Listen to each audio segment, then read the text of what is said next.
towards him. Shots are coming through. Top so low. There it a is. vehicle's over the top. And Alex takes him.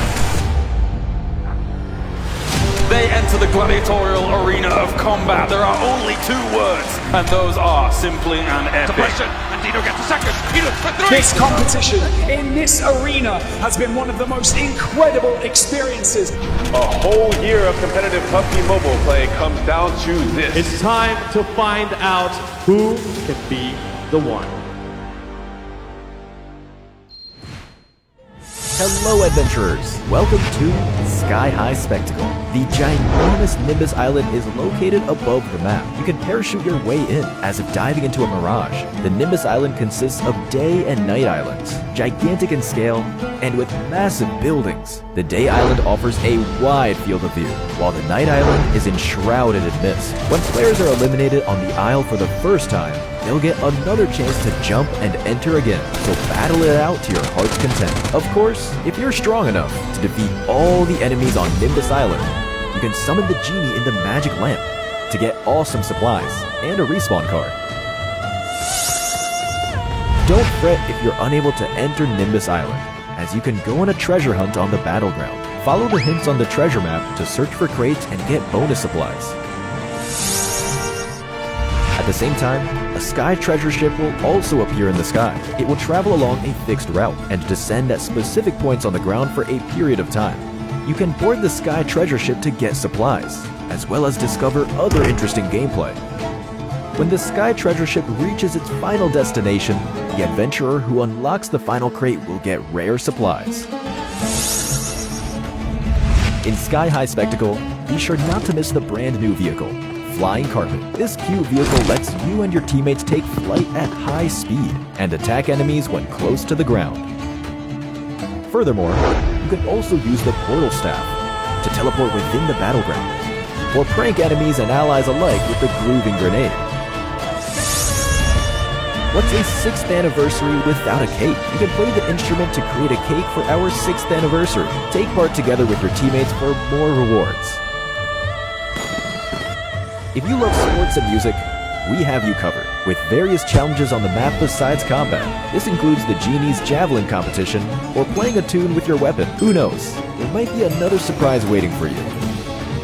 In April, there will be lively changes to Sky High Spectacle, so don't miss out. Winner, winner, chicken dinner. Until next time.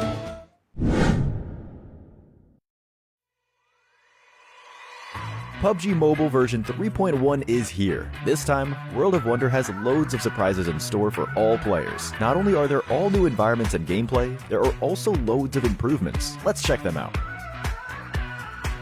This time, many new gameplay devices have been added to allow creators to better unleash their imagination and make their creations more fun to play.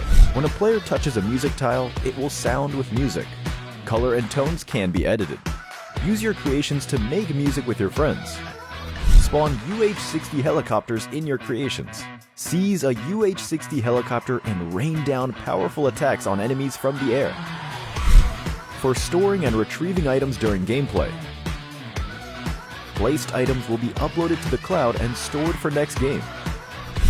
Within the chat bubble function, creators can edit text and set parameters such as duration to create chat bubbles that appear over players' heads. Within the overall action device, you can now detect all actions in the match and execute specific actions. You can switch or lock a character's camera angle and dynamically adjust the camera parameters. Aside from adding new gameplay devices in this update, we've also improved several existing gameplay devices, making the devices easier to use and more feature-packed. Creators can set up area trigger devices to trigger on multiple players, for a minimum amount of players to be in the area before the device triggers. On the buff management device screen, creators can now jump directly to the customization page, making it even more feature complete. The character switch device has a new option for transforming into zombies. Human players knocked down by zombies will be infected and transformed into zombies. Creators can use this effect to create exciting bioinfection gameplay. Creators can now reset a player's level or reduce it by 1 for a harsher penalty when eliminated. The multiple choice decision device now supports up to 10 options. The variable management device can now directly modify a player's points. The environment control device now has rain and snow options. Creators can now add snow and rain to their maps. A new cloudy sky effect has also been added to screen special effects. Interactive objects now display models during gameplay. In this update, we have also optimized and added new features for creators while editing, allowing creators to edit and create maps more quickly. In group editing, when one player is editing an object, other teammates will not be able to edit the same object. In addition to being able to switch materials for building objects, now creators can also switch materials for decorations, as well as customize the materials to create more unique and fun maps. Creators can input custom text, and the system will automatically generate components based on the inputted text. After grouped objects generate prefabs, creators can retain the previous grouped object's interactization. On the game parameter page, you can now toggle whether to retain the match's equipment or show elimination streaks. Creators can now add faction matchup information to display in their World of Wonder gameplay, making matchups more complete. In World of Wonder mode, players can now customize the battle UI layout to their liking. Device categories are now distinguished by different colors, allowing creators to more quickly find the device they're looking for. When editing any device, creators can now jump directly to the overall action management page. Players can freely enter the Enchantopia map to explore. The PUBG Mobile team will continuously update Enchantopia, building a space for everyone to gather information, study, socialize, and play. Now players without creator authorization can try out the building stages in the Progress Hub, and those who pass will have a shot at becoming an authorized creator. Enchantopia will continuously receive new features, so stay tuned. On maps that come with a night sky, creators can now create a zombie attack. Faced with pursuing zombies, eliminate them or become one yourself. Creators can use fairy tale themed parts to create fairy tale themed maps. The tab display now supports organizing by sub-theme, making it quicker to search for the map you want to play. Creator information will be displayed in the social lobby. The World of Wonder creation evaluation process has been improved. That's a wrap for this introduction to some of the new World of Wonder content. We look forward to seeing all your brilliant creations in-game. For more details on the version update, please follow our official PUBG Mobile community. Winner, winner, chicken dinner. See you next time.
Running towards him, shots are coming through, top so low, There a he is. vehicle's over the top, and Alex takes him.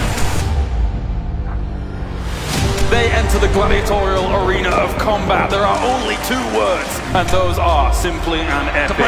And Dino gets a second. He looks for three. This competition in this arena has been one of the most incredible experiences. A whole year of competitive PUBG Mobile play comes down to this. It's time to find out who can be the one.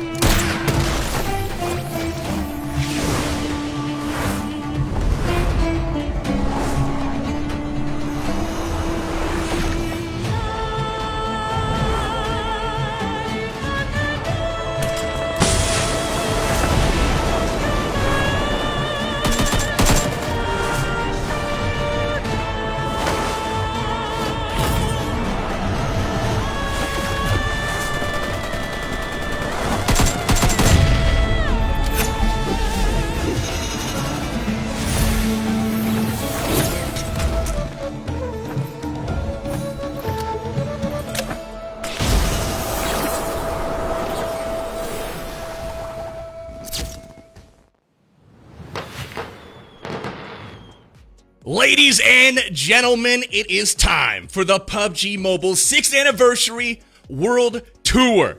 We are celebrating 6 years of glorious PUBG Mobile, the greatest mobile game in history, I might add. And let's get the details out of the way early. If you haven't joined us yet on the Battlegrounds, do that now. There is a link in the description where you can download PUBG Mobile for free. Join us on the Battlegrounds, have an amazing time, get those winner chicken dinners, and also if you haven't followed PUBG Mobile yet on social media, do that right now as well. It's at PUBG Mobile, everywhere where you can find any social handles, YouTube, X, TikTok, Instagram, you know the deal. Give PUBG Mobile a follow for more events just like this one. I'm so excited to get into tonight's action, and it's a special one, ladies and gentlemen. We got an anniversary, so let's bring in the boys.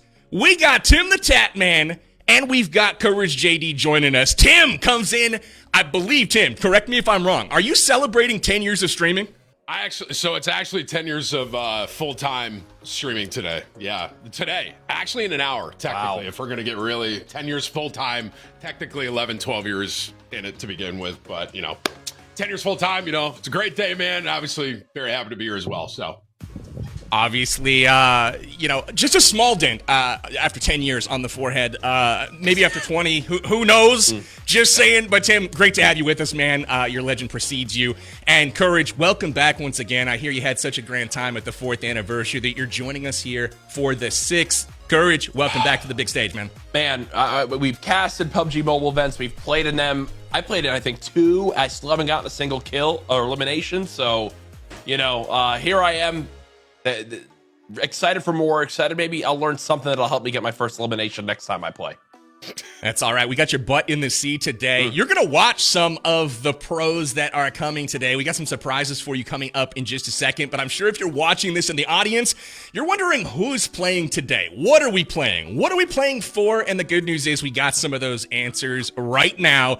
We've got 32 players joining us for this 6th anniversary World Tour event. They're going to be broken down into 4 teams, and we're going to be playing 6 games over the course of tonight's event. Now, those are going to be each in a different game mode or map, and the cool part is it's a bit of a grab bag tonight. We are going to be picking these game modes at random. So stick around to see what we dive into. There are the classics like Erangel and Miramar. We also have some of the newer game modes that have gone in over the years like Metro Royale, Payload, and we even have some of the new modes that have been built over the past year since the World of Wonder was introduced, like Pirate Ship Blade Ball or a shooting challenge. So we'll check into that as the event goes on tonight. And as for the points, it's pretty basic. Get high ranked, right? Score some eliminations and ultimately shoot things really fast, and you're going to move up the rankings. We'll keep track of all of that stuff as the night goes on. But Tim, I want to come to you, my friend. I want you to talk a little bit about the prize pool. Tell us what we're playing for tonight. Yeah, well, as you can see, ladies and gentlemen, it's a $10,000 prize pool. That, some people would say you could get a nice television for about $10K, depending on how nice you want to go. Really depends on the person you talk to, I think. But, I mean, obviously, Not for nothing. First place take a 5K, second take a 2,500, third 1,500, fourth and 1,000, and so on and so on. So obviously, 6th anniversary had to go big, and whoever wins, maybe get a nice TV with that too. You know what I'm saying? Yeah, from a certain big box department store, no less. 10K on the line tonight, and that's what the players are playing for. But Courage, tell us about what the audience is playing for tonight. They have some stuff on the line as well. Yeah, a lot on the line here, and this sweepstakes is now open. You can use that QR code right there, or there's the link. There's going to be 42 winners throughout this broadcast alone. This is not something that's going to exist a week from now. This is strictly for the viewers here celebrating PUBG Mobile's 6th anniversary. Prizes going from $50 Visa gift card and 6,000 UC all the way up to grand prizes of an Apple Vision Pro, a 6th anniversary backpack, and 6,000 UC. And you see there the quantity of all of those. So it's simple. Stay tuned into the stream, enter, and find out if you just won potentially thousands of dollars in prizes just for hanging out with us tonight. You know, the incredible part about this particular sweepstakes is normally, you can kind of clock it in and come back at the end and get the grand prize or at least have a shot at it. But we're giving grand prizes out tonight all night long. So keep your butts in the seats. Stay tuned. Scan those QR codes. But let's talk about who is playing tonight. We got some teams to highlight here, and we got some fancy names. Tim, talk us through the teams and maybe give us a prediction blind here without seeing anyone. Okay, so without seeing anyone, I'm drawn to cake in the pan. I knew it. God, you weren't so fat. Whatever, bro. Look in the mirror, all right? Goodness gracious. All I'm saying is, I love food. So naturally, I think I'm going to pull for cake in the pan here. Is that a shock? I mean, anyone shocked by that? Probably not. No, I'm not shocked personally. I will say this is quite the beefcake crew we have going on here with myself, Courage, and you, Tim. Yeah. We'll take a peek at the birthday blitzers here first, highlighted with Thesaurus PG, a familiar face to these events and strapping young lad, I might say. And we've got ZR Dream, Red Eyes, and Cisco coming in to support, as well as we take a peek at our next team, the Party Parachuters. Courage, who are you looking at on this team to do some damage? Listen, Bushka looks quite dapper. I know, our PUBG Mobile representative here. Kith needs a better camera. That's my takeaway from the picture right there. Not having too much of an expression. But honestly, the beautiful thing about this tonight is it's such a wide range as we continue to go through these teams. It's such a wide range of different games and modes we're going to be seeing through PUBG Mobile that, you have maybe a rough one on map 1. You can bounce back in game mode number 2. Metalcore, the Leon, Angry Hosier, and Fox 1K Metalcore, obviously a long-time beast in PUBG Mobile, someone to always watch out for in these events. And, as we continue to go through, one thing I do want to bring up, Tim, you were almost a pro in different games. I was. Nerves. Some of these players might be nervous coming into this event. What would you be telling your teammates if they were nervous on the main stage?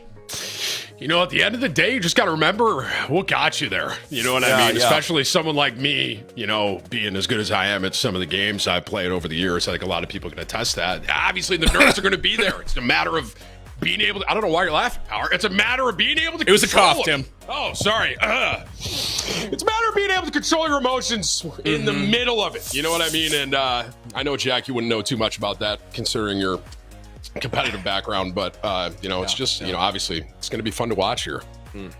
Now this team is looking pretty OP, if I do say so myself. The Celebrating Campers team, highlighted by Rolex, who's won many a PUBG Mobile event over the years. He's back with Valak, FPS, Britty, and Tiggleton, the PC Pro, coming in to lend his strategic expertise for the Celebrating Campers.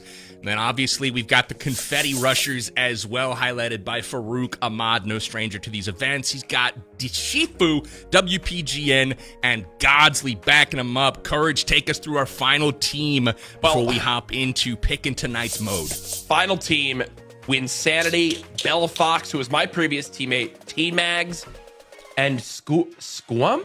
Shrimp? Is that a new streamer right there? Squamp. I'm not sure. He looks like he's going to be nervous. MP. I don't think he's had much competitive experience in games. So, listen, Jubilee Jumpers looks like a fun team to watch, but I'm calling it right now. Celebrating Campers is winning this event. Right now. I just said it. I think it's a low-hanging fruit pick, Jack. I'm a little disappointed. I think you go with Scump is the name that is pronounced. I gotta give a big welcome to Scump, obviously, of Optic Gaming, an esports pro. If you Google who is the greatest esports player of all time, Scump's name is in the conversation. It actually comes up. I fact-checked that this morning. So congrats to him on the storied career. And obviously thanks to him for riding along with us tonight. We'll talk to Scump a little bit more later. But I think it's time that we figure out what in the heck we are doing for game number 1. Let's spin a little wheel, select this thing, and get into the party. So here is the game mode selection. What do we got? Oh, I like this wheel. Oh, the drama. Oh, we got Battle Royale. All right. Hey. Miramar. So coming in, obviously, you guys, if you play PUBG Mobile, you know what Miramar is. This is the desert island. It's the biggest map in the game. Got fierce combat, and the object is obviously to get to the end of it and be the last team standing. So hopefully you get some elims along the way, but that is the name of the game. So our teams are going to be getting ready to go on Miramar. First up, Jack, coming to you. What are you thinking about this first map and starting out with just the traditional Battle Royale? I mean, the big thing to know with a lot of these types of modes and experiences and tournaments is the people that win, it's not that they're winning every single game, right? They have 2 or 3 pop-off performances. They hold their own in the other games. So I think if you're looking to really come out on top here, win that first place $5,000 prize, you need to go into this recognizing, hey, even if we have a rough first one here, it's not the end of the world. We have a ton of time left in this tournament. Look, I think you got to go pick one of the major POIs, make sure you've got a lot of loot for yourself, slay out the one team that's there, play confident from then on out. That's going to be a recipe for success here on Miramar. I got to come to Tim. You said you're really good at video games, right? And you got a lot of competitive experience, really tipping at the top of those leaderboards in every game you play. Hit us with some advice. What do these teams got to do to prepare tonight, especially to deliver with so many varied game modes? It's not all the same each and every time out. Give us your sage wisdom, my friend. I think that if you know what your strong suit is, right? Let's say you know right here, right now, you're better at the Battle Royale. I think you get after it. You know what I mean? Have someone that was almost pro once. I think it's important Absolutely. to work into what you're good at. So if I'm playing in this and it's the BR, naturally one of the better BR players in the world, I would go a little harder in the BR knowing that's my advantage. That makes sense? Amazing. You sometimes you just got to pull up your socks and jump off the plane. Am I right? You got to jump in, hit the battlegrounds, and look for those fights. I'm hoping to see that early on. Maybe the cake was it pancake? I don't remember the team name. We'll see them here shortly. But I'm excited. All I remember is cake from Tim salivating over it during the intro here. But guys, if we are waiting for just a couple minutes for the team to load here, I would love to get those sweepstakes back on the screen because I know there's some people that are joining specifically for some loot, if you will. So we'll get those back up on the screen. And as I might remind you, go to the website amg.gg/World Tour Sweeps, or you can scan the QR code on your screen if you're watching this on one of those big $10,000 TV sets, and that'll get you right over to the sweepstakes. Enter, and don't forget, it is only active for live viewers that will end in a few hours from now. So if you're watching the replay, too bad, so sad. Thanks for watching the replay. But again, thank you to those of you guys tuning in live. There are so many cool little goodies here. Apple Vision Pro, Samsung Galaxy 24 Ultras, the Galaxy Tab S9 Plus, the Razer Barracuda headset, as well as all the UC you could ever possibly want. We are going to be collecting that. Now, it wouldn't be an anniversary. Hold on, Alpha, what's up, bro? Alpha's in the chat going, 3 chubbies is crazy, by the way. 3... Do not loop Powerbang and I in with Tim. There's one thing you'll notice. There's one thing you'll notice that's very different in the 3 of us here. Don't even try to loop us in, Alpha. I'm keeping an eye on chat, all right? I mean, the only difference I see between us is some of y'all got hair, and I used to have hair. That's about it, I would say. I think we were on the same wavelength. Collectively, are we 1,000 pounds here? I mean, Jack. We're 2 bills. Jack, we're a ton of fun. Jack, you're 350 right now, right? 350, so you're, yeah, for sure. 5'8", 350. Sure. Okay, bro. Okay, that's where we're going. Okay, yeah, I'll keep that in mind. My goodness. Any other jokes you want to sling out at us, Tim, before we move on? Because I'm feeling good. I was gonna say the only difference is the hair. I gotta say, because I believe I got you both completely tanked We'll see about that next time. Maybe we see each other in person. Who knows? But I'm excited. We got Battle Royale Miramar coming up here in just a moment. But it wouldn't be an anniversary without looking back at the road traveled so far. I've been fortunate enough to be involved with every single anniversary that PUBG Mobile has had, all the way back to the first one. We hung out in New York. We had Alan Walker there doing his very own song inside of the game. Super cool. We had the second anniversary where PUBG Mobile was bringing the world together as we faced a lockdown. We had the Together We Play anniversary stream, which was really cool, brought everybody together. Then we had the Drop the Beat for year number 3, which was really cool. Had some DJs like Alesso and Rehab do some cool stuff in the game. Then in year 4, Courage was a part of that one. We had Colors for the Squad. Very, very cool. Last year, we had the World of Wonder mode introduced, and we're going to see some of the fruits of that labor over the course of tonight's broadcast as well. And obviously, we've got the 6th anniversary happening right here, right now. It's the PUBG Mobile 6th anniversary World Tour. I am very excited for that one. So again, Courage, what do you think tonight? I mean, we've got a prediction that's come in for Cake. You've picked some campers. Yeah. I never gave you mine. I'm going to hold off on my prediction. I think it's a little unfair. I know some of these players, but I feel like... How's that work? To hold off. I feel like... do you want me to pick? You got to put it on the line, bro. Yeah, it's not fair because you can see like something happen. Like you could pick the team that wins round 1 in the first BR. Yeah, I agree. I agree. I will also... I'm going to pick Celebrating Campers, but in an effort to be different. I'm going to go with the Jubilee Jumpers. We're going to take Winsanity. We're going to take Scump. But, Tim, I like the pick, man. You got Jacob on the squad. I don't know that you knew that when you picked it, but this man is a ferocious competitor. I mean, I love to hear that. He's coming to do work. Yeah, if ultimately, I know I'm drawn to food, but some would say that that's a little bit of like a benefit for me. You know what I mean? It's like maybe I just picked the winning team. You know, all things happen for a reason, right? I mean, you're not known for having a curse, though, right? No, not me. Okay. I usually most of my calls are pretty spot on. I think I can't really think of anything that I've ever like predicted that didn't work out. So, okay. I mean, that's a good sign for Cake. I think there would be. So. I don't want to put a curse on them, but if somehow Cake in the Pan finished in last place. It's impossible. It's impossible. Okay. It's not possible. Y'all hear that, chat? Stay tuned to see what happens. Stay tuned. Powerbang, I have a question. We're going to be getting into game number 1 here very, very soon. I just actually heard the countdown has begun. So there's a bunch of different modes. Now, look, Tim and I's viewers might be more traditional Battle Royale, PUBG Mobile, viewers. But can you explain maybe a little bit of a background on what some of these other modes we'll see tonight to celebrate everything that PUBG Mobile has to offer? Absolutely. So the cool part is a couple of them are brand new, and there is now some UGC content, user-generated content that came out as part of the 5th anniversary where you can make your own maps, your own cool new fun game modes, which anything goes, really. There's races, there's shooting competitions, there's all kinds of stuff. So 2 of the modes tonight that we'll see I've never seen before. So it's going to be a bit of a surprise. Wow. That's fun. We're going to see some new stuff generated through that World of Wonder game mode. But a couple of the other modes that we will see that I do know what those are Payload, for example. And Payload, think PUBG Mobile, but bring helicopters and tanks and other really cool explosive stuff. So it's more of a heavy artillery type of style, which is really fun. We'll see that at some point during the evening. And then we also have Metro Royale, which is your escape with as much loot as possible and get back to that spawn point with all the gear, and you gotta keep it. So pretty cool stuff. We've got our first game though underway. Let's get it. We are diving into Miramar, and check that out, boys. They got a magic carpet. That is wow. See, we need more of this stuff, bro. I like that a lot. Is that a little present awesome up there too? Yeah, those gliders are awesome on the way in there, man. Why are we watching Scump off the bat? This dude's about to get clown. He's already taken fall damage. He literally just took fall damage instantly to start the game. No shot. Yeah, actually, oh man.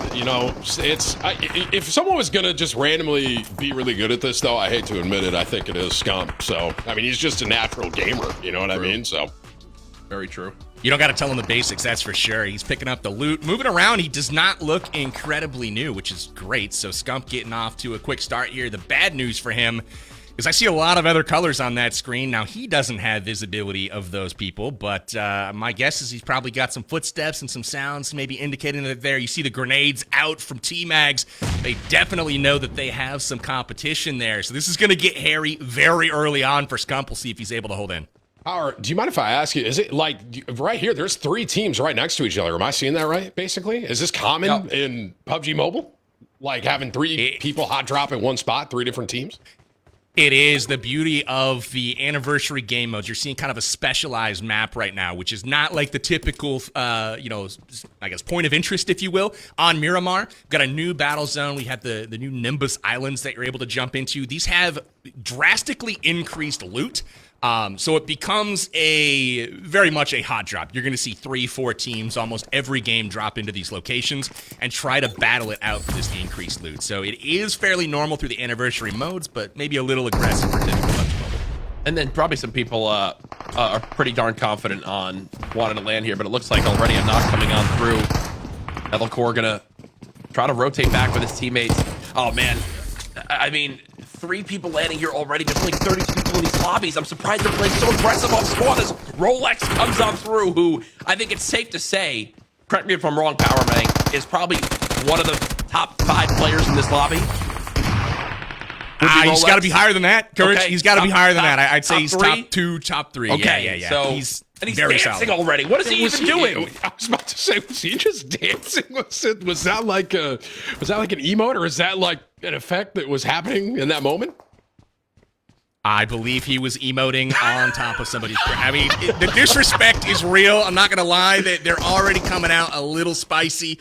You know, they got into the game. We're good to go. Rolex, definitely one of the more talented players here. The good news is, though, for those being eliminated early on at this special spawn point, there is a respawn mechanism to where you're not out of the game. Even if you are eliminated, you'll get a drop back in. I was wondering, the squad later. I was wondering, Powerbang, because it says that we just saw that wipe happen, and there's still 32 remaining in the lobby. As Dab now also joining in the dance party. Is that, look, that's what the theme of this is, right? It's meant to be a celebration of PUBG Mobile and everything that's happened across these 6 years. As looks like again, this POI remaining hot. Is this the same POI or a different one? This looks like the same one. This is the same one. This is the same one. I see the Scump. background there. It's like, oh my gosh, is that really what the whole lobby's doing right now? They're dancing, that's for sure. Yeah, you could see the remaining count in the top left back up to 32, which is obviously good. We've had some players eliminated, but if they are eliminated again, that'll be it for them back to the lobby. So you'll see oftentimes in these PUBG Mobile games, a lot of aggression, a lot of hot drops, which I actually really like. It gives you that, you don't have to play as passive and, hey, maybe I'll let you loot this spot. You can actually go at it a little bit and see, if you can come out with the best loot out of the drop, which is pretty fun to watch.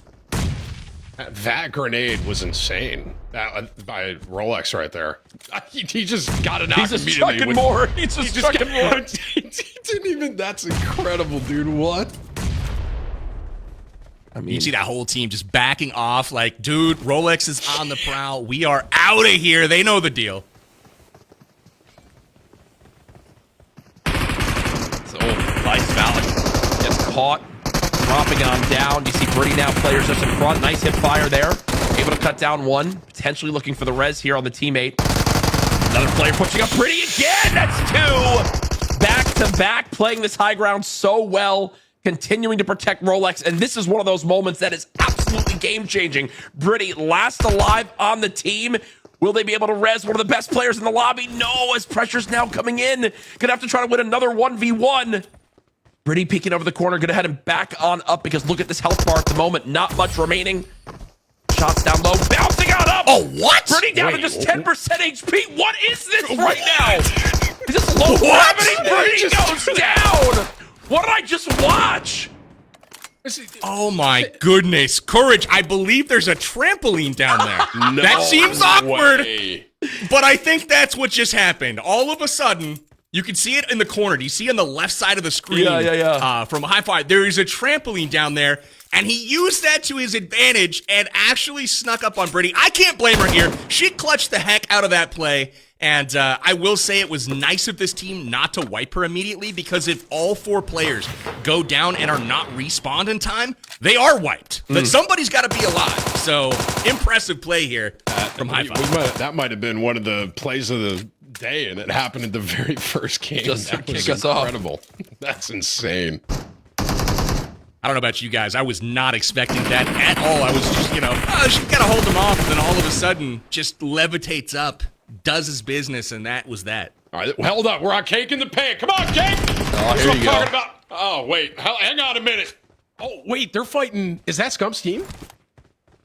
I think it is, right? Win Oh, Sanity. yeah. No, that is. It is. What is this? What? What is going on? Jacob hitting the rotate on the magic carpet. Literally, that is amazing. Yeah, this team's winning. I don't care what anyone says. Cake's going all the way. Dude, If I hit my talking Is that a points here, the portal? flying carpet, Wait, is new that a in this portal? update, you can hit the flying carpet to fly around in style, gliding sleekly through the Nimbus Islands.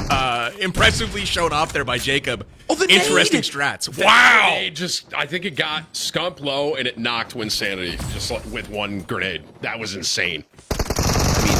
Jacob is cooking. No! Bella Fox's players nearby too. Win Sanity. There's the respawn. We caught it for a second right there. Bella Fox trying to see if they can go for a res on the Scump, but I believe Solara just took him down. Yes, Scump does fall. If I'm not mistaken, that is now 10 eliminations already for Cake in the Pan. 11 eliminations is insane. Jacob's cooking. Jacob's cooking with some serious canola oil here, folks. 6 limbs already. We're like 2 minutes into the game. And I called him out in the pregame. You got Jacob on the squad. If Tim's pulling for Cake in the Pan, and he is delivering so far. This man's a beast. 12 eliminations already is just nuts. So now these respawns, as we watch Red Eyes go down right there, the birthday blitzers now on our screen. These respawns, Power Bang, is it only in that specific POI or everywhere on the map? I believe it's in that POI, Okay. and you do see more of a traditional Miramar at this point in time. You can see these parachutes coming in. This probably looks a little bit more familiar to those that have seen PUBG or PUBG Mobile. Previously, Dabs goes down off of the distance. He is surrounded right now by the birthday blitzers. Not in a great spot. This is what it looks like, though, when you respawn. The plane path is not always kind. It does not always put you right next to your teammates, so you can drop into a place you think you're good to loot up, and lo and behold, you're right in the middle of another squad. I don't know if you caught that right there, Power Bang, as you're mentioning how rough that is being in the middle of a squad. Dab went for what he thought was a 1v1, and then next, and Saz was fighting, and then next thing you know, out in the distance, another member of Birthday Blitzers hits the Car 98 snipe. It's actually Papa PG right here. Looks like he's actually now going to get jumped by two players on the other team, but he takes down both! Oh, he takes down one, it's 3. He took down 2. Oh my gosh. That was Oh my- almost insane. I'm blown away with the plays that we've seen already. We're not even halfway, through the first game, and we're already seeing clips happen left and right. This is incredible. I mean, Tim, you're the spectating specialist, bro, so this is your bread and butter right here, you know? Hey, listen, man. Once. Oh my gosh. 1v1? Oh my goodness. Okay, That is wait. it. Our Power- first Power- team is gone. Power, I'm That sorry. is that the Festive Skydivers? I think it's the Festive Skydivers have been eliminated. That's Dab, It's Fate, Brazen Rover, and Zeke. They're out of here. They have to see them in game 2. What is this portal that's in front of me that I'm looking at? Is it a wormhole? It almost looked There like... is a new feature in this update. Trying to keep up with all the stuff they added for the anniversary is crazy, but there's a portal staff that is a new item where you can create 2 portals and actually transfer yourself and other players, throwables, etc., between them. So you can kind of enter one side and out the other. So you see them kind of utilizing that to their advantage there to close the gap on that mountainside and get the team wipe. Bro, that is the most impressive part of this, coming from more like PC and console gaming. The fact that mobile gaming is at this level now, and PUBG Mobile, obviously the leading game for this, is just so impressive that they can do things like this in it. As now, it's like WPGN is getting absolutely surrounded inside this room. And 4 versus 1. They go down, now down to just 23 left in the lobby, as it looks like, as you mentioned, more and more of these squads being wiped out. We're down to just 6 teams. confetti rushers taken down. That's Farouk Ahmad, Shifu, WPGN, and Godsley. They're out, but we are already down to 6 teams. There have been so many elims and so many respawns so far. The amount of action, as you mentioned, Tim, has been absolutely nutty. I'm excited, though, to see these teams.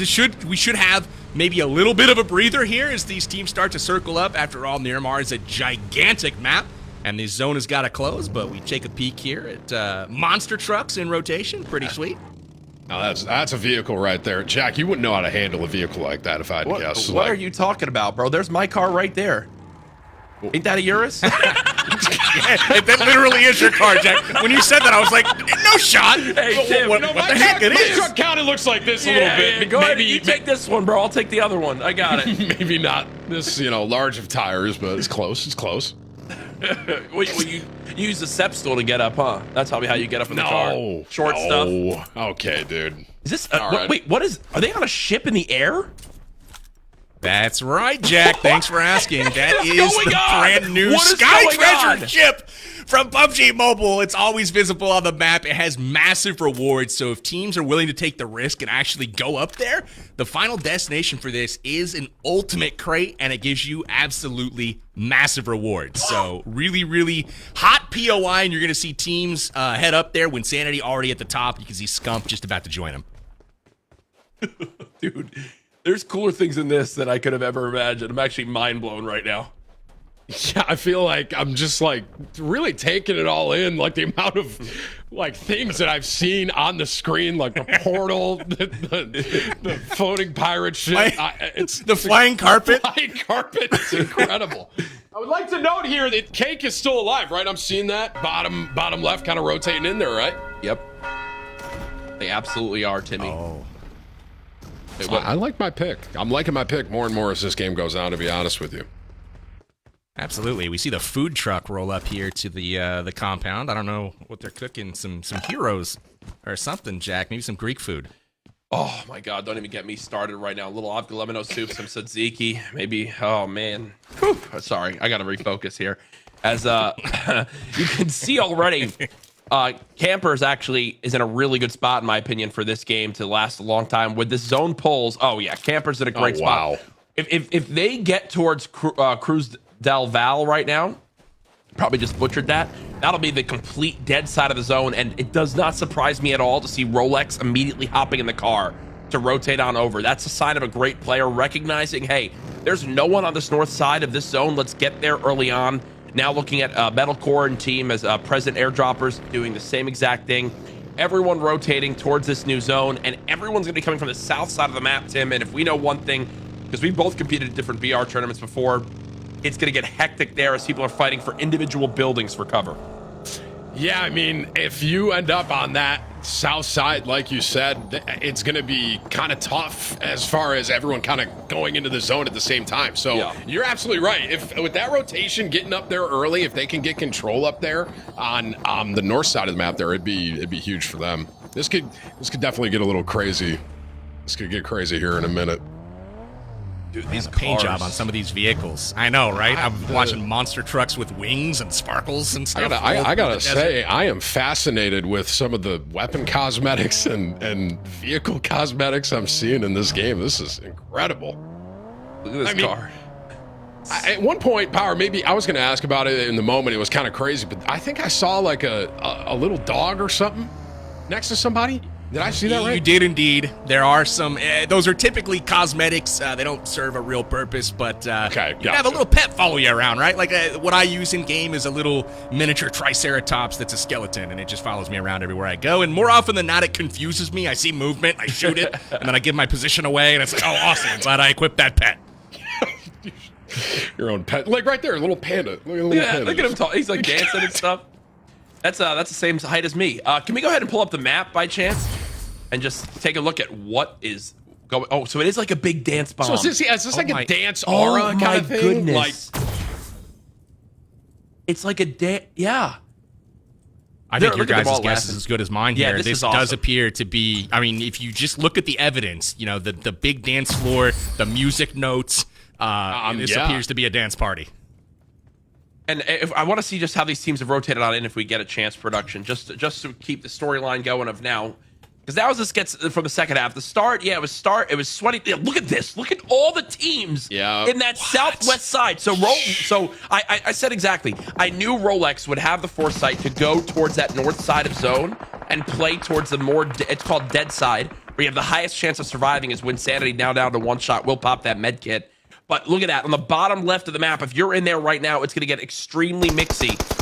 As it looks like a fight's about to break down. Scump and crew on the hill trying to run out with the teammate. Nades getting fired left and right. It's Scump and Sanity down to just one shot. They're playing on the low ground right now. They've traded one back, though. Love's pushing on in. Cuts down T-Mags. Now putting it into what looks like a 3 versus 3. As this is cake in the pan in this fight. 16 eliminations in this game. Tim's prediction could be on the verge of dropping here unless they can have some clutch shots.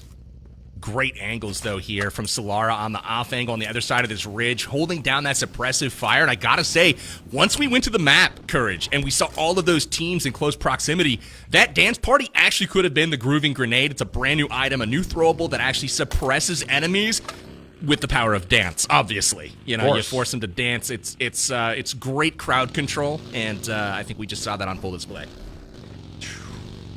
So Cake ended up taking out Scump, Win and all them right there in that moment, right? And just so I'm clear now, too, Power, you can maybe help out with this. Like, if they're eliminated this late, there is no way to come back, or is there a way that they could potentially respawn? They are dead and gone, Tim. Dead and gone. Yeah, back to the lobby, and we'll have to see them a little bit later in the broadcast. Miramar is one of the ones that doesn't have the ability to like bring your teammate back outside of those zones, correct, Power? It's only in those zones right now? That's such a nuanced question, Courage. Thanks for putting me on the spot. I really appreciate it. In some game modes, there's like the radio towers where you can pick up an ID card and bring it back. Not in this particular mode. What we're watching right now is the original respawn happens off the drop. There's a timer basically set. You got a few minutes to kind of get that hot drop action in. Respawn once, but then when you're wiped, and then that is it after that second time that you actually die. So that is what we're seeing here. Most of these teams, after they're eliminated, it's that second time they've gone down, and then we'll have to see them a bit later in the broadcast. I love where Cake's going right now, the spot on the map, because it's kind of like this little... Oh, they might be going down. I was going to say, it's kind of this like little high... Oh, they're actually taking... I don't think they know there's a team in there. They figured that out right now. And that's one of the better teams in this metalcore and squad. So yeah, they're gonna. I like the fact that they're taking 4 different cards, but that's gonna leave Solara out on all by themselves. They try to portal out, but do get cut down. So nice shots from Fox and crew right here. The good news for the side of King of the Pan is that they can afford for vehicles. There goes the magic carpet soaring through the sky. Oh my goodness. You saw like the double check, right? Like he looks up, kind of sees something, looks down, is like, wait a minute, there's a flying carpet up there, just starts beaming it from the ground. You love to see it. They actually made a play to go rescue Solara there. And I think they did it successfully as well. Yeah. And then you got the celebrating campers doing a good job. They're just sitting and watching everything kind of, unfold on the opposite side of the map there. Dude, that magic carpet for rotations is so good. Sorry, Powerbag, to cut you off. Like, that looked so powerful right there. As I think that is the duo was using the magic carpet. So they're the duo, and then everyone else is full squads remaining in this game. Yeah, absolutely. I was just going to say that magic carpet and some of the other mechanisms like that trampoline we saw earlier, it really kind of adds a new dimension of verticality to this. Like normally when you see Solara get out of a vehicle in the middle of the open, you're like, just leave her. She's dead, right? Yep. But now with portals, with flying carpets, now you're seeing the ability to actually rescue these teammates and get out of that sticky situation perhaps, which is like a whole new dynamic layer that we haven't seen before in PUBG Mobile.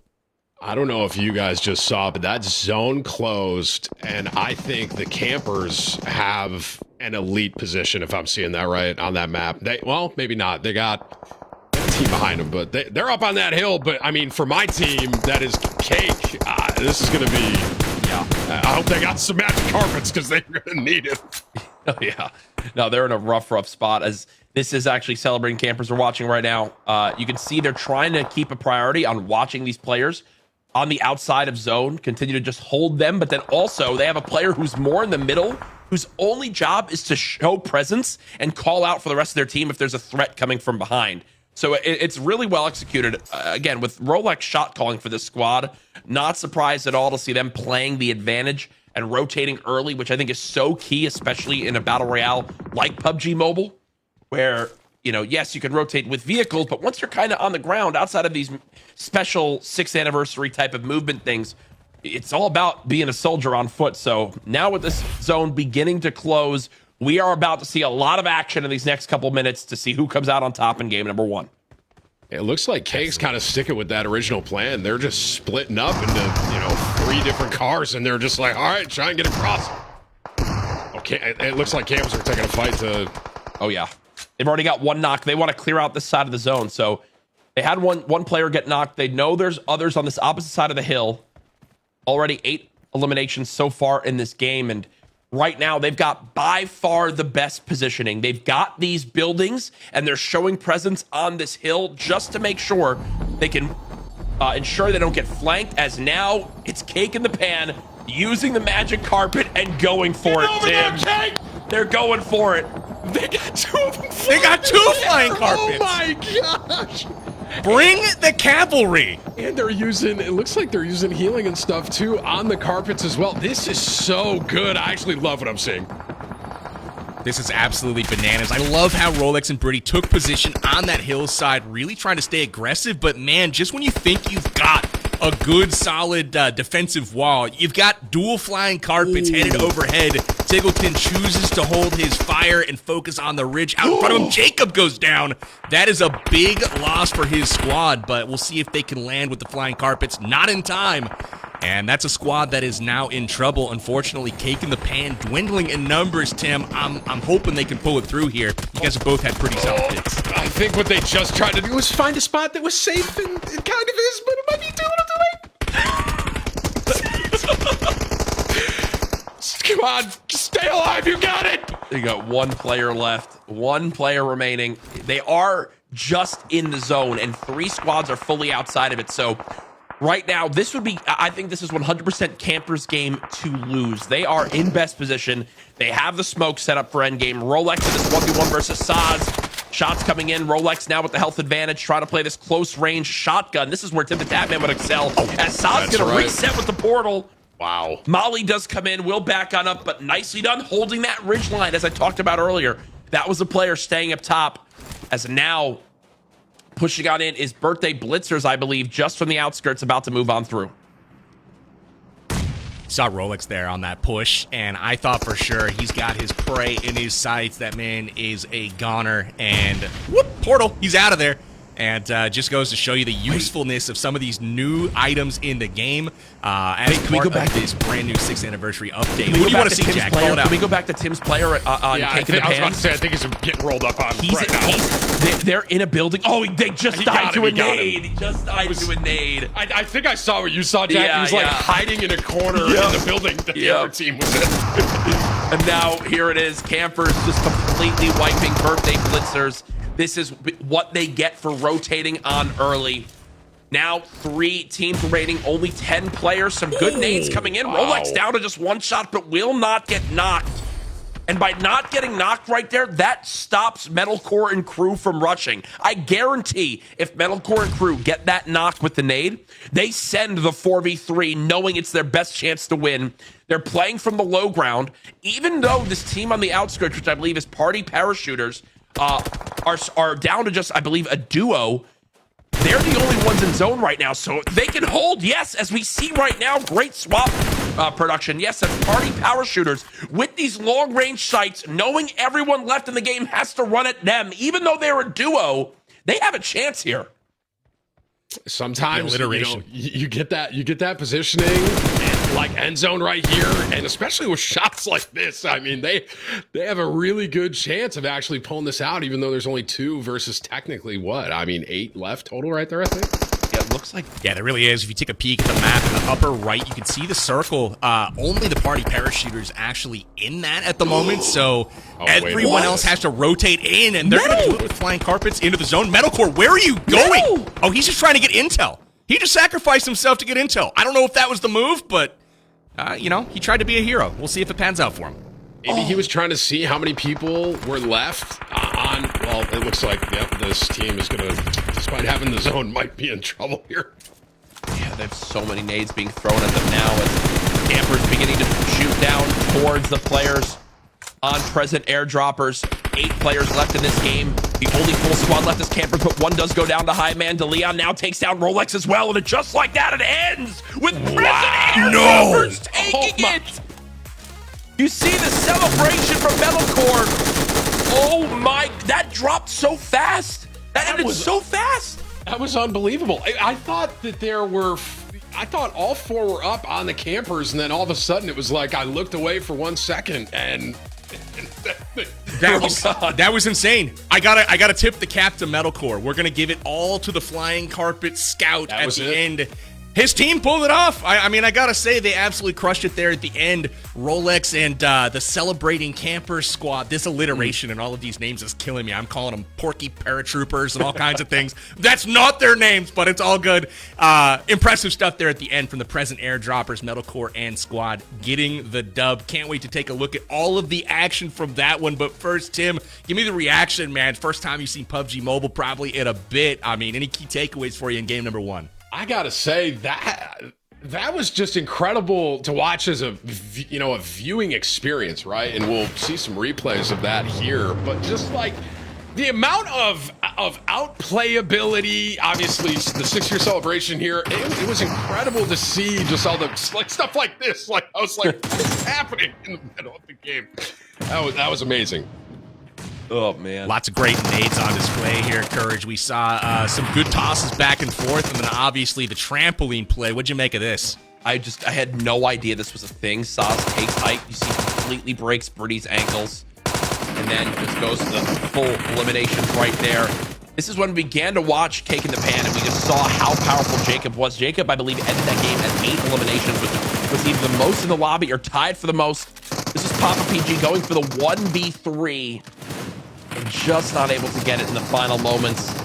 I loved the action, especially as the game went on, but I'm excited to see the replay of this ending here because, again, it ended so fast. I believe Campers just kind of got caught, not able to clear out that duo fast enough, and then they were caught between both squads shooting them. Metal. That might have been play of the game right there, and we didn't realize it. Metal flying up, getting the intel, and then them flanking and rotating around the right side. That truly was. We were kind of like, Metal, what are you doing? And I don't believe that. No. I don't believe that. I might owe him a little bit of an apology. I was like, it's a little sus on that move, but ultimately it pays off, or at least, I think it was DeLeon.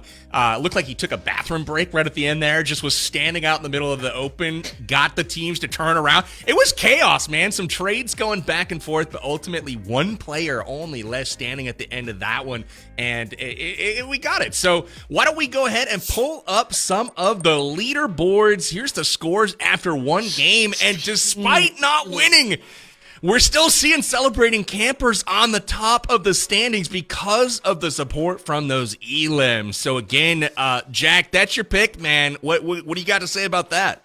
I think a lot of that is simply because of how they played the rotation. They got so many eliminations in the late game simply because they didn't have to move, and you're rewarded for that. The moment that zone popped up with everyone on the south side and we saw the map, and Tim made up the great point of just how hectic it'll wind up being.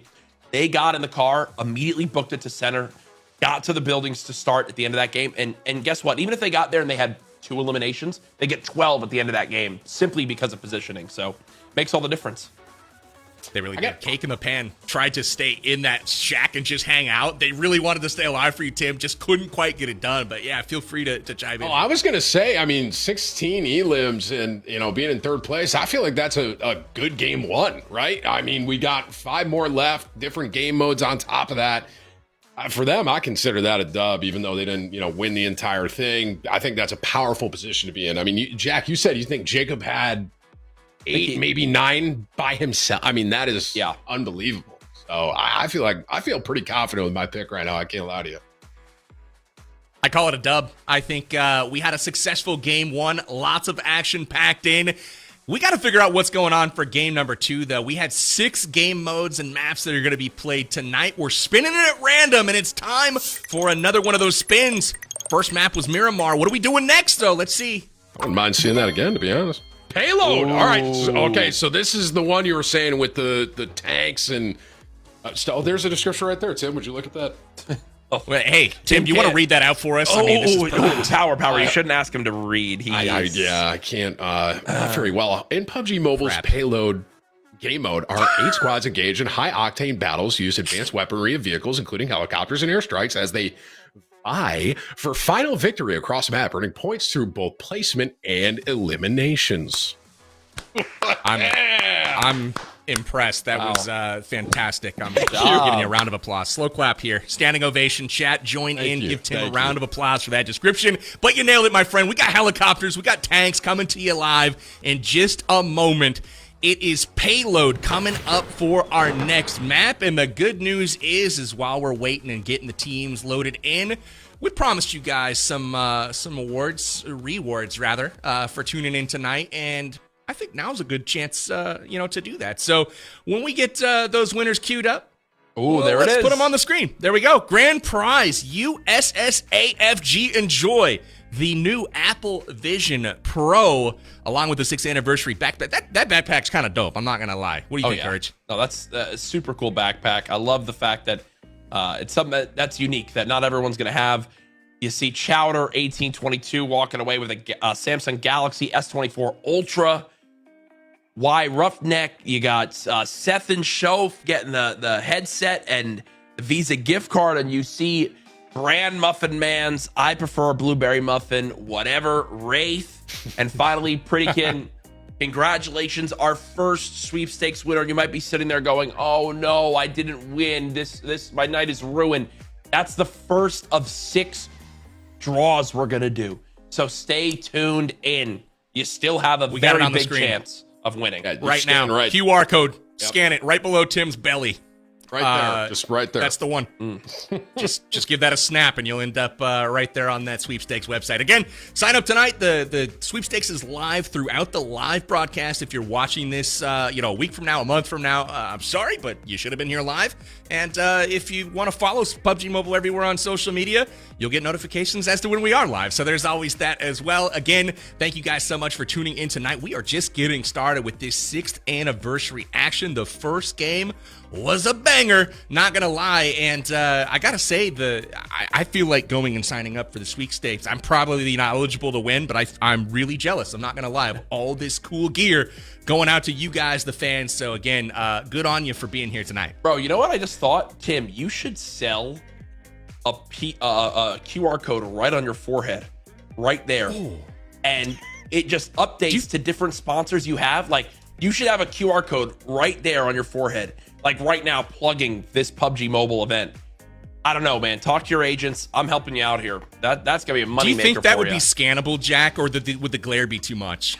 The wrinkles, if he squints or something, might be a little bit rough, but a tattoo of a QR code would go crazy. Dude, all right. Yeah. Good one, Jack. Not for nothing, you could probably fit one right there too. Looking at your forehead as well. Me, so in the last few years, it keeps falling back. So I'll be there with you soon. It's getting scary now. So who knows? But no, and payload game number 2. We're getting to get it into the action here very, very soon. Again, game 2 of 6. Anyone can still win this event. $10,000 on the line. Powerbang. Look, I've seen and played on Miramar before, but I have not played Payload. Do you have any idea of what certain strategies might be, or what you're expecting to see for a team that could potentially come out on top? Absolutely. It's going to come down to those heat-seeking missiles. You've got, I don't remember what the specific game or what the weapon is, but it's like a javelin. If you've seen this in other games, where you can lock on, got the like infrared scope, and you fire those suckers out. And if you're in a chopper, gunning people down, and all of a sudden you hear that lock on, you're in trouble. So I want to see if people can pick up those heat-seeking missile launchers and down some choppers. But ultimately, some of my favorite highlights and clippable moments have come from Payload, because the explosions are so cool, and it's so different than what you normally find inside of PUBG Mobile. But Tim, I can't think of anything that is traditional from what we've seen so far. It's been a pretty bizarre first game, and all of this new flying carpets and portals and all kinds of stuff.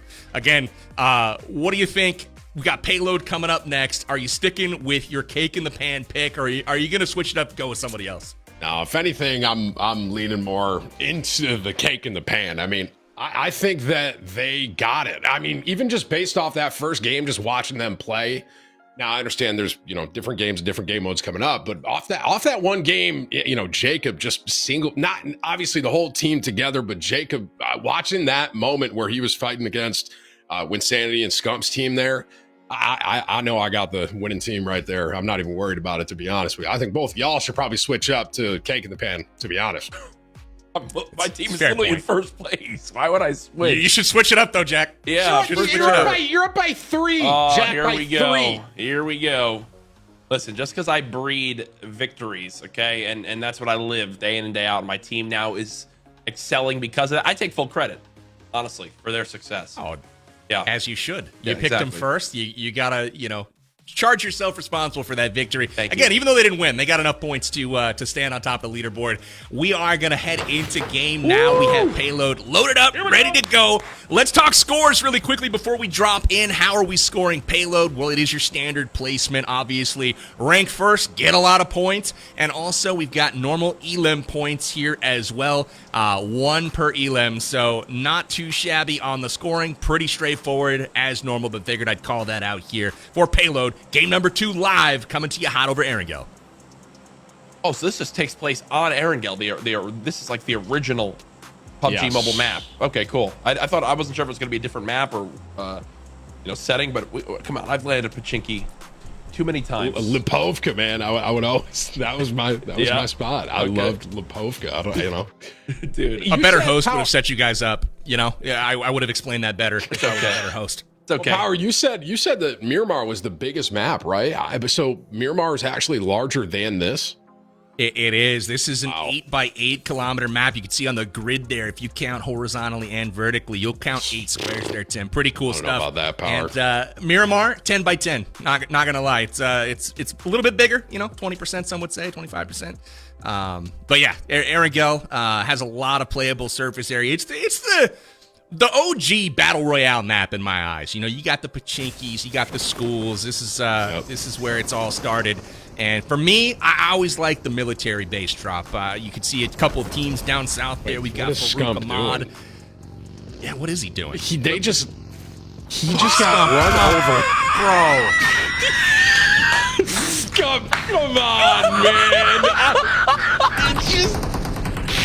Oh my gosh, dude, Scum. I correct me if I'm wrong here. Hang on. Cake in the Pan. Is that Jacob is driving this car, but when Sanity is manning the gun? Was I seeing that right? Are these flamethrowers on the front of the vehicle? They are, and they are mowing you down. Watch out, angry hosers coming to you live, and damn, you're out of here. Just like that, we've got a squad back to the lobby. Welcome to Payload, gentlemen. What do you think? Oh my gosh. I mean, I'm still so confused by this right here. When Sanity is on the gun. Oh, Jacob, it's dude. Well, Jacob, I mean, he can't get off the car, right? Because when Sanity is just gonna take him out, so he's just gotta drive around with Winsanity on, I guess. And Winsanity can't drive back to his teammates, because if Winsanity drives back towards his teammates, then Jacob will just fry him with. So it's like a truce. They have a truce right now. I am just now realizing that these are different teammates. You guys were much quicker on the uptake than me. Welcome to the game, Power Man. Welcome. What happened? Oh my goodness! This is a precarious. This is an interesting situation. I don't know how this is going to end up, but we've got already a team eliminated. We're down to 24 players left. Literally a quarter of the lobby's gone in the first 30 seconds. Oh my goodness! I was not expecting this. I don't know what I was. Here comes the help! Here comes the help! Rescue him. Oh my gosh! That's amazing. Yo, the drive-by. I know it was my team. I know it was Cake, but that was incredible to watch. That was like an action movie, literally. Like you were seeing something out of an action movie. That was awesome. Eliminated just like that. Scump goes out quick. I felt a little bad for him. And, this is, honestly, it's kind of a little RNG. It's a little luck of the draw. You hit the ground. Obviously, normally when you land in PUBG Mobile, especially in Erangel, if you're in the open, no one has a weapon, so it's no big deal. But in Payload, The cars come equipped with flamethrowers and miniguns, so if you're caught out in the open, it is kind of a big deal. And you're seeing the result of that with some of these players just immediately being gunned down. I gotta say, I haven't seen that flamethrower ever be as effective that it was against Dad's team and the Festive Skydivers. They met a grizzly in there. Well, correct me if I'm wrong, Power. It's also, from playing in a few of these events, a lot of the top players on my team would say, hey, let's land at this area, you land on this car, I'll land on this car, then we'll just drive them in when we know it's safe, because you want to have that movement for when the zone rotates and you can be able to, rotate towards the next circle.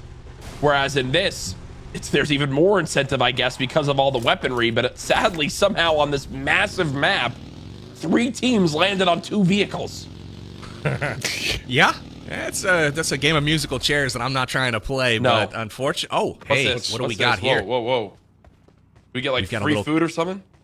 Oh, a surprise time. Oh my goodness. What do we got?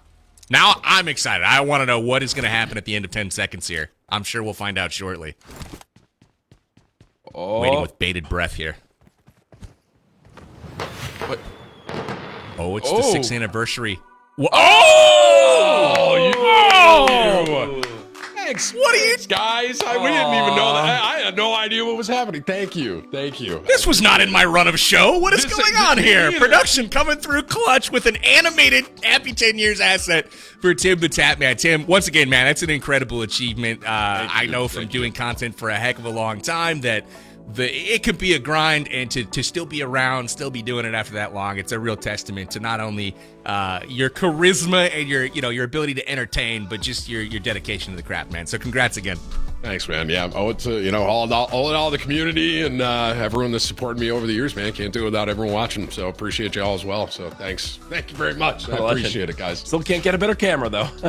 Okay. What do you want me to do? You think I know how to sing? Talk to Whips. You know exactly what I'm going to say, man. I just work here, all right? Let's get it together over there, Whips. Come on. Power. Well, hey. I don't know. Power, I do just want to say, Power Bang, my 10-year anniversary is in 3 years, 11 months, 12 days, and 14 hours. If just to keep that in mind. I really appreciate that. Can you guys carry the show for a second while I go put that in my Google Calendar? Yeah, for sure. We got that. Sure that we're going to watch this helicopter here that's probably got missiles on the end of it and miniguns on the side as they rotate. A bit of a better rotate than the magic carpet, I think. Is the magic carpet in this game mode? Is that part of this too? Not in payload, thank goodness. Because could you imagine the chaos of a flying carpet versus an Apache or whatever type of helicopter this is? That would be incredible. But hey, we got a tank on the screen right now, and Papa PG is going to be driving that sucker around. What I will say though, the helicopter, while it does have some impressive firepower, we get the miniguns on both sides of it, as you saw. It is also quite a big target. It's loud, it's very visible, and there are some heat-seeking missiles that will make quick work of those choppers. So you don't want to be caught up there getting locked onto by some of the enemies on the ground. So we'll keep an eye on that as the game progresses. Tank, I feel like the tank is just Tim the Tatman's vehicle. Wait, super weapon crate has spawned? What is a super weapon crate? Is there something beyond us? And that was my team too. What? I just noticed. I think that was the last player. No. That was brilliant. We've got a kidnapping in progress. No, this is not the same team. No, Tim, that was a sacrifice. What is happening? That was E-Loves going and resurrecting teammates at the tower. They're back. Wait, that's a resurrect? Yes, Jacob. Oh. So that was a 1-for-3 trade. Now the rest of the team is back. That. So okay, that was huge. That was huge. That was really good. That was really good. That was the super weapon crate. That was my confusion. Oh, look, we're back up to 27 players. So that was literally a necessary sacrifice to bring the team back. That was a great play. That's a hero play. That's I can't lie. I've definitely done that for you, Jack. Played some games with you. I can't lie. So hey, I mean, appreciate that. Always good to bring back the person with the higher KD. So, but yeah, no, like right there. Like, look at it. Right, Jacob's dead. We talked about how Jacob had the highest eliminations or tied for the highest eliminations in the lobby in game 1. Now, TCP, Solara, and Jacob all back in, can probably play for a resurrect on E-Loves as this goes on. So, cake in the pan while they're still a bit in shambles in a much better spot than having only one player remaining. Yeah, you're absolutely right. That was a massive 3-for-1. I didn't realize what was going on right there. That was huge.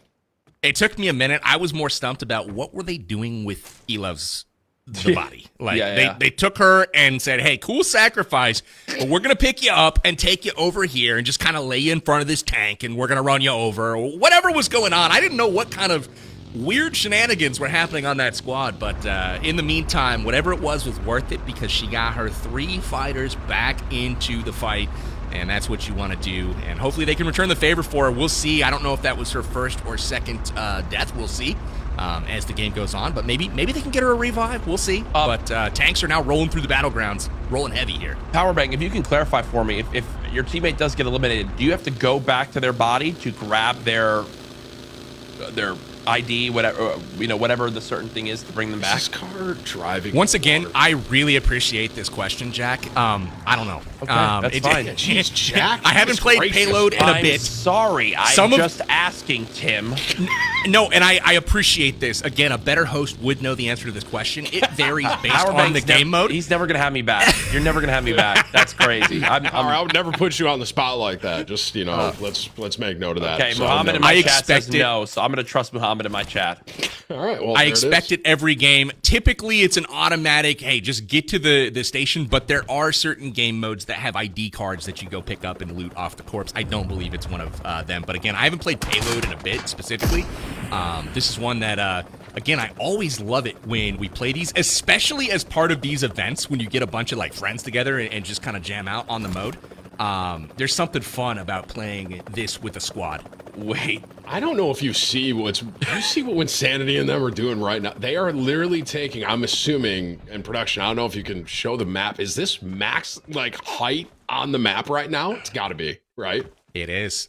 So they're the top spot on the map. So they literally, if Zone, you think into the future here, right? Obviously, we've still got a lot of game left and a lot of time left, but if Zone ends up pulling that way to where the Jubilee jumpers just rotated, that is going to be, I mean, that's literally there's no way they can lose being up there. If Zone pulls that way, right? I mean. Yeah, we'll see.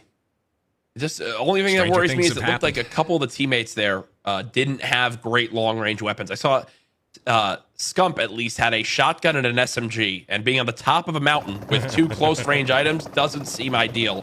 Production, I'm not trying to put Scump on the spot here. Does he have an elim yet, across the board? Dude, come on. Come on. It's impossible to play entire PUBG Mobile tournaments without getting an elim. Because I've done it twice. I've done it twice, bro.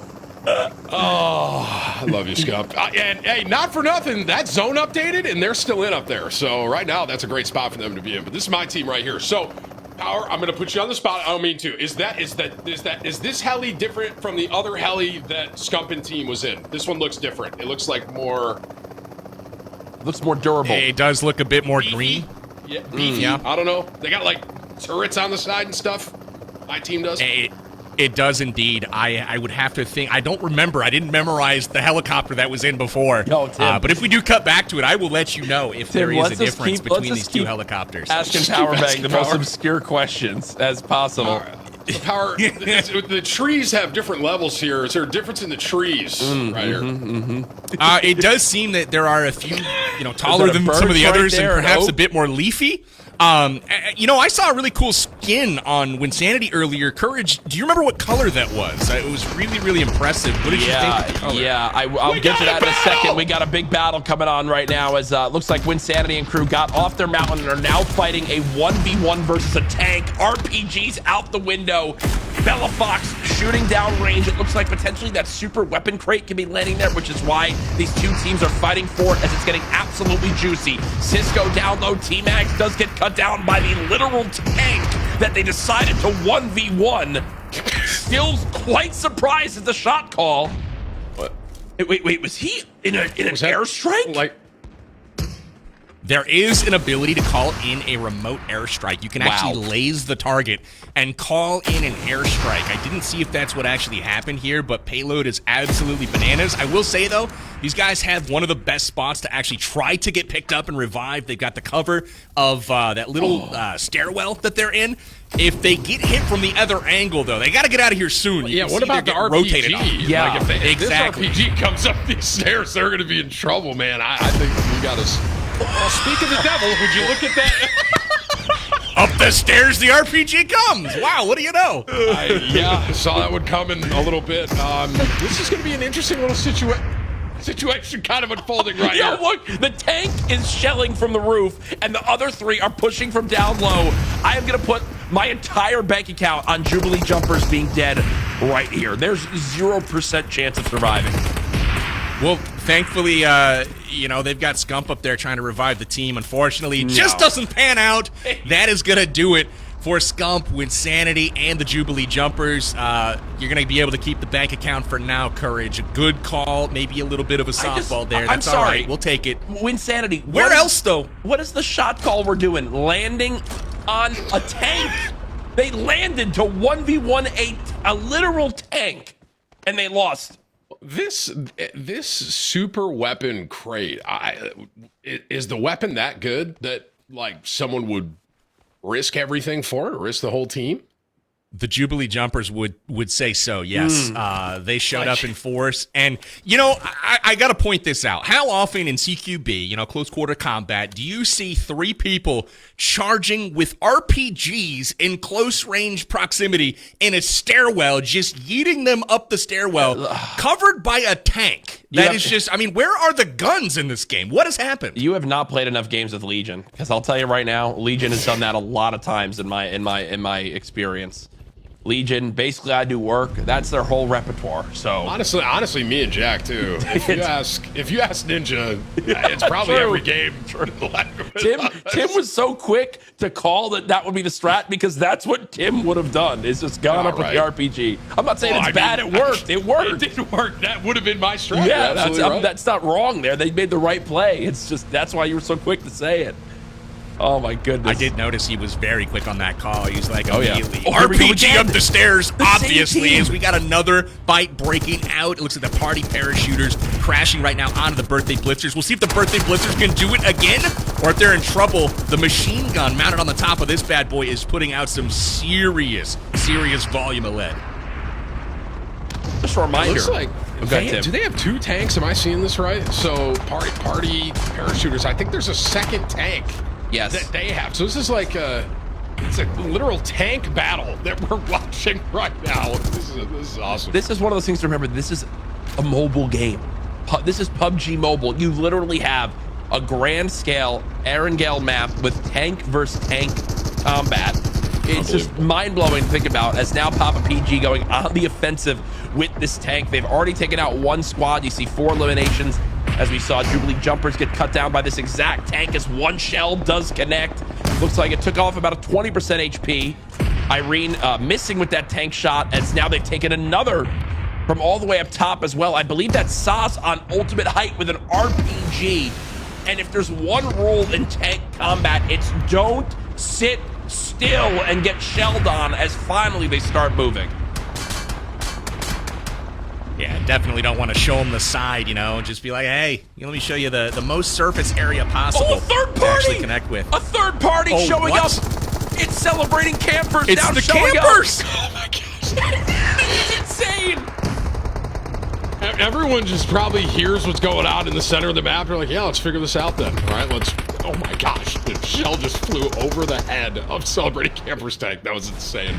I feel like they just kind of peeked over there, saw that Birthday Blitzers have like 2 tanks, and they're like, yeah, we'll back off. We'll back off. My goodness. I'm still waiting for a fourth party to show up with a chopper. That's the only thing this fight's missing right now. We've got loads of tanks. We've got Rolex on the roof with a rifle. I'm still wanting to see a chopper. We do have 6 teams left alive, and you can see the scopes are out. We're going to hopefully see some long-range action here. There are some shots. Woo! Close call, just misses, but Tiggleton and the crew are not going to go down without a fight here. That Good was connection. A direct hit.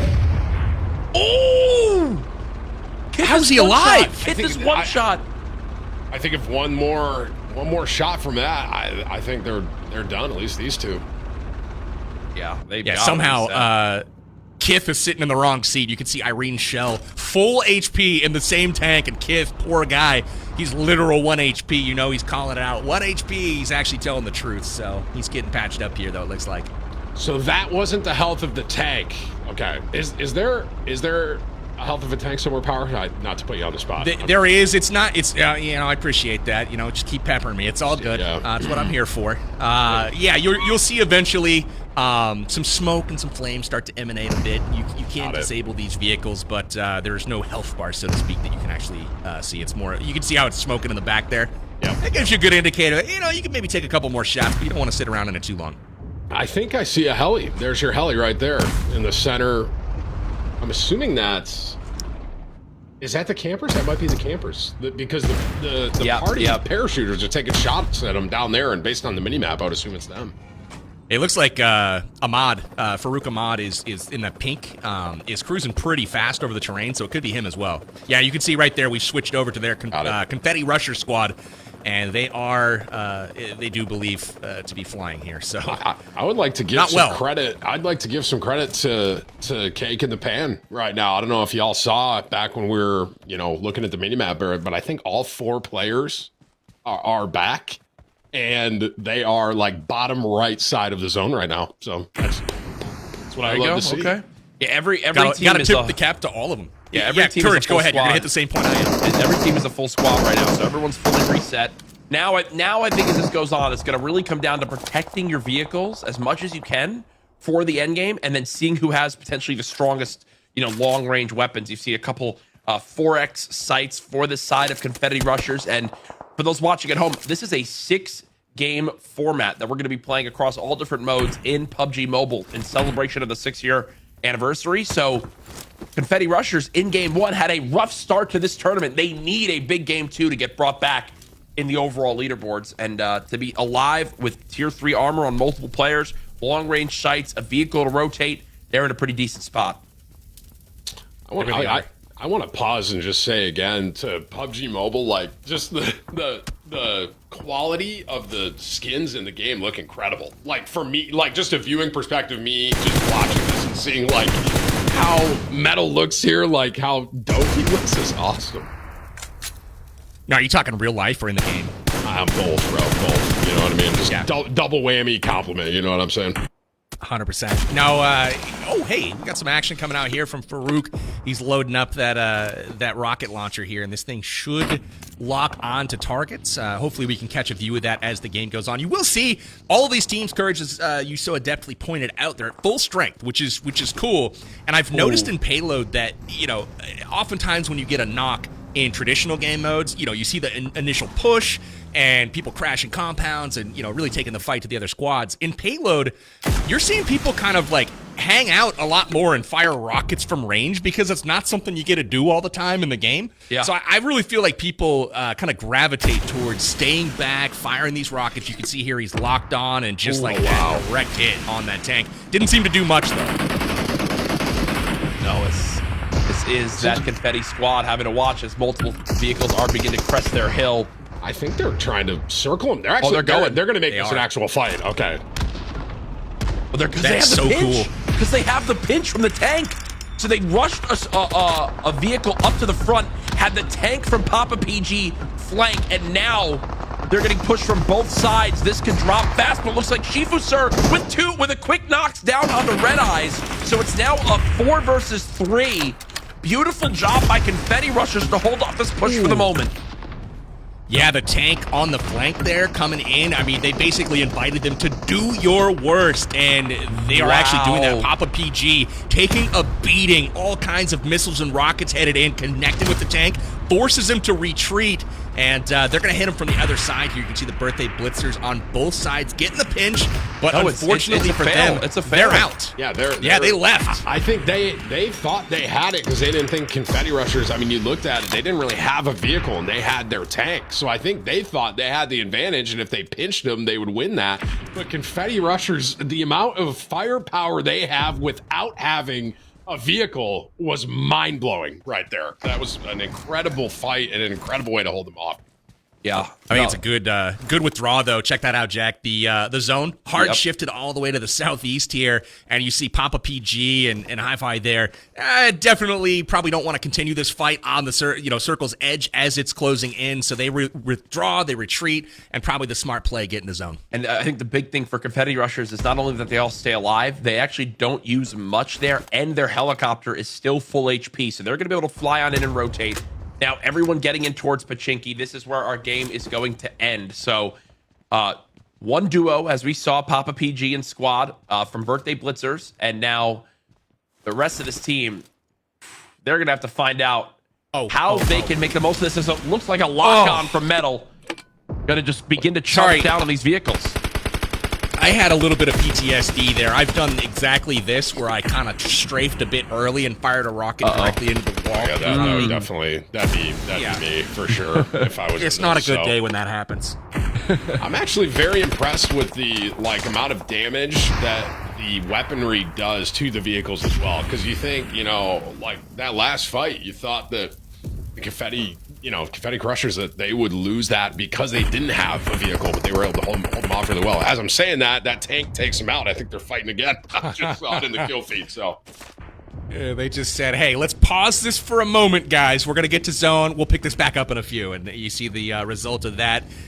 Birthday Blitzers able to pick up one of the tanky limbs there, and a finished job there by Papa PG, or at least a knock coming in on Farouk Ahmad. And reminder, we are now watching the team who won game number 1, who's currently in second place in score. There's only 2 teams in the zone. The team that got first last game and the team that got second last game. A recurring theme. Whoa. Cake in the Pan is also in zone, and they got third. Where are they? They're in zone. They show were me. Show me proof. Show me proof. I want proof. Prove it. Prove it, production. If prove production it. wants to show you that, they will, but they were bottom right. They probably want to show this interaction first. So The pre-fire. Oh, he's in trouble. He knows it. He moves. Oh, great nade once again. Dude, the nade's coming out from this man on Birthday Blitzers inside the house. Impressive. Not going to lie. That's good work. And look at that. I think he was top left there, and he wasn't expecting that. And Cake in the Pan is not in the zone, as we so easily see right now. They were in the zone. Oh, they're about to get in a fight right there. They were in the zone and left? That doesn't even make sense. The zone moved, Jack. It's the way the game works. Prove it. All right.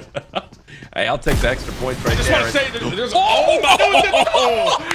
that was incredible. Incredible. Wait, that was a 2v4 because they got the first. Confetti got the first 2 knocks onto Birthday Blitzers. They then just met back up, and the 2 remaining players just 2v4'd Saz and PG. Insane right there. Keeping the team alive and getting revenge for their squad. I love how TCP here is just like watching this all unfold. Like, I'm just gonna take a little break, watch a fight actually, out distance. There might be some sort of method to that. It's like, watch everyone just kind of unfold, and maybe we can get some, points for placement just to stay alive. Worst case scenario, because it looks like if you look at the map, everyone is converging right here, right now. I don't know if y'all. Oh no! Oh, right in the rear. I thought he might have been able to pick up the elim on that tank. And you can see it's smoking. We'll see if he's connecting here. Tickleton picking up the grenade kill. Well, that was a noble attempt. I didn't really see any way out of that. Birthday Blitzers in that not at all right there. Not at all. So it was a good run. Cake in the Pan still alive, Tim. They're still in it. Actually, 3 of the remaining 4 teams are 3 of our top scoring teams in this tournament right now. So we will see our leaders of these 8 squads continue to expand on that lead as it goes on. As now Valak wants this 1v1 versus Jacob, and Jacob, one of the greatest slayers in the game, going to use this grenade launcher, but Rolex comes in as the third, or as the teammate right there to catch Jacob off guard. Jacob a little bit split from his team, unfortunately does fall in the 2 versus 1. I'm telling you, the duo of Valak and Rolex on the same squad. It is a dangerous duo. There is no cover in the zone, so he's making the zone cover right there. Literally just a smoke wall that he can play with and rotate with. That's incredible. This is gonna be a bold play, and I'm here for it. There's that smoke wall we talked about. TCP, no way, driving on in, trying to get control of one of the few remaining buildings left in this game. Solara now left in the zone, health ticking quite quickly. As Jacob, all he can do is spectate. It's Solara and E-Loves now rotating towards the hay bale. You can see multiple vehicles still left in play. Only 11 players left in this one. More smokes beginning to come on through. Track stars. I was gonna say TCP. I think he made it into a building, and he's just laying, watching everyone slay. This is actually massive. TCP just helped the team. TCP just peeked out and cut down whoever was shooting at the teammate. TCP, one-man army right now, doing whatever they can. Solara now laying. TCP has control of the building, trying to make sure this tank does not know where they are. Oh my gosh.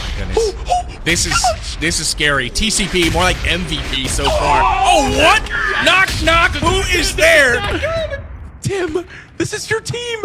Does Bushka know? No, they don't.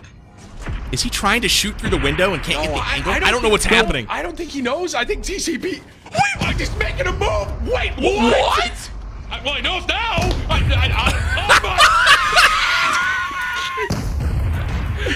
I loved everything up to that play. This is terrifying now. Good luck. Oh no!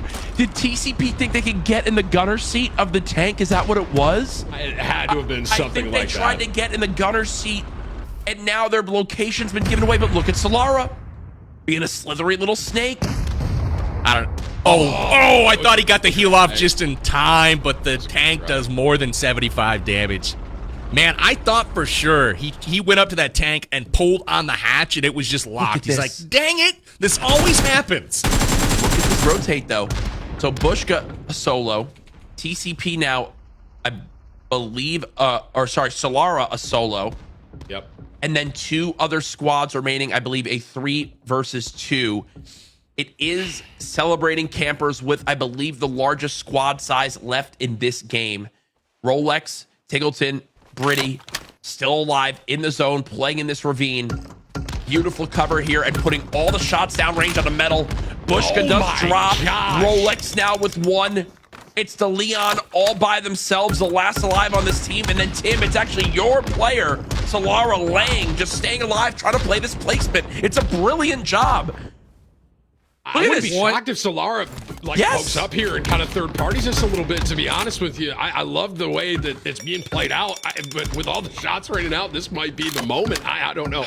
I think Solara is simply playing for placement, knowing that this squad is nearly full, a trio still left in this one, trying to hope that this other last solo is dead. I think that is the best play here. And Leon's probably thinking the opposite. Exactly. Like, boy, hopefully Exactly. someone comes in third parties this.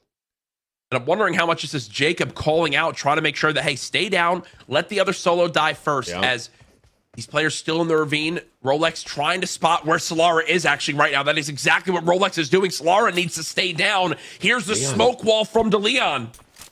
I wouldn't be shocked. Solara might use that as well, to be honest with you. Rolex cooking nade. Grenade launcher back out. This is about to end in the next 30 seconds, folks. Nades coming on in. DeLeon hiding. Look at this. They're all shooting the smoke, thinking DeLeon already made it out. He's actually taking the fight to him, it looks like. Are you kidding me? Oh my gosh. Wait, knocks 1. Now Solara's got to go. 1v2. Now, if Solara's going to have any chance, they've got to go right now. But no, Tiggleton's going to get res. If Solara doesn't go right now, you have a nade. Throw the nade. Throw the nade. You're last alive. You saw a knock. Throw the nade. Oh my goodness. No. Solara, throw it. This is your chance. You have to. Oh, you can't let them cook. get the Let him res. cook. Hang on a minute, all right? There might be a greater plan here we don't see. I don't know what that plan is, but I think it's going to unfold here in a second. It's a great point. It's a great point. Here comes the hellfire. What if they somehow, is there friendly fire? What if they eat in themselves? Is that possible? It certainly is. For sure. Hey, I've seen crazier things. Oh. That's one? Oh my gosh, that was a nice try. That's two in a row? It's not 2 in a row for the wins, but Celebrating Campers was on top of the leaderboard, so you gotta tip the cap to them. An impressive performance. I gotta say, the coordinated hellfire at the end of those games with 3 players and automatic grenade launchers just going to town, that was mighty fearsome. I gotta say, I wouldn't want to be on the other end of that. You saw a couple of players there just trying to hide to the best of their ability, foxholes and the whole like. That actually worked pretty good, those sandbags stacked up there. He was able to live a lot longer than expected, but ultimately Celebrating Campers picking up the dub in match number 2, and Cake in the Pan, Tim just not able to get it done.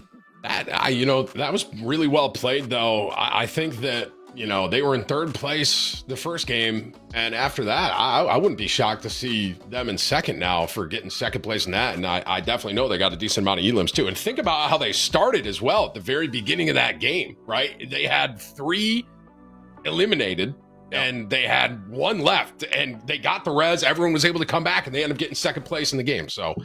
that was really well played, in my opinion, by Cake in the Pan, my team. You can't hate on it. They did well. I think you're going to see the results pan out in the leaderboard. But Jack, coming to you, first time you've probably seen Payload. What was the initial impression from you? Very hectic off the start with multiple teams landing on these vehicles. Found it really cool how much it changed the Battle Royale mode. One thing I really appreciated was Metal's team, I believe it was playing really smart, actually drove their vehicles inside a garage to protect them, which I think was really key towards the end of that game to get them in a better spot in the rotation. As we take a look at the replays here, which will probably start with Scump getting run over instantly. Yep, there it is. Sorry, Scump. I love you, bud. As there it was. His teammate, all he could do was watch from the back of the car. But, one thing I do want to bring up, and we're going to probably see it in this game, I really, really do wish Solara went for it at the end of that game when they saw a knock in the feed. If you're the last alive, you see the other solo eliminated, you have to go for that play before they get the res off if you want a chance at winning. You've already gotten your highest amount of placement points. You've got to just go for it. I know that they were hidden behind cover, but in the future, I want to see them play that one a little bit more aggressive. I like it. Solara, she had the grenade in hand in that final circle. And when they grouped up, yes, we have the armchair quarterback ability here, though, the ability to see silhouettes and all of that. She probably thought there was somebody, snaking off on the off angle. She would give herself away. But still, at the end of the game, there's 4 people left alive. I think you YOLO it, man. You throw the nade. You see if you can pick up the clutch play, especially, at an anniversary party where, hey, we're not playing, for some world championship esports title here or anything like that. But Hi-Fi here coming through with the clutch RPG.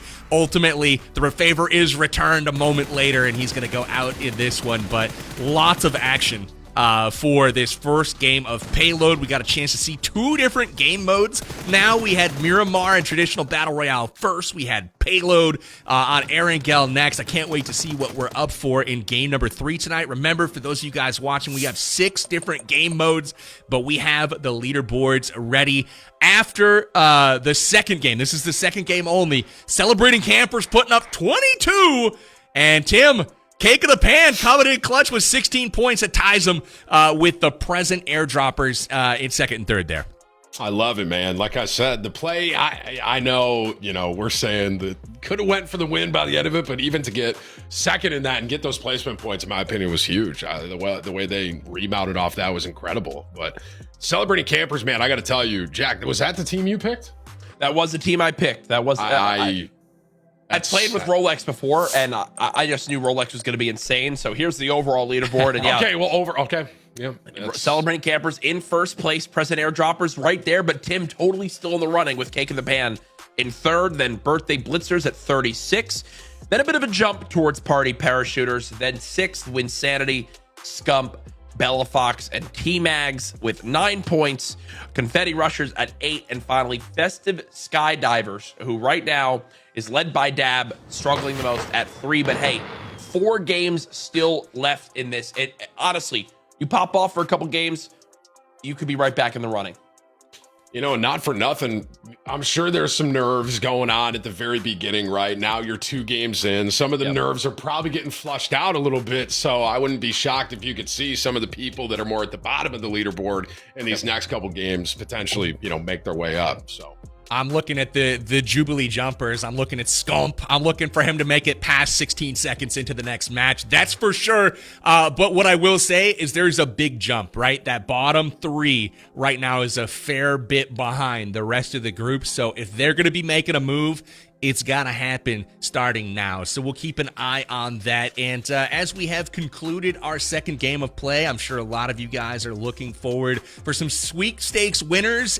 And those will be coming right after a break in just a moment. But what I want to do is encourage you to sign up because those sweepstakes, baby, are still active. You can see right here on the screen. We got a little QR code. Scan it.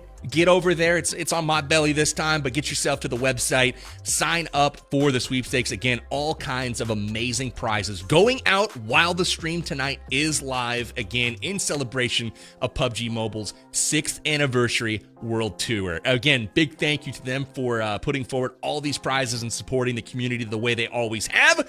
But we are going to take a short break, guys. Game 3 coming up after the break, as well as some more sweepstakes winners. I'll be back with Tim the Tapman and Courage JD here in just a moment.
Towards him, shots are coming through, top so low, a vehicle's over the top, and Alex takes him. They enter the gladiatorial arena of combat. There are only 2 words, and those are simply and epic. Depression, and Dino gets a second, he looks for 3! This competition in this arena has been one of the most incredible experiences.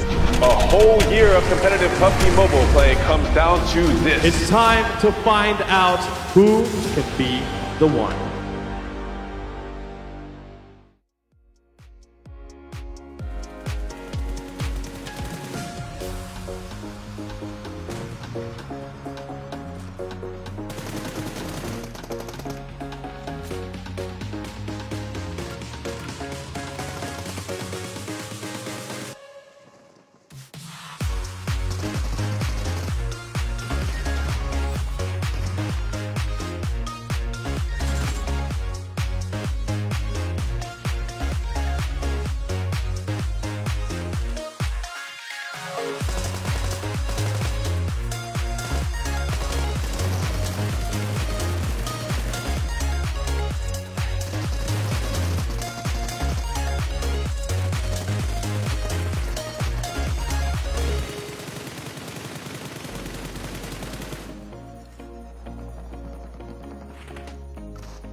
We are back. Thank you guys for putting up with that short break while we queue up our next game, and I am so excited to get into it. If you guys haven't downloaded PUBG Mobile just yet, do it. Get out there on the battlegrounds with us. Link in the description to go find that everywhere on every app store, Google Play, iOS, etc. But also follow PUBG Mobile everywhere on social media at PUBG Mobile and get tuned in to events and news and all kinds of fun stuff, just like what we're doing here tonight with our 6th anniversary World Tour.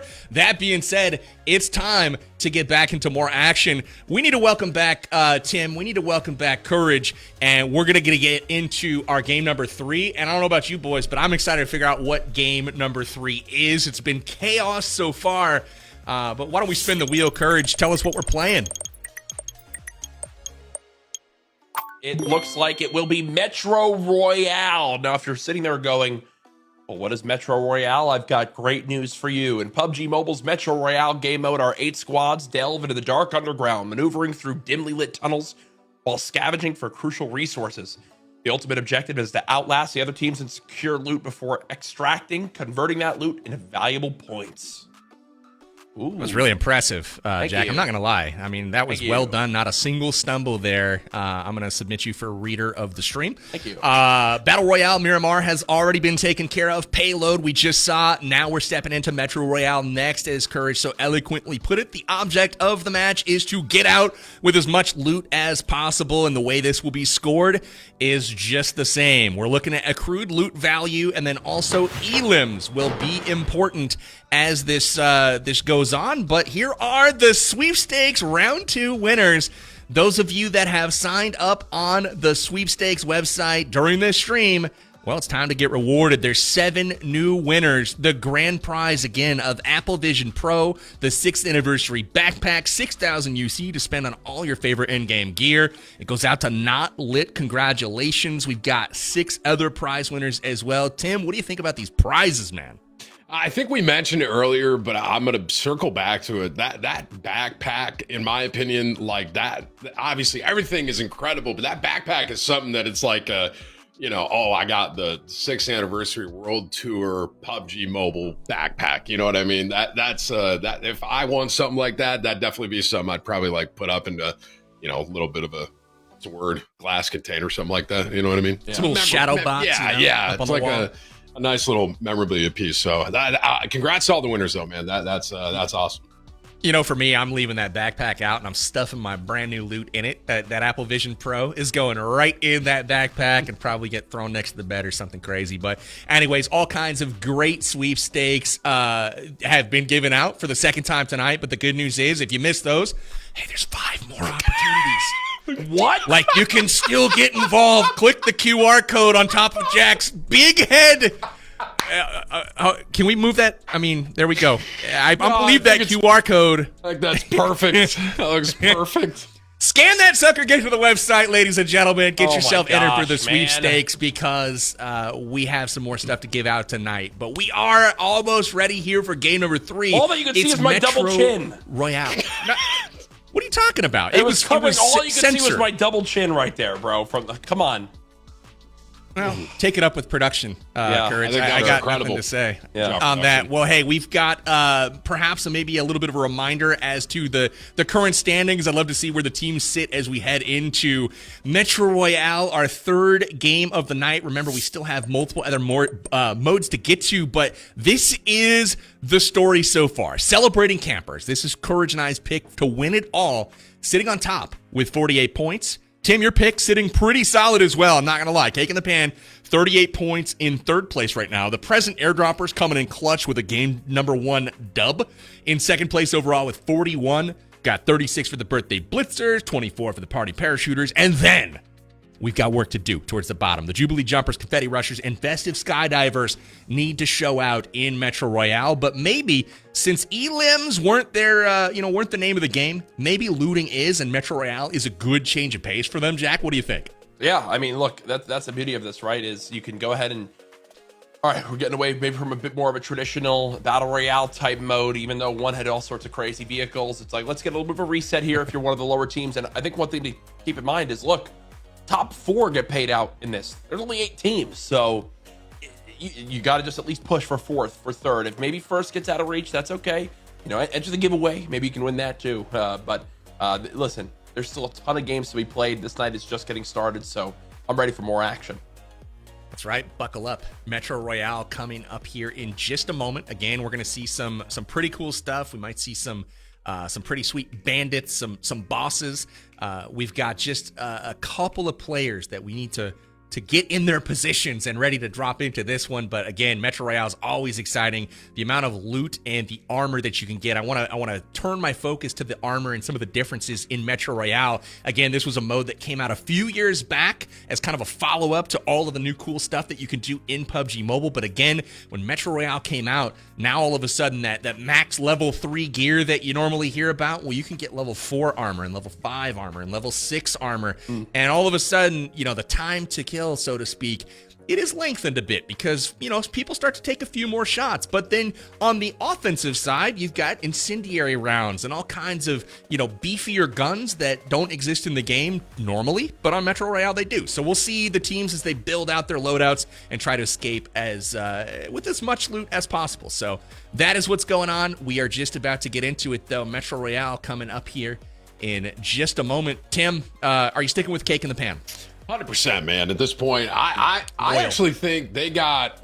I've been the most impressed because they didn't necessarily have the cleanest start in that last game, and they were still able to make something out of it by the end of it. You know what I'm saying? So, if anything, that makes me think that they even got a better chance than I would have thought before that after game one. To be honest with you, so.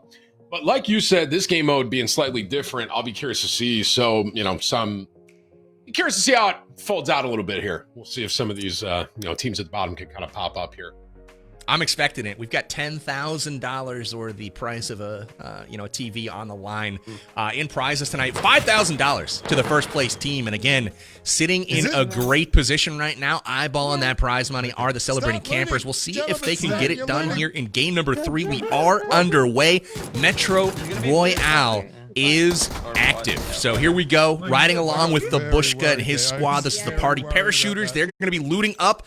You can see postcards. There's going to be a variety of loot, like an old videotape, right? And each of these is worth a certain amount of credits, and ideally you escape with the most amount of loot value at the end here. But again, we'll be trying to dodge a lot of the other obstacles and enemies on the map, and including potentially each other. So we'll keep an eye on that as the game progresses. Well, technically, someone could just loot a ton and be like, all right, we got a ton of value here. Let's try to extract with all of us alive and not actually fight someone else. Pistol is ready to bar.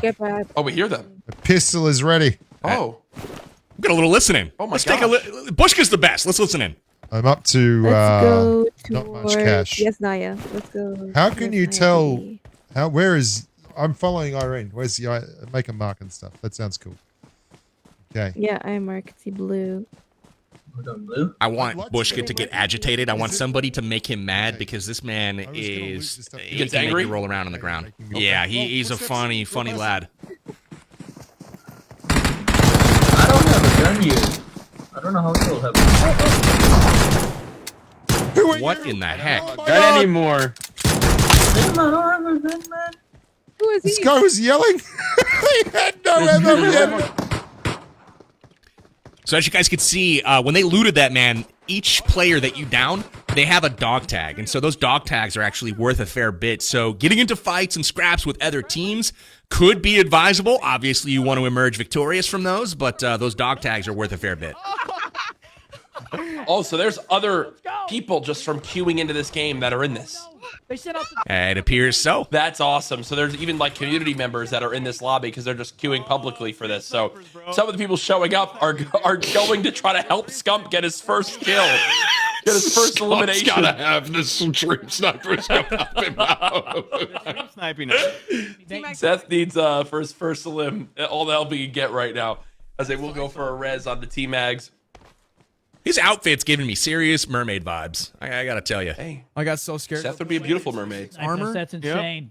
Yep. She had top. I feel like him and Winsanity are like brothers, man. They have a striking resemblance to one another, especially when Winsanity grows out the mustache. True. These guys are like kin on the same team here. Oh, and you can see, look at that, already 24,000 value, probably the most valuable kit we've seen for those watching in the top left. That is, I'm assuming, power bang. If they extract, that's how much credits they'll get or score. Oh, well, I take back everything I said. Oh my gosh, 124,000 value. Okay, it's a fair bit more if my math is correct here. Yes, They're up to 130K. So now. is this a situation where it's like we have 130K, maybe we should just extract? I guess Power, I'll go to you. Sorry to put you on the spot. Yeah, no, I would say you want to play this one out. It's not uncommon to see several 100,000. Oh, wow. 500, 600,000 in a game. So while they're off to a great start, there's still a long way left to go, and certain portions of the map, like there's an underground portion, for example, where there's a lot of like good loot, and the harder sections of the map typically, or where the people start to congregate, those hot spots will typically bear out better loot, worth more, and you can really start to stockpile a lot of that value. Get something on the board, I feel.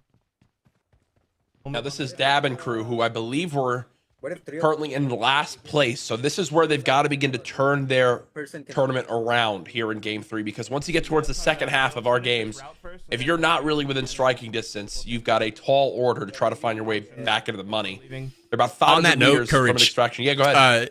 Yeah, no, Dab specifically, Metro Royale is his specialty. Okay. So this is like his main game mode that he plays and covers content on. If you guys haven't checked out Dab Plays, you want to learn more about Metro Royale, it's a good place to find him. Check him out, Dab Plays on YouTube. Little shout out for you there, Dab. But since they are in last, and this is their game mode, I'm looking at these guys to deliver here. This was the Festive Skydivers, and they've struggled so far. But if they can turn it around, Dab leading the way here on Metro, this is what they're looking to do, but not off to a great start. Honestly, like we saw some other squads with 130K value already. That's 4x what Dab and the squad have here with only 31. Is there is there certain spots, or is there like certain items that it's like, oh wow, I found this item? Yes. Okay, so there's basically things that they probably know they're looking for versus not, essentially. Absolutely. You can pick up 50K, 100K off of a single item. Oh, wow. Okay. But they're very rare. Like, you're not going to find those, all over the place. But, if you do, you're like, oh, okay, sweet. So it pays to kind of hunt around and look for those more valuable items. I'm going to say that someone will get into the millions in value. That's my prediction. We go there? Millions? Millions. I just feel it. Well, right now, looking at everyone we're looking at, I would say one team is on track for that right now. We'll see. There is a lot, right? I see the countdown says 26 minutes, right? So I guess you still do have some time here to flush out. But yeah. Right here. And that's the max, that's as long as they have to be able to extract successfully. There's a world here where, and you can see they're fighting a boss right now. This is Cobra. This is Kenneth Wolf. He's got a lot of HP. You have to shoot him a bazillion times here. But you can see the level 4 backpack right there, 45,000 Metro Royale credits. The DVS worth 26,000. So those items by themselves, that's what, 70,000 almost. So really impressive, amount of loot just off of one boss. Okay. Type of situation. And it looks like they'll have to wait and just protect it until they're able to loot. Not much ammo left. Playing as a team, so it's like for this player. Doesn't really matter. Do we just get to keep them, like... I don't have hear the comms ammo's there. Overrated. Discussing what they should do. Yeah, great. Should we come back? No, it's fine. It's fine. Tim, you and I got to play one of these next. Right now, guys. We dominate. Now the question is, do they split us up, or do they, put us together? If they put you and I on the same team, then we need the LeBron James and Michael Jordan of PUBG Mobile, just to be middle of the pack. Yeah. Just to be middle of the pack. Yeah, PUBG Mobile. Maybe we can. Bro, they gotta give us hacks or something. Well, I'm sorry. 775K. We looked away. The Scump and this team had like 20,000, and now they have 774,000 value. Let's go. Hey, bold prediction, Courage, on the million. It seems like you might actually have that come true, but I will say these guys have got to make it out with that loot. That's step 2 of the process here. It's one thing to pick it up. It's another to get out with it. And I like the idea of you guys teaming up, though. I know a guy that can probably make that happen as we continue to watch here. These guys put the loot in the bags, and they're up to 785K. It's a good start here for Winsanity. But this is just that Winsanity's holding, correct? Because the rest of the team has their own value, right? Or is this the whole I team? believe it's the team value. okay, okay. I'm not 100% though. Okay. Because again, we'll get confirmation on that. I'm hearing from production right now. Oh, We'll get because look, confirmation. now we're on another teammate, and they have 63,000 value. You're right. So when is my God a raid boss apparently? Yeah, far and away it's the gonna most be- in the lobby right now. It's going to be well over $1 million. Jack, you're right. Thank you. I'm always right, Tim. Okay, bro. Ammo as I'm always right. Calm down over This there. guy. Sheesh. I think Powerbang did. Who hired me? Oh no.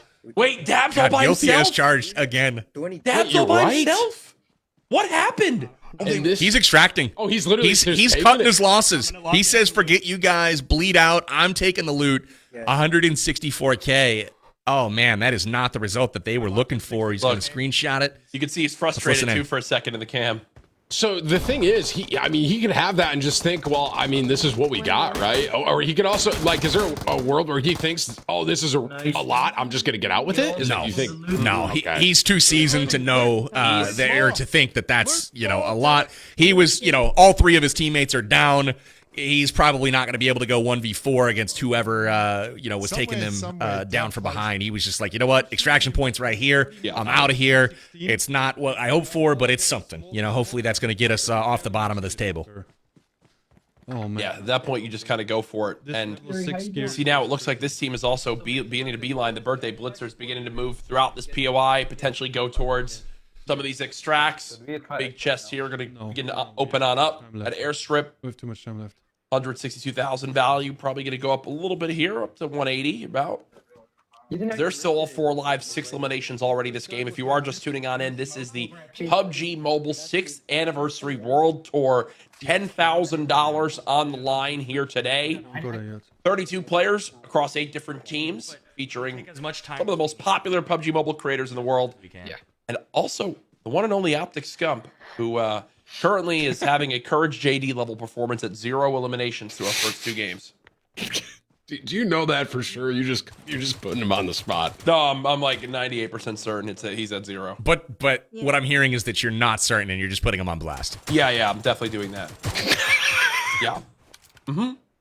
Fair enough. Hey, I like it. I'm rooting for Scump at this point. Oh, Rolex just got wow, that sniped. is a 50 caliber sniper to the dome. Rolex on his knees once again. Gonna be hopefully getting picked up here by a teammate. I don't see anybody nearby, but man, that was a nice shot. Good call. Take a listen in on Scump. There's some bandits shooting up here. Yeah. Question is, what are they shooting at? Scump has 64,000. I feel. Well, never mind. I don't think Scump's doing much talking because he's just trying to focus on playing. Doing everything he can to just play. Yeah, he's probably just trying to be like the best teammate that he can, right? Yeah. Now the. Yeah, he's got stuff. Production just told us that he hasn't said a word in 5 minutes because he's so hyper focused on just listening and staying alive. Just look at his cam. Look at how locked in he is, dude. He is just like there's no. Bro, I'm pretty sure I could go do the worm in the background of his setup right now, and outside of the whole room shaking, he wouldn't realize that it was happening. Oh, we love you, Scump. Oh, we cut away right when he was saying something. Dude, I like how all of us just start laughing spontaneously. The audience has no idea what that's about. Production's Come on, just like Scump. in our ears. Oh, good times. Scump, though, getting Come the on. loot. And now we got a fight breaking out. We'll see if he can deliver. Whoa, okay. Nice. I think that was like one of the AI you can take out, right? Okay, this is a boss. This is a boss. They're fighting. Oh, what the heck? It's so good. It's so.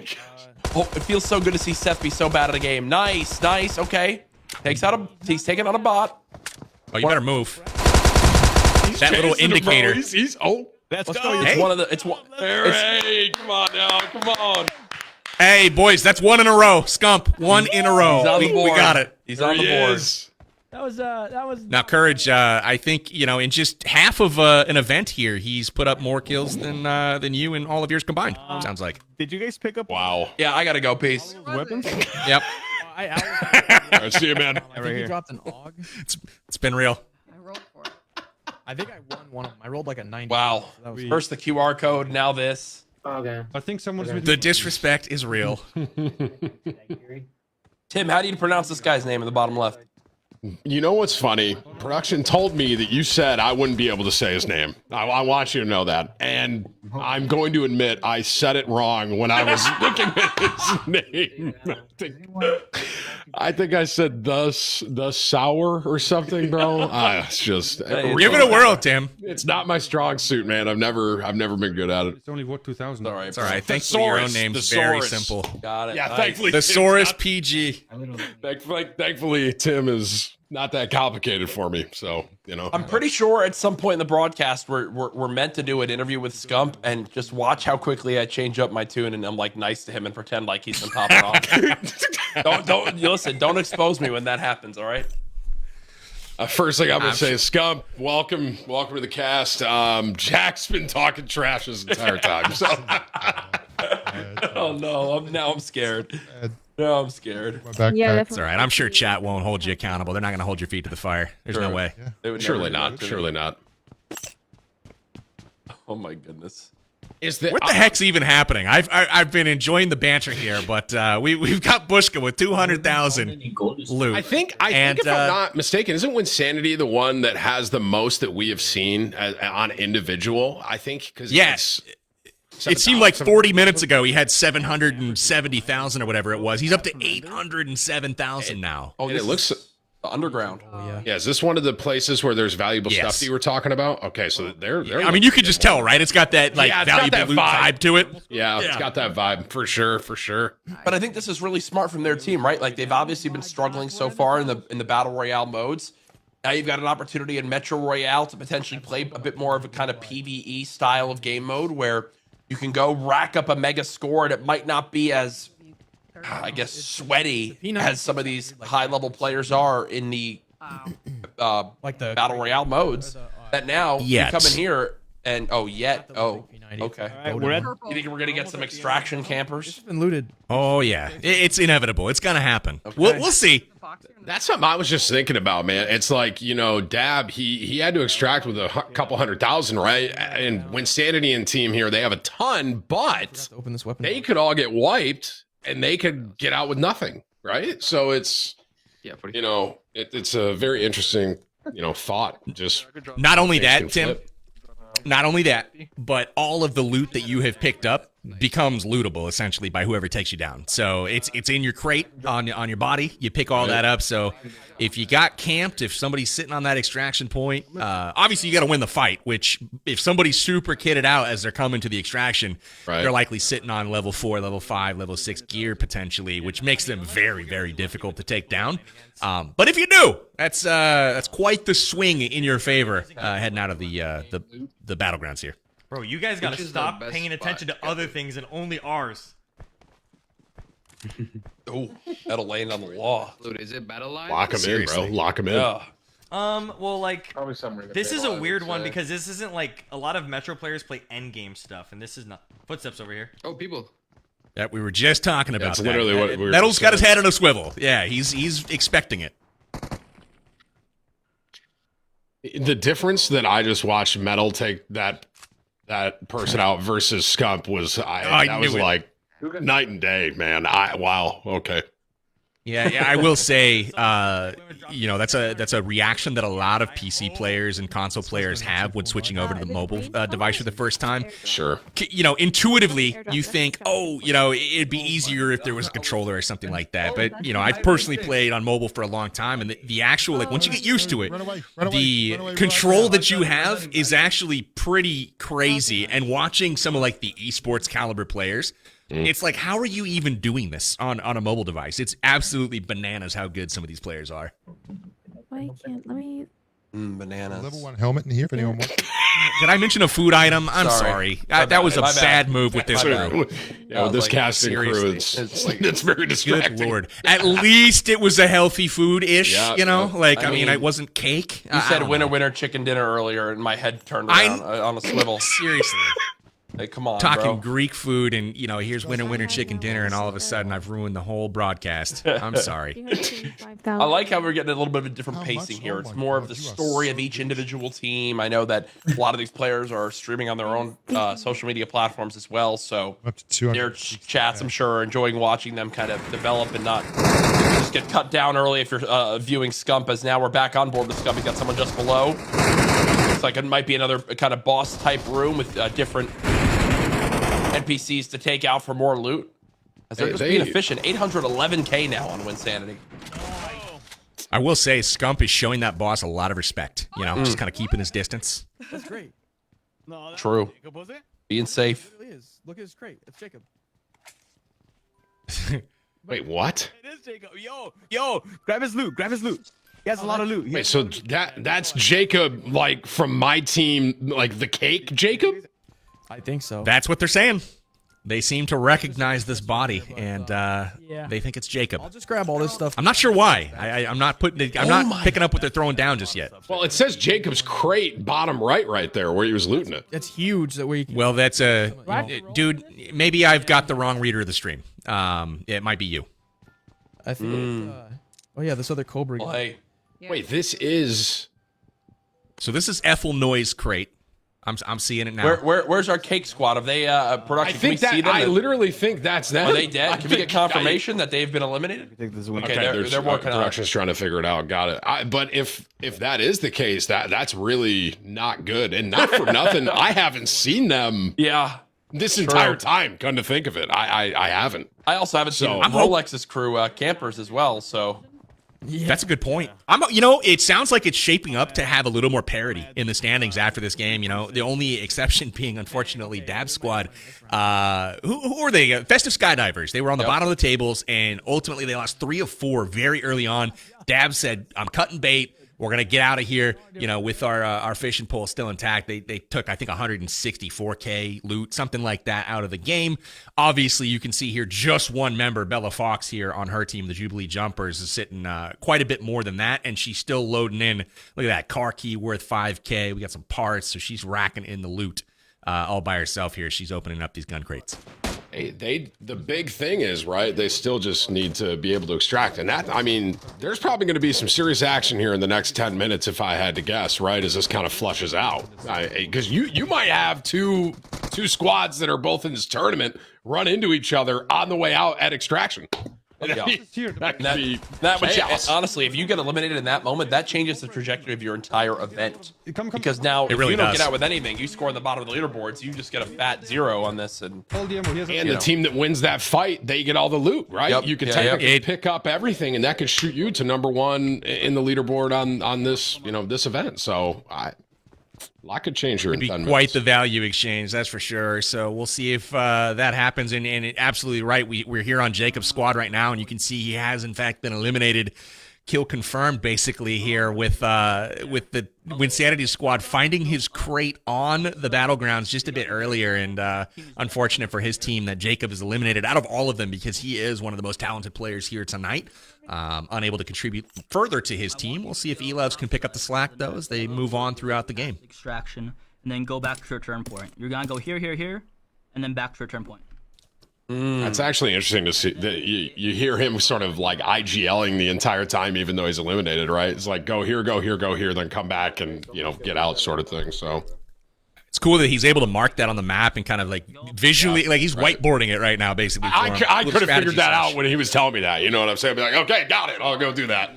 Wow. We're going to rotate. That's right. Here. Oh, why is it doing that?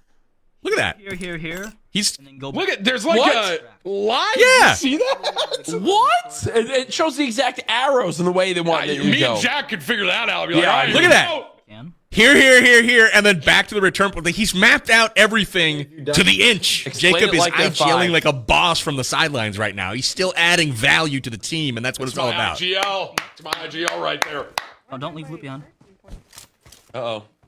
They don't leave anything. Grab all that. Yeah, homie, there's a whole house full of crap here. Pick it up, put it in your bag. Let's get rolling. Get moving. Move quick. Power, not to put you on the spot, but I am. So like with the value items, is that a limited amount of space, or can you just grab as much as you can physically grab? So there is a limit. There's a capacity on your backpack, right? The higher level your backpack, the more capacity you have, the more you can haul. And then depending on what you pick up, some of the items have a heavier weight than others. You'll notice if we hover over a specific item, there's a weight to it, and there's also a value to it. So some of the things take up very little space but are worth a lot. So those are the ones you're kind of looking for. Jacob wasn't there still, so he does have teammates somewhere. I think the ones that are infinite, though, are dog tags. You can pick up as many of those as you want. I think we're all right. Pick their loot. I feel like we need to. Insanity playing so confident, so many credits, so much and value. If I'm looking at this right, there's a return point right there, right? They can just leave if they want right now, but they're trying to just find as much as they can. Yes. Yep, 100%. that's correct. It's right next to them, and then if you see it, you can see it on the mini map. But then also, if they look at it, you'll see green smoke, kind of indicating that it's an extraction point. It looked like all that was looted in there. Yeah, so I think they're trying to find every little bit they can right now, or they decide to extract. I mean, at this so point it looks now, like they're walking out with 1.5 plus million. Yeah, easily, because Ella Fox had 300,000 herself. He's got 900,000. Yeah, they're going out. This is a clean performance from Insanity that was and crew for the Jubilee Jumpers. That is a big. I mean that's the most I think we've seen right now as a team right there. Yep.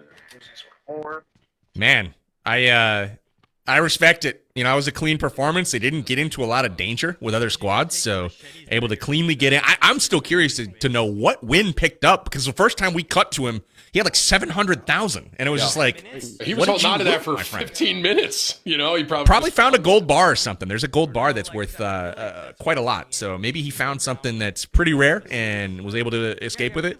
We'll never know, but at the end of the day, the game knows, and they were able to get out with a lot of loot value. Now it's on all these other players to try to collect as much as they can. Metalcore, not a bad showing himself here, 429K and counting. They've got 9.5 minutes, though, to pick up as much loot as possible before they're getting out of here. And TCP, ultimately, the last player alive right now for his squad. He's trying to get out as well. Actually, is number one still alive? Can't really tell. I don't think so. No, I think that's Jacob. Yep. So we're watching Jacob. Oh shit! Is he fighting a boss right now? No way, right now. He's trying to. So this could be really bad for Cake if they had just extracted absolutely nothing. Looks like he's out of heals too. You can tell he's just trying to be real careful here. I mean, he's probably trying to just full send this boss to try and get as much, value as he can, right? You would think. Yeah, he is, absolutely. Well, I think two of the players, I think Eloves and Solara did extract. Whoever's higher value. And now, 5 minutes. And now they have TCP No Way in there by themselves, kind of going for like the, hey, see if you can greed a bit more. Oh, well, that hurt. Oh, wow. Wow. Okay, yeah, so see, that hurt. Yeah, and Jacob's immediately saying leave, right? Like, get out. Oh, man. This no. Oh, this is bad. Oh, brother. Okay, just stay behind. Oh, my. Now you just got to hope the boss is going to help you on the third party here. All right, the boss needs to focus the people that are right there. Oh, man. Unfortunate for them. Jacob and squad there struggling a little bit. Jacob eliminated early, and you saw TCP getting cracked at the end. Just spent a little bit too long, and that's the dilly dallying we're talking about towards the end of these matches. Extraction point was there. But if you don't take it, you stand to lose all of your loot, which is exactly what happened to them. Thesaurus, on the other hand, his squad, they are getting out while the getting's good. Birthday Blitzers trying to extract all 4 successfully. We'll see if they're actually able to get close to that loot total that the other squad did earlier, the Jubilee Jumpers. Yeah. Screenshot. Less than 5 minutes. Yeah, time to get moving. Get out with what you have. Right now, this one here. Get your screenshot. Not bad. Pretty solid performance right there. Metalcore and crew. This is a squad, though, that's near the top of our leaderboard. Still alive, Metalcore. Probably the second most amount of individual value at 439,000. We have not seen how the teammates are doing, though. So with 7 minutes left, still some time to loot. It just comes down to, do we think Metal and crew are going to be a bit more greedy with how they loot? Yeah, they're definitely going to try to squeeze every bit of juice from this orange. But, the team, like Bushka here, 300K is nothing to sneeze at. He's having a decent round as well. Normally, like a decent performance, you're looking at 500 or 600K in a round. And, a really good performance is obviously on up from there, million plus. It just comes down to luck. Are you able to find those gold bars? Are you able to find some of those high-value items laying around the map? Which Sanity absolutely did. But the rest are starting to extract now. Again, not much longer left in this one. You can see the countdown in the middle. Just a few seconds left before we actually get out of our Metro Royale game mode and head to our leaderboards. She's 350 or something. Come on, Bushka. You're not going to get 0.1K more to get that even 300. I'm a little disappointed. That would irritate me to no end if I was a player. Listen, you just got to get out of there. You just got to get out of there. Bye-bye. There we go. So Nicely done. Well, it says what? 300K right there on the end. You see what? It comes in 2 minutes. So, yeah, I saw. There's some discrepancy. I'm irritated even more now. Yeah, maybe. A little pass go type of action here. Yeah, exactly. Get a couple hundred. We just got to get on. Did any of you guys pick up smokes or anything? No. I got to get moving. 800 meters? I was going to say, is this the last? So, is this the last team in our tournament that is left? Total right now to get out. Let's see. I do believe production. Seen? I do believe production just said this is our last team we're going to be watching. Okay. So we're gonna there are some teams we didn't see, so I think this is a good. We're going to get a real big leaderboard update after that. Of where they currently stand. But Metal and crew must know of some way to rotate fast on this map because it's just better to get. 5 minutes remaining, and they're 800 plus meters away. I was just going to say, Jack, Unless you see the map, there is no extraction point nearby. Is it coming? Potentially bonus extract coming in. See look at the clock on the minimap. I see what you mean. It says like 36. Yeah. It's possible. So I'm assuming this is like almost like a mobile extraction. Exactly. Like they can just get up into the heli and they can get out, kind of a thing. Yep. Yeah, it's possible that they picked up a flare gun where they can call in basically a mobile extraction, like you were just saying, where it's hey, pick us up where we're firing, a little bit of a flare, if you will. So yeah, that is possible. I was actually like, why are they not moving? There's only 4 minutes or so left, and they are nowhere near the extraction point right now. So that's got to be what they're thinking. I wonder if they're trying to ambush somebody that's running by. I don't know what the plan is right now, but maybe we listen in and see what Metalcore's thinking.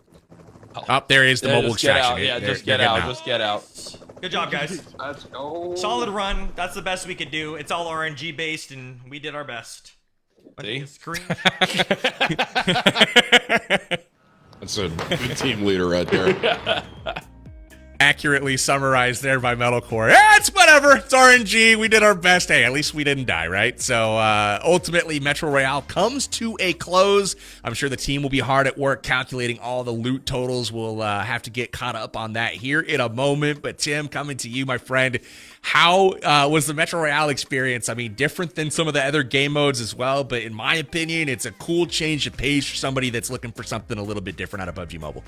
Sure. I mean, I'll tell you like flat out I had no idea that game mode was in PUBG Mobile, right? And that isn't, in my opinion, an awesome game mode just to have in general. It's a little different from the Battle Royale style, right? But it's very unique in its own way as well. And for someone out there that you might, play a mobile game, you're like, well, I don't know if I want to do the Battle Royale. It's like you also got this mode, Metro Royale, that's, something that's just slightly different, but also, enjoyable to play as well and watch for that matter.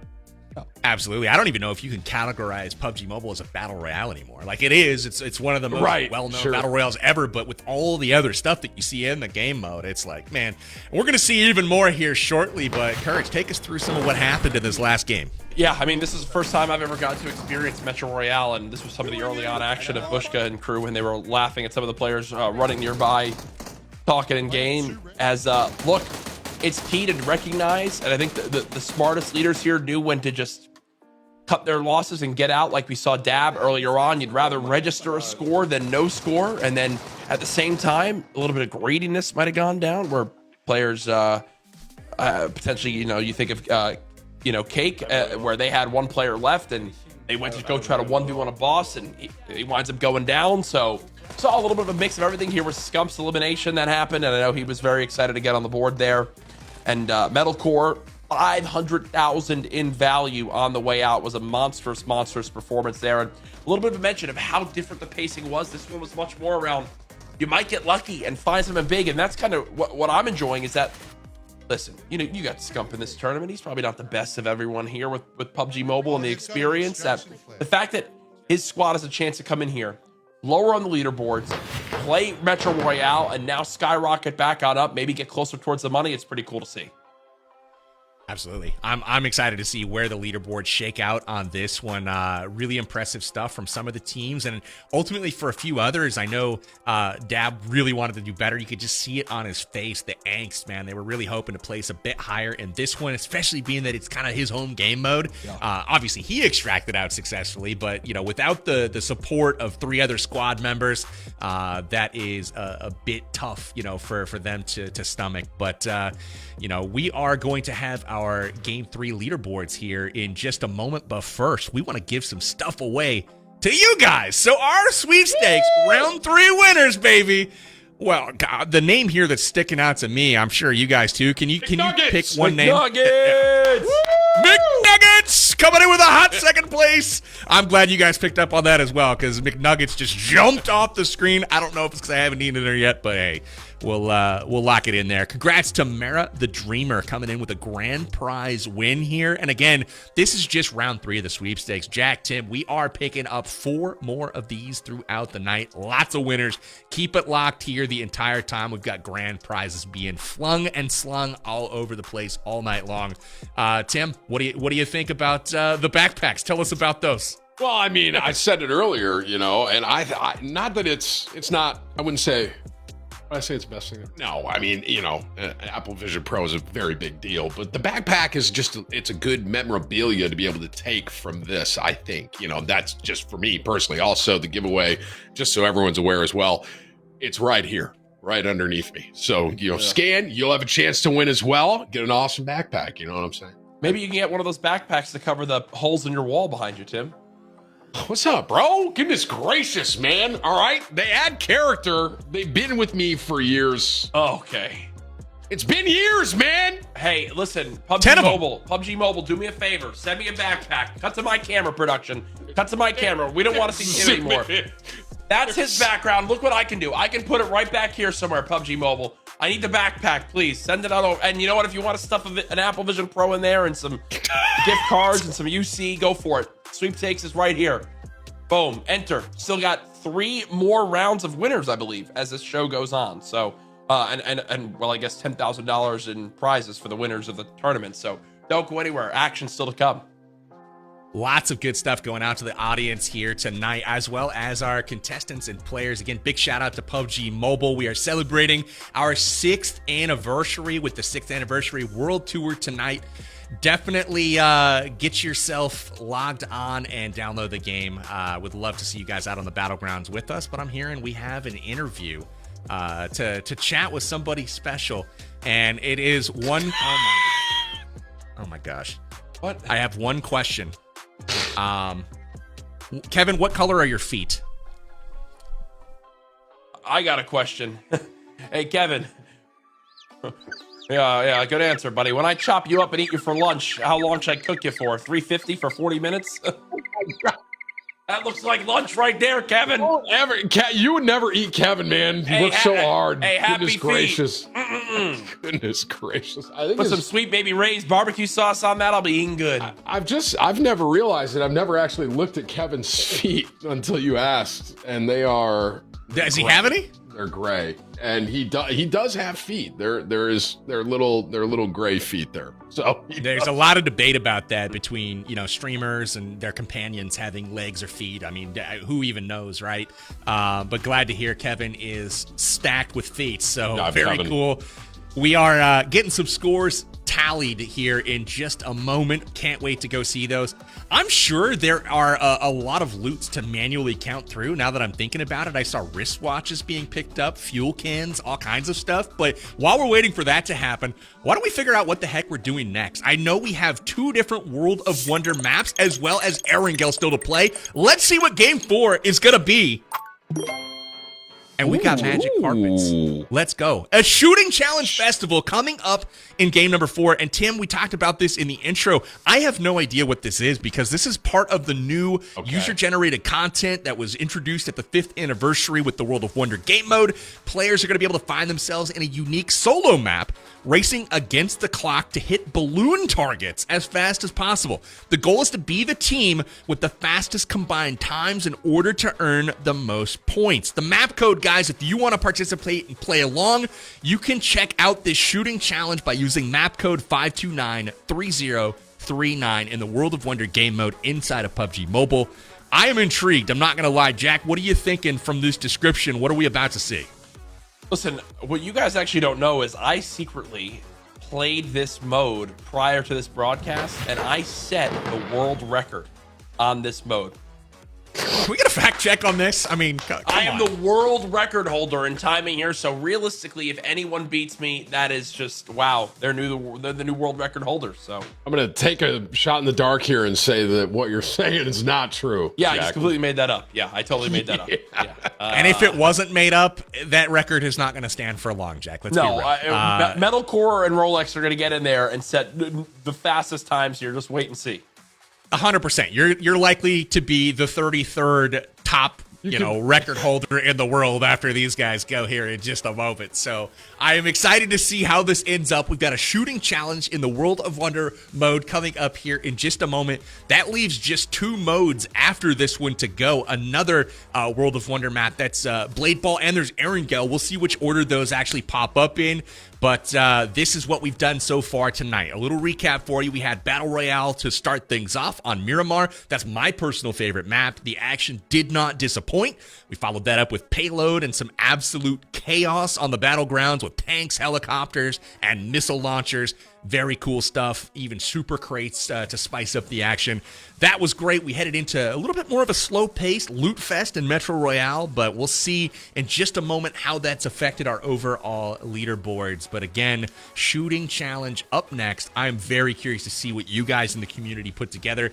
Don't be shy about hopping into World of Wonder and creating your own game modes. I've played a lot of really cool modes, everything from races to like a domination type of game mode where you're capturing bases and stuff. It's really, really cool what you can do. So we got the leaderboards ready, I'm hearing. Let's check our Game 3 stats here and see which teams are which. Jack, what's your takeaway here? Oh my gosh! Oh Cake my. in the pan! I didn't expect that! 961,000? Oh my gosh, I had no idea. I thought that was going to be a rough one. Dude, Cake's taking the whole thing. I'm calling it right now. Oh my goodness. That is actually a massive, massive score for Cake in the Pan.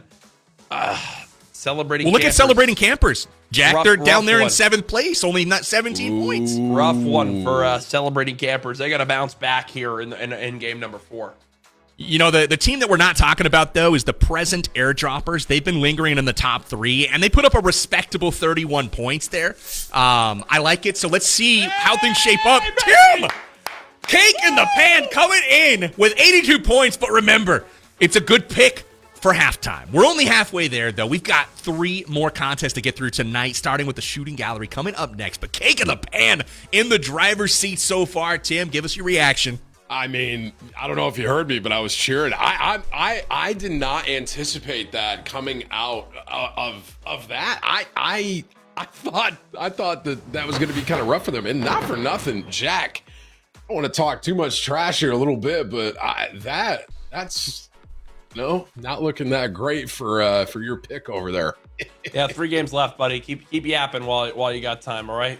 Don't worry about it. I'm not going to be in the shooting gallery is going to be Celebrating Campers Forte. I'm calling it now. They're going to kill it on this next game mode. I will say, though, it was interesting to see them drop from 1st place all the way to 5th. Like, it wasn't like, hey, we got overtaken by Cake in the Pan.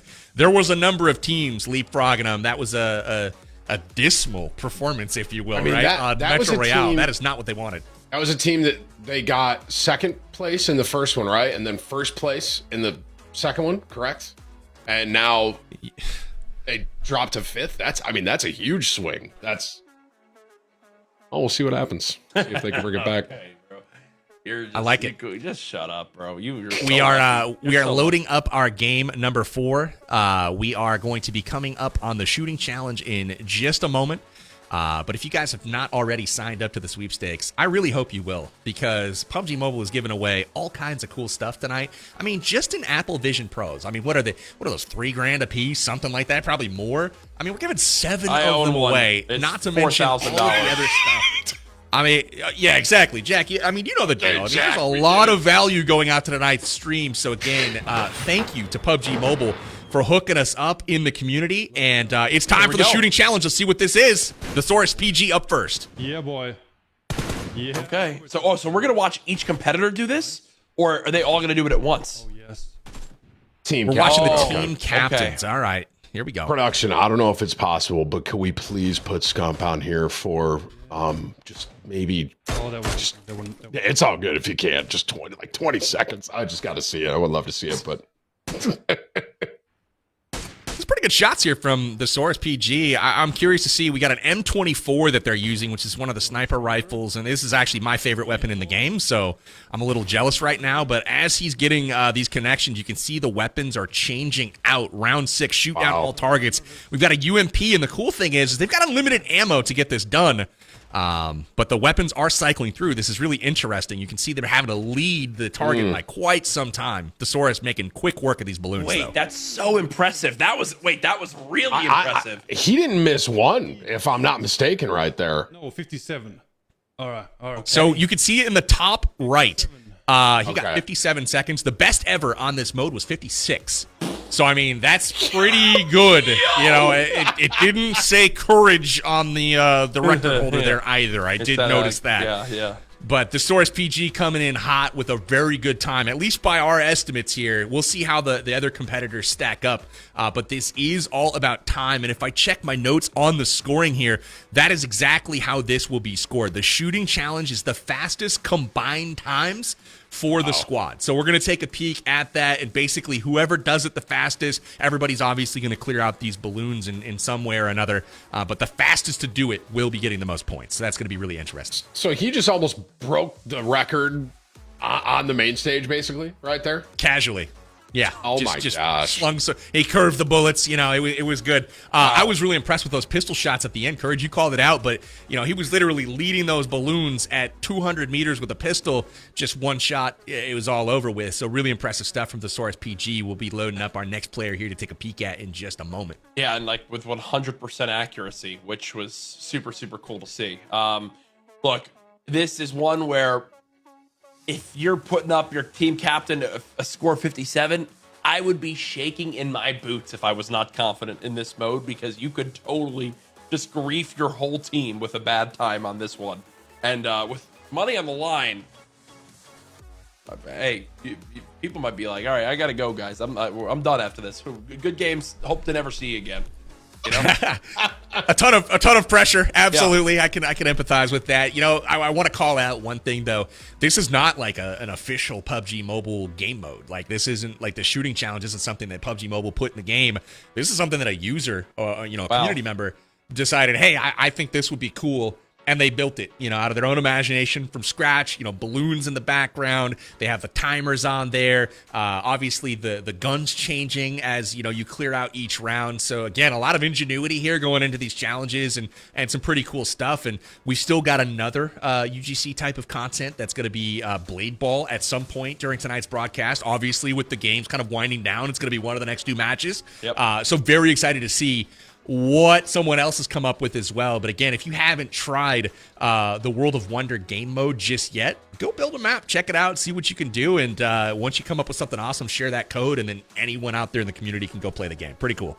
It is incredible that entire thing lives inside of PUBG Mobile, right? That you can make your own map and game like that in a mobile game is insane. Absolutely. Now we take a peek at Bushka, and he has somehow snapped his fingers, and it has gone dark with a planet in the background. So impressive stuff here. Okay. Slightly less accurate than the Source on a couple shots. He is, but he's almost pre-firing where he thinks these are going to be. And the weather's changing?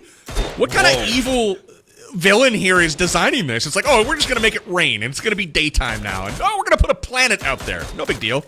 He's got what I'm noticing is he has really incredible centering. So you'll see him get his aim towards where the balloon is, scope in, and immediately be able to snap right to it, just like that. Ooh, that was a huge one right there. That was clean. This pistol, I think, is gonna. I didn't necessarily realize how difficult that was. What the source was doing. I'll be very curious to see that at the end here.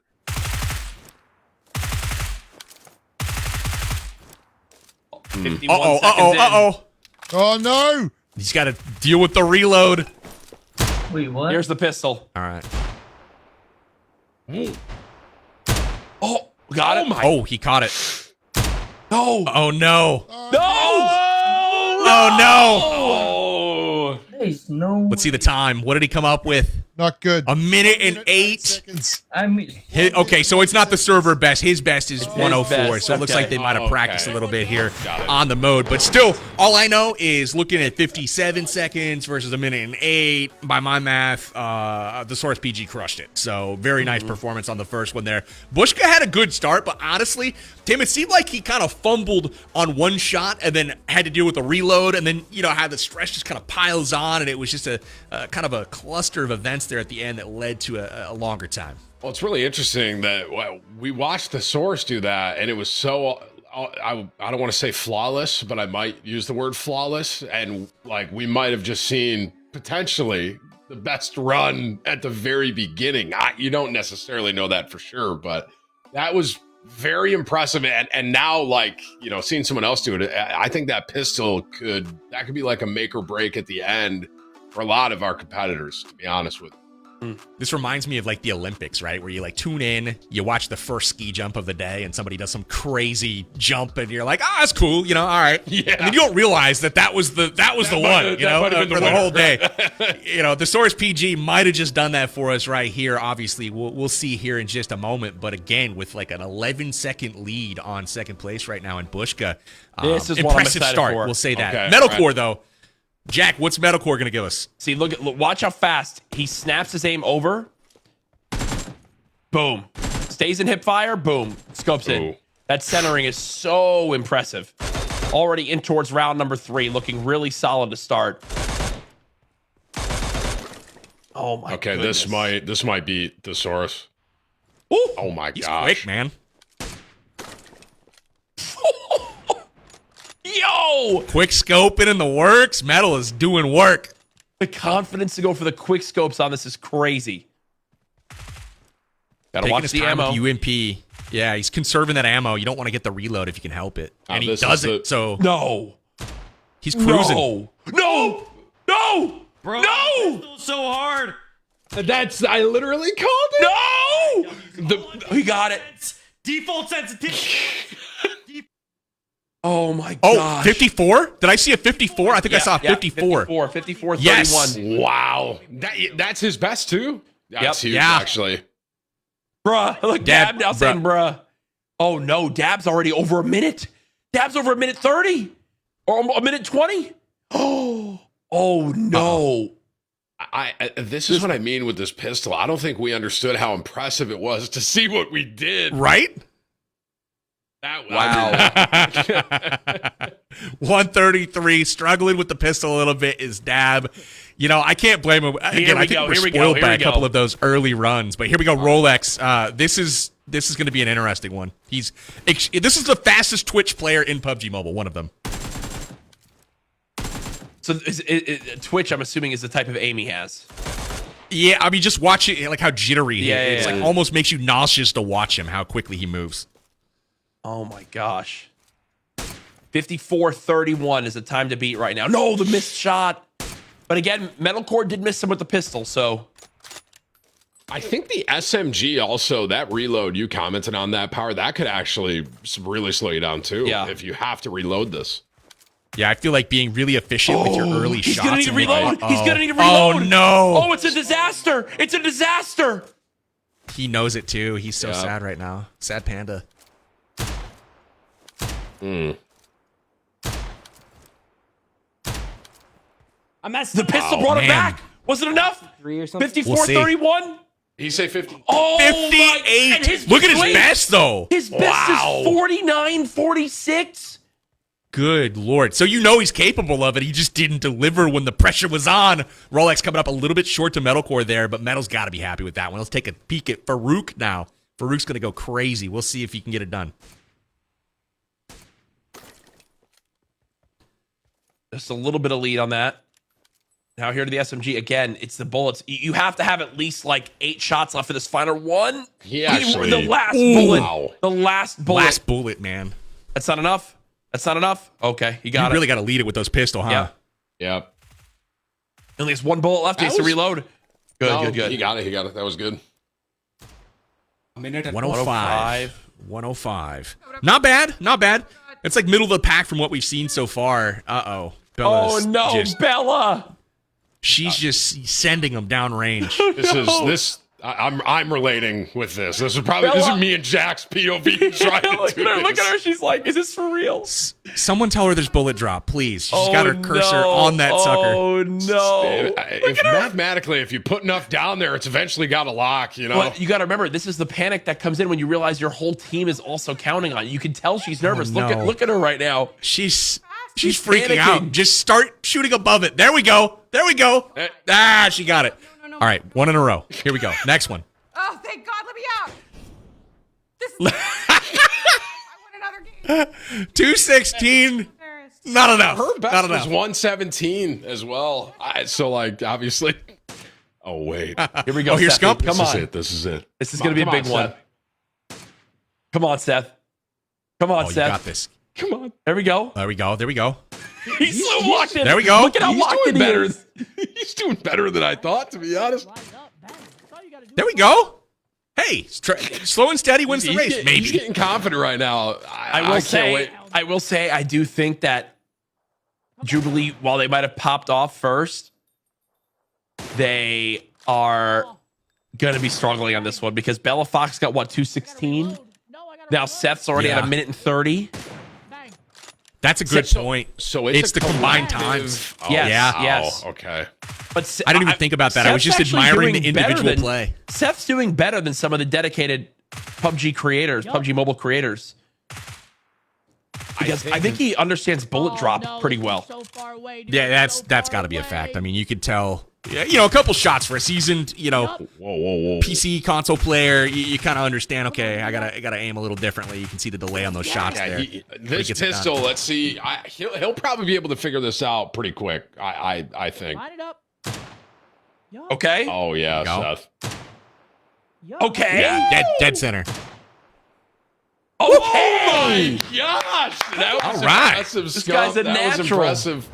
214, not bad. Not bad. So we got our contestants through. I'm not sure if that's a complete run, but we did see quite a few. I know all the team captains went, and I think Metalcore was the top time that we saw on screen. Really impressive run from him. Yep. And you know Rolex has got to be disappointed with it was like the one miss and then the forced reload after that. It was just like, oh no.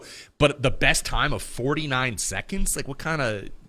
I mean, that guy's juicing, I think. That's crazy. I think you could put me and Jack in that game mode for probably a week. And I don't think we're getting 49. I don't think we're getting sub 2 minutes. It's more of a balloon parade rather than a shooting competition. Just watch look at all these wonderful things flying around. This is nice. I'm just going to appreciate it. So we'll wait to get confirmation here on times, but that was the shooting gallery. Again, part of the World of Wonder game mode. Again, brought to you guys at the 5th anniversary. We'll take a peek at the action of what went down here. That flawless run at the start here. The score is PG. I mean, look at him go. Really smooth. That was a treat that we didn't realize that we were in for that early on, and then you could see the difficulty level as players struggled a little bit moving on in the competition.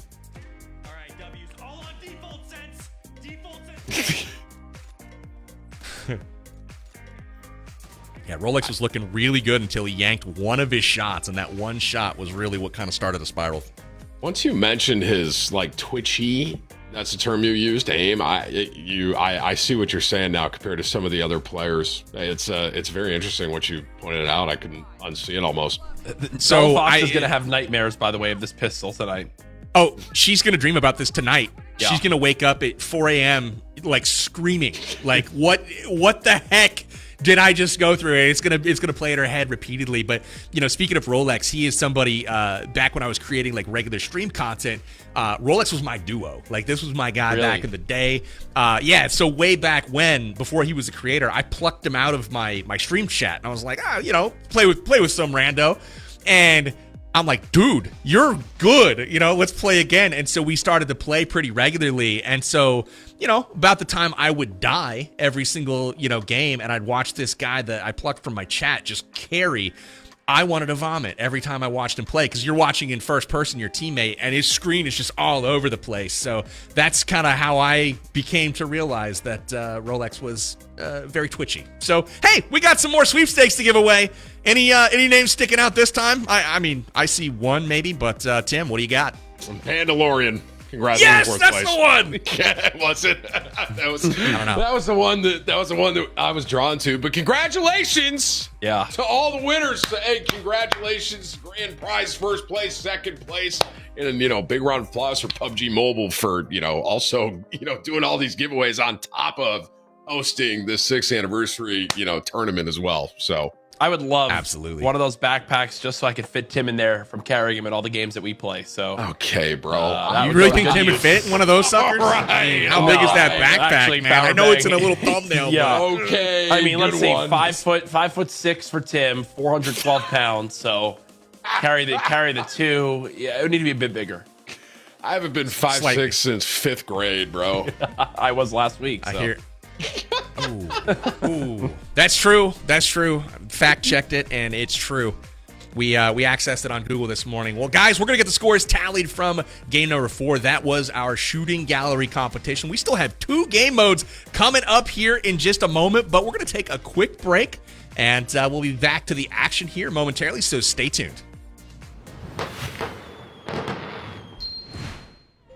Hello, adventurers! Welcome to Sky High Spectacle. The ginormous Nimbus Island is located above the map. You can parachute your way in, as if diving into a mirage. The Nimbus Island consists of day and night islands, gigantic in scale, and with massive buildings. The day island offers a wide field of view, while the night island is enshrouded in mist. When players are eliminated on the isle for the first time, they'll get another chance to jump and enter again, so battle it out to your heart's content. Of course, if you're strong enough to defeat all the enemies on Nimbus Island, you can summon the genie in the magic lamp to get awesome supplies and a respawn card. Don't fret if you're unable to enter Nimbus Island, as you can go on a treasure hunt on the battleground. Follow the hints on the treasure map to search for crates and get bonus supplies. At the same time, a sky treasure ship will also appear in the sky. It will travel along a fixed route and descend at specific points on the ground for a period of time. You can board the sky treasure ship to get supplies, as well as discover other interesting gameplay. When the sky treasure ship reaches its final destination, the adventurer who unlocks the final crate will get rare supplies. In Sky High Spectacle, be sure not to miss the brand new vehicle, Flying Carpet. This cute vehicle lets you and your teammates take flight at high speed and attack enemies when close to the ground. Furthermore, you can also use the Portal Staff to teleport within the battleground, or prank enemies and allies alike with the Grooving Grenade. What's a 6th anniversary without a cake? You can play the instrument to create a cake for our 6th anniversary. Take part together with your teammates for more rewards. If you love sports and music, we have you covered, with various challenges on the map besides combat. This includes the Genie's Javelin competition, or playing a tune with your weapon. Who knows, there might be another surprise waiting for you. In April, there will be lively changes to Sky High Spectacle, so don't miss out. Winner, winner, chicken dinner. Until next time.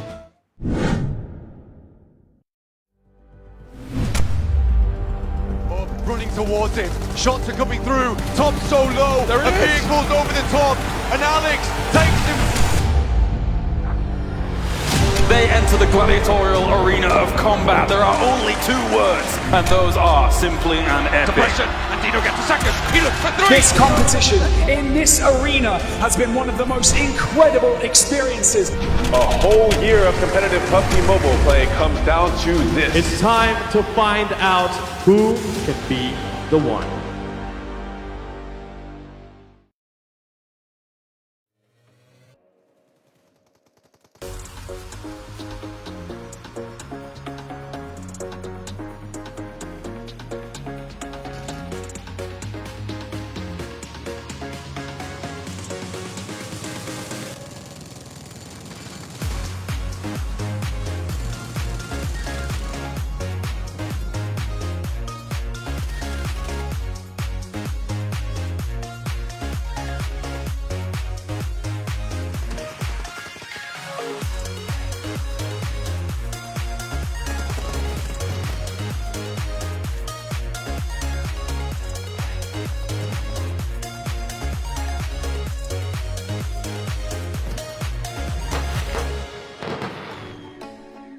All right, we are back from our break. You guys just saw the shooting challenge from PUBG Mobile's new World of Wonder game mode. Again, all kinds of user-generated content available for you guys to enjoy. If you have not checked out PUBG Mobile, definitely download it. You can get it free at the App Store. Link is in description for that. And obviously, make sure you guys are following social media everywhere, or following PUBG Mobile on social media everywhere. That would be helpful if you follow somebody. You can find them at PUBG Mobile everywhere where social media exists. And also, we have our scores from Game 4. We're going to go ahead and check into those now, and then we'll know what the heck's going on, right? We'll know who's doing what. So we'll pull up some scores here in just a moment, maybe, or not. There we go. we got first place, Present Airdroppers, with a total team time of 342. That's 15 points is going to go to him. So thankfully, you know, it's not going to scale crazily like it did with the Metro Royale. Like, they're only going to get a little bit of points more than the next places. But Celebrating Campers right up there at the top once again. You're seeing some consistency, Tim, with some of these teams at the top. And I'm noticing Cake in the Pan all the way down in 5th place. You know, as far as game modes go, but, you know, not for nothing. I'd be curious. I mean, total points, I'm just thinking where, you know, Present Airdroppers were and Celebrating Campers there. Oh, that's perfect right there. Ooh. Wow. So would you look at that? A 1-point game right now between Present Airdroppers and Cake in the Pan. Now, Cake's still on top, and I'm liking what I'm seeing there. But, you know, Jack, I can't help but notice. You know what I mean? I can't help but notice. Just shut it, bro. They're in 4th place with 2 games left. But you don't realize that the last 2 remaining modes that we'll get are their strong suit. I just talked with the team. I actually called them up. Said, hey, guys, how we doing? They said, hey, Jack, great to hear from you. You're our favorite YouTuber, bro. We love subscribing to all 4 of your channels. I said, thank you. And I said, pop off for me here. I don't want to hear from this bald idiot anymore in this broadcast. Okay, well, I guess we'll see what happens. Yep. Vulgar words from our PUBG Mobile creators. How dare they talk about Timothy like that? You know, I will say it's within closing distance here. We got 2 games left. There were 4 teams basically within you know, shouting distance of that first place title. So very excited to check that out. But we got a special guest with us tonight. We watched him absolutely crush here just a moment ago on the shooting challenge, and not only that, he was ripping apart some people in Metro Royale. We've got Scump, ladies and gentlemen. Scump, welcome to the broadcast, man.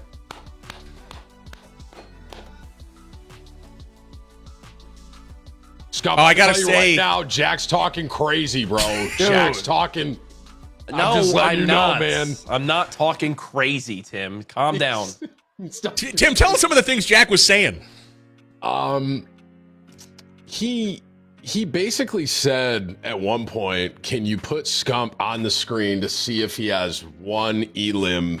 And that was the second game in. Hey, I got 1. Yeah. I've got 1 the You whole are. time. My goal was to get 1. I got 1. So I've hit my goal. Everything else is icing on top. Well, hey, Scump, I gotta say, I did point this out to Jack. In all fairness to you, Jack's been with us for multiple shows now, right? He's done multiple events with us. That 1 elim that you picked up is more than all of Courage's appearances combined. Oh, I can imagine. So, yeah. Just saying. But let's get serious for a second. How have you felt your team has done so far? I mean, we're 4 games into it. We got 2 to go. How what are you thinking of the team so far? I feel like we've been doing a great job. I mean, I'm kind of weighing us down a little bit, and I can say that I'm not really too happy about it. But I'm trying to play like the OBJ, trying to keep him alive. In the second game mode, we were getting shot by tanks. I was trying to pick him up, throw him, try to get him up. I got RPG'd on the stairs, so we're doing our best. We're having a good time, and hopefully we can get into the money by the end. Heck yeah! Speaking of the money, Courage, yeah, hit him. I know you've got some pocket question set up for Scumpy, but what you got going on over there? Seth, is this the most nervous you've ever been competing in a major esports event? Yeah, well, usually I'm a little bit more prepped for it. Okay. Yeah, so this one, I'm doing my best. I see what they're doing on the broadcast, some of the other players, and I'm not gonna lie, I got no shot. So I got no shot killing them. They're snapping like they look nasty. I'm doing my best. I'm trying not to throw for the team and just trying to have some fun. It's the name of the game, my friend. So we've got both Tim the Tatman and Courage JD here in the booth with us, and I got a question for you. Put you on the spot. Which one's going to be easier to smack in a 1v1? Oh, that's actually tough. Probably Tim. Come on. Yeah, probably Tim. Yeah, you know what? He's I don't know about that, bro. Jack's got tiny hands. You ever seen his hands? You ever actually looked at him? Oh yeah, baby hands. What? Those are full size, things, bro. Those are full size. Full size for a 5th grader. Look at man. this. This is a can. This is a can. I'm crushing. Like that's big. That was definitely a mini. You don't have to act like that wasn't, to be honest. So why is everyone so focused on Jack's hands? That's what I don't know. It's a weird thing. I don't know. They're supple. But 2 games left. Bro. Scump, 2 games left. What do you got in the cards here? How are you going to contribute to the team's performance and put them on top? You're in striking distance still. Well, so my chat's telling me to try to use 3 fingers on each side. That doesn't compute, so I'm just going to stick with the 2-thumb method. I'm going to try to shoot straight. Yeah, I think we got what's coming up next. What's the 5th game mode? We don't know. We haven't spun the wheel yet, but I think, we could get you back to the team, and we can spin that wheel right now so that we know what's coming up next. And then it's either going to be Blade Ball, which is another user-generated map in the World of Wonder mode, or it's going to be the tried and true Erangel Battle Royale, just, last man standing. You know how to play the deal. It's going to be one of those 2 maps. So obviously, one we've never seen before. We don't know what that actually looks like. The other is probably pretty familiar to most people that know Battle Royale. Let's throw the BR last. Let's do BR last. All right. It's a wheel, man. It's like an automatic. I don't care. Wheel, let's throw it last. We're going to spin it. We'll see what happens. Scump, thank you so much, man, for the interview. Yeah, let's go ahead and pick it up right now. Here's the wheel. It's being spun, and Scump has called it. It's Blade Ball next. Blade Ball coming up next. That is your user-generated content on the World of Wonder map. In PUBG Mobile's World of Wonder game mode, our squads are competing on a custom-made map where they participate in team versus team gameplay, earning points for a win as well as for each goal scored. So you're going to have to score some goals, Scump. I don't know if you're ready for it, but, Blade Ball coming up next, and you got your wish, Battle Royale coming up last. Any final words before we send you back to your team? He's been gone for about 30 seconds. He's gone. Power, he left like 45 seconds ago. Yeah. He's already locked back in, man. As soon as that thing started spinning, he left. That's fine. Well, he did not. Power. What do you think, He Tim? didn't want to talk to you for a second longer, bro.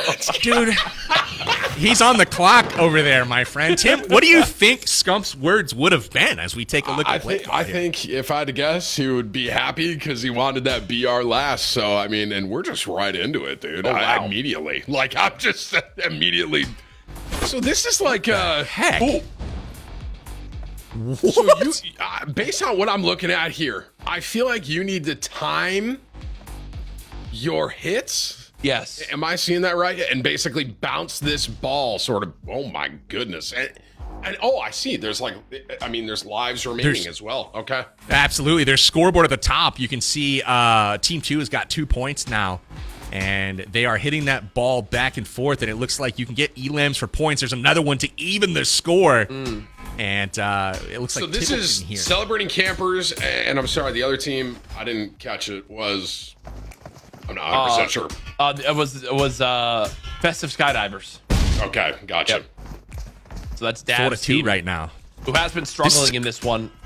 And it's cool to see that these are experiences that fans and players of the game have built through what PUBG Mobile has to offer in the incredible suite of different modes that it has, which is just so surreal to see, as it looks like Dab is actually doing quite well in squad, up currently 5-4 in this one. Oh, I just jinxed it. Yeah, right. Cash or curse My there. bad. My brain is not computing what I am seeing right now in this game. I mean, this is crazy. Look at the environment. Look at the ships. I mean, what are we watching here? I'm very curious to see how. So obviously we see these two are, I guess, all the teams competing right now across the board, or are we focused on two only? I guess I'm curious to know. Like, are all the teams going to end up playing against each other, or is this just kind of like a one-off? I guess is my question I'm thinking in my head. It's looking like a one-off. Obviously, if you get a match win, you get the match points for the match win as well as the goal points, and then at the end they'll tally those up and add them to the scores. And obviously for scorekeeping on the battle royale as we finish off, we now know our game 6. I mean, we could spin the wheel if we want to, but we probably know where that's going to land. That's probably going to be a little easier to tell the score and tell the story on that one, and close this sucker outright. But 10-8 right now, as far as points scored here in Blade Ball.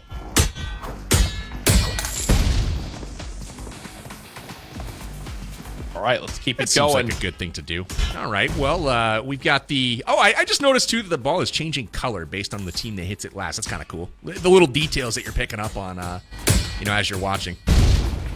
Oh, my gosh. That was kind of impressive right there. I can't lie. It was like a ping pong ball that just kind of kept going over and over. You know what I mean? Like, that was crazy. Ooh.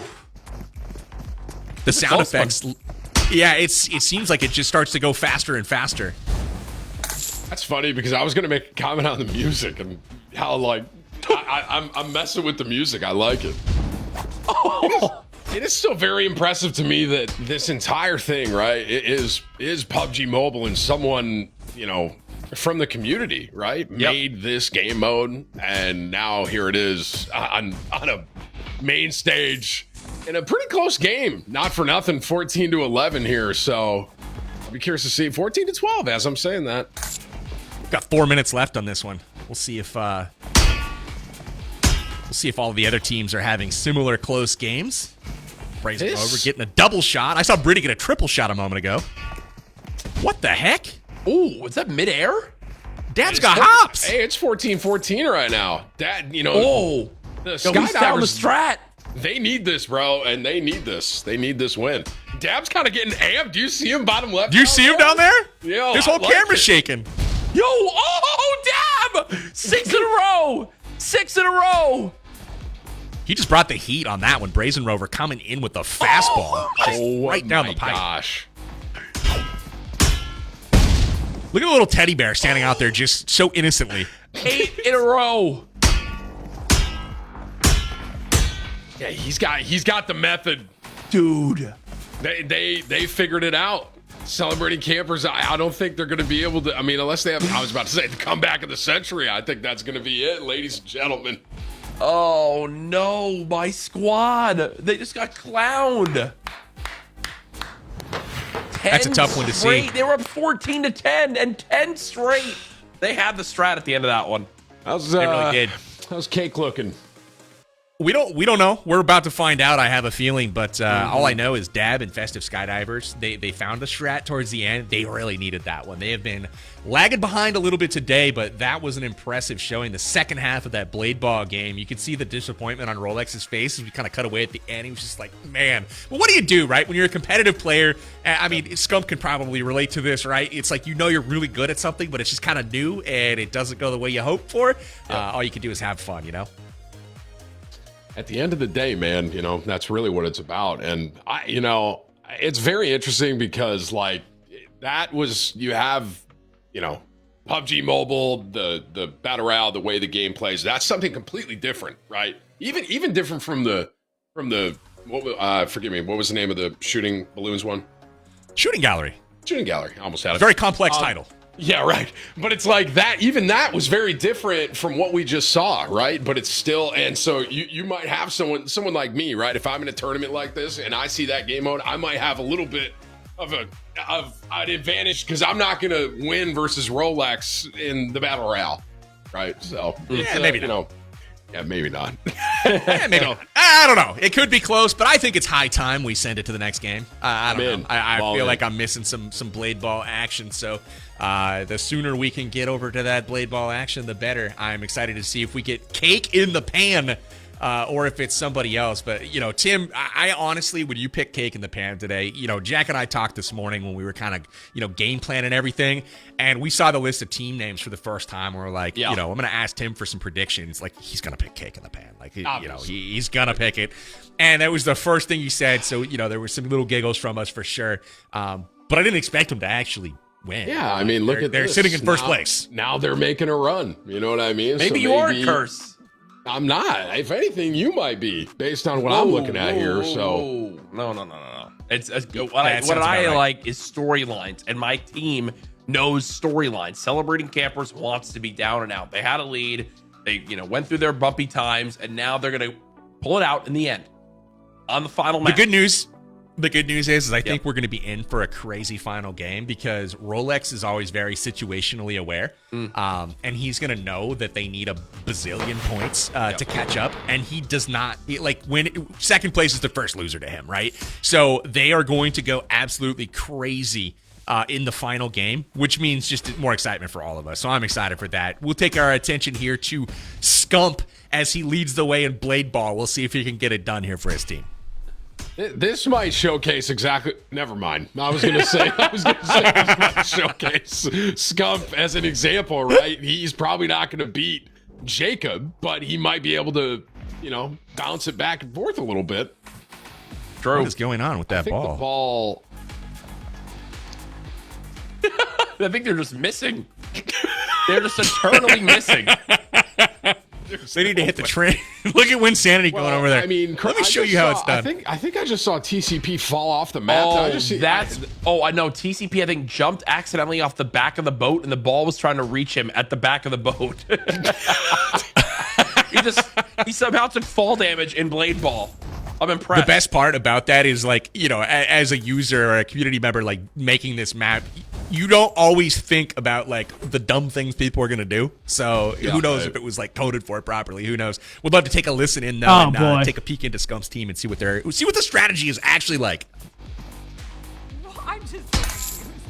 I'm so confused as well. I swear I'm trying to. It keeps coming to me. Stop coming. It keeps coming to me. I'm watching Scump, and he's dude, he's trying so hard, and his timing with hitting the ball is just not there.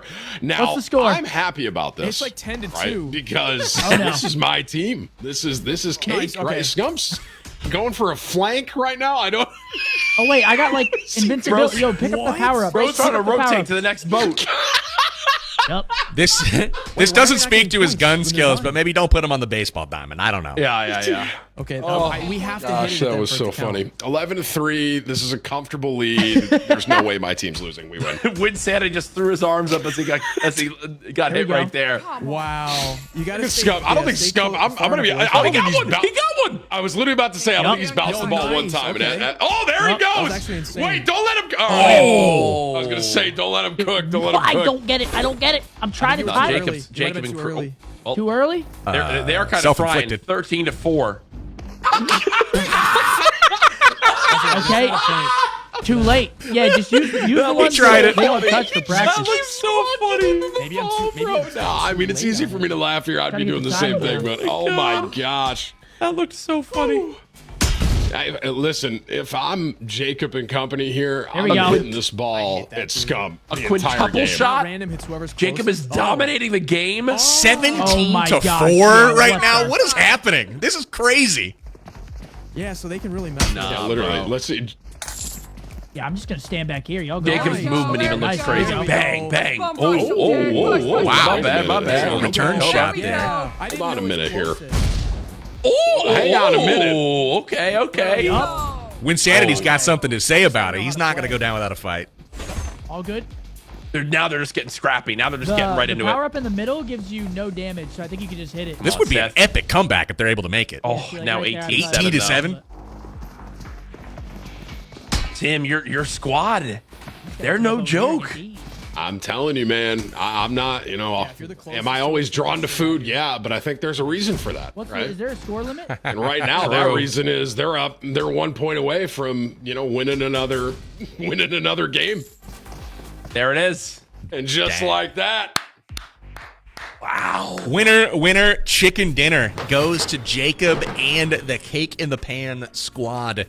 Solara coming in clutch there. E-Loves. I saw E-Loves holding down the back line, and I was expecting, we saw somebody hit it into the post and like blow themselves up earlier, but E-Loves doing an effective job on that back line. Cake in the Pan, a respectable finish there. I can't think about how that's going to hurt them in the standings. Tim, I think your team's looking pretty good.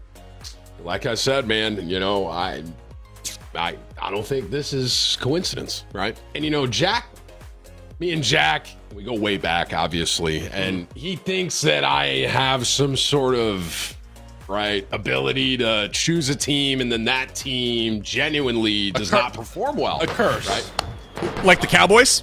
All right. Too soon?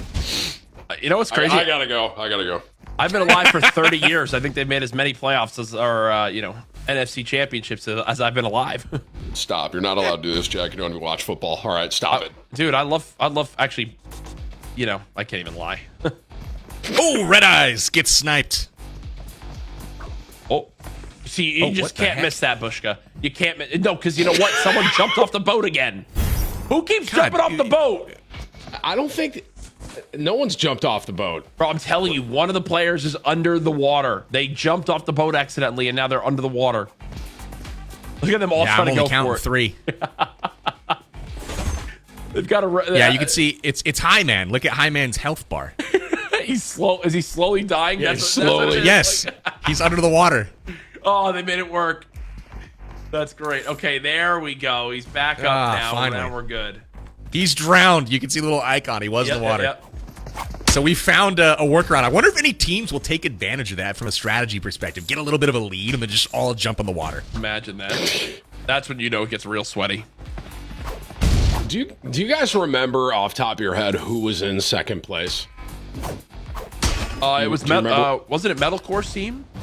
I can tell you. There's a YouTube Present Airdroppers. I think it's Present Airdroppers. It was 87 to 88. I think you're right. Okay, gotcha. I was just wondering for this, right? Now that my team won, obviously they're gonna continue up there. But if someone in second potentially doesn't, it's looking pretty absolutely. good for I'll throw the standings that we have in our little chat. But yeah, man, it is an impressively close game right now at the top. Cake in the Pan up by 1 point on Present Airdroppers. So that is everything's going to be important, I think, as we score this one. This mode looks very athletic. So it's a mode that I think I would perform well in, that you would perform well in, Power Bang. Yes. Former Division I college athlete here, And what? Eating at the food halls? Absolutely. True. My bad, Power Bang. I didn't Jack, I'm pretty sure out of all of us here, you are the least athletic. I think you played the least amount of sports your entire life. Yeah, I played a lot of baseball, and I was very good. Thank you very much. That was my sport as well. That was but also you were my Division sport. I baseball? Here we go. Yeah, All I had right. to narrow it down, though, Jack. I also, made the Olympic development program in soccer as well. And Whoa! I had to really focus it down. Okay, You could only pick one, Get rolled, Jack. Okay. Jack, if you give me 10 pitches, I'll put one of them out of a major league stadium, just so you know. All right, let's I'm dead serious. You got to do that. Okay, you'd look like whoever that was trying to hit the ball right here in this in blade ball. Boom. Come on, Cisco. Come on. Cisco's running. Cisco. He's not going to get away, though. Kith ends his life ruthlessly. He might have just tried what we were saying. I think he was trying to fall off the map when the ball was coming at him. Yeah, it's interesting. They found that little tactic early on. They noticed it was High Man that jumped in, and it's like, oh, yeah, that's what that does. So, interesting enough. This one's tight. Unlike the last game, which was kind of a runaway. We got 11-9. So, I mean, anybody's game at this point. At least, putting up a much better fight than Scum's team. Simple as that. Yeah, keeping it a little more interesting, right? Yeah. Oh wait, I kind of We like got a little that bit play. of a run going though. I kind of like this play. Look, there's instead of it making it just like 4 players on each side, they're just getting close right in their face, trying to shake things up. And I like this a lot. You can see Papa PG now running on in. Oh, are we missing 14-11? something with the dotted line on the ground? Does that have a function? No, I think it's just where it spawns. Yeah, I think Jack's right. Yeah, you're right. Gee, thank you. Yeah, I mean, 14-12 now. They're bringing it back a little bit here. 14-13. Oh, that volley right there was crazy. 15-13, man. I'm biting my nails over here, waiting to see who's going to win this game of blade ball. Yeah, this is the closest one we've had for sure. Yep. Well, yeah, I mean the first one was kind of close too. I think it kind of separated towards the end. Right, I was about to say at this point it kind of separated, but if this stays, 16-16, this is going to be the closest game we've seen yet. Oh, okay. Now they're jumping. They're learning the new movement technique. That's what it was in the game with Dabs too. They learned the jumps at the end of the game. They're like, oh, that's how you do this, and then they just smoked them. All right, we're at game point here. As I said it, the runaway. Oh, okay. I was going to say the runaway kind of happened at the end again.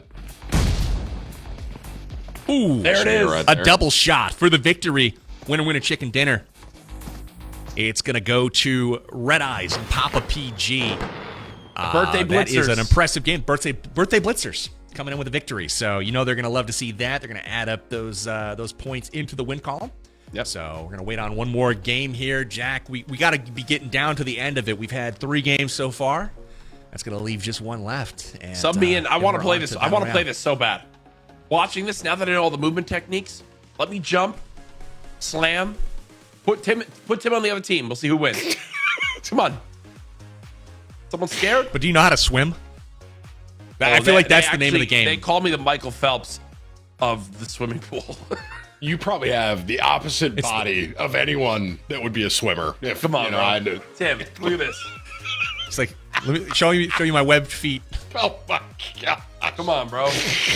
You think I can This handle is a that? family-friendly show. Come on, you're scaring the kids. Come on. Jack's I'm the most athletic here for sure. You're telling me right now. Okay, fine. Let's get into game 4. I know it's going to be launching here soon. Boys, we're almost there. Blade ball, match win plus goal points. Again, they're getting points for these, so if you're getting blown out, I think it's going to matter. So you're getting close points games based on points and based on win. Yeah, a little bonus for the win, it looks like. And then if you're picking up those goals, which, as we've seen, those blade ball explosions, that's going to be important. So if you're getting blown out, that is not where you want to be. So we'll see if that factors into the standings here in just a little bit. Let's get to our last game. We've got, looks like Metal and his squad. This is the present airdroppers. Again, 1 point out of first place. So we're going to keep a close eye on this one. And if this blue team on screen takes the dub, oh, look at this. That could have a major standing shakeup. They're playing like max distance right here. Yeah, interesting. The other teams were running more at each other. They're staying very far away. What? Man, I don't know if this is the move or if this is genius. Look at this. They're playing behind the walls. I think they might know something. What? They're sweats. Oh my gosh. What, because they're taking a nap waiting for these balls to come in? No, I think that there might be a method to the wall. Wow. I think there's a method to the wall technique that we're seeing here. Yo, you got to close the gap. Yeah, I like this. You got to other start teams closing getting this impatient. Gap. Okay, so there's some power-ups in the middle that you can gather probably to hit the ball a little harder. We're seeing them go out and capture some of those. Yes, good. Hadn't noticed Close those the spawning gap. to this Close point. the gap. Nice. Keep going. You can see their speed ups and that, we've noticed the jumping and whatnot. That's what that is. Those boosts are coming out. Bro, here's what I think. Our, Here's what I think is happening. I believe that when they're behind those walls, the ball hits the wall and doesn't go through. Right. So they are sitting behind the wall and swinging even through if the they wall. miss, they might not get a point. Like, they might not get hit, you're saying. And you know what's interesting? I think the other team is kind of realizing that. That is crazy. They have found a way to cheese. That is impressive. Dude, I mean, money on the line, you know? You got to do anything you can. Yo, you know Metal, too, who's like, listen, they're all strategy. They got that competitive background. They are cheesing this. Oh, my gosh. They literally are. No one can lose. How much different does this game look versus the other 3 that we watched? This is insane, the difference. Look, are they going to realize it? Get behind the wall. This might just go to the time limit, honestly. I'm about to tag them and just be like, y'all are nerds. Dude, they're... It's like, why do you guys know this about this game? They literally were running strats before the game started or something. They had like a team meeting. Yeah. Oh my gosh. How did they know? That is so wild. Listen, I wish I could tell the confetti rushers, you guys have to just close the gap. Get on their side. Everyone go. Yeah, good. All of the players are on the same side now almost. This is crazy. Yeah, good. That's what they have to do. I think they're realizing that they can't hit them through the wall, so they have to get behind them. That's what I think they're noticing. Like right there. Dude. There we go. Nice. There we That's go. how you get them. Now we got a match. Now I want to see. Hey, now it was I wanna see 9-1. Confetti Rushers win so bad. Oh! Yes. Oh no, that wasn't them actually. That was the other team. Dang I it. thought it was too. I got baited. Oh God, no! They're choking. Come on. These guys are pushing for the top of the leaderboard right now. And Jack, I don't know if you saw that actually went through the wall. So I think you're wrong. Now someone's under the map. I think. Oh gosh, not again. What have they done? We're gonna actually have a game hit the time limit. I think here. World first. The world first. Oh Witness my live. Look at it.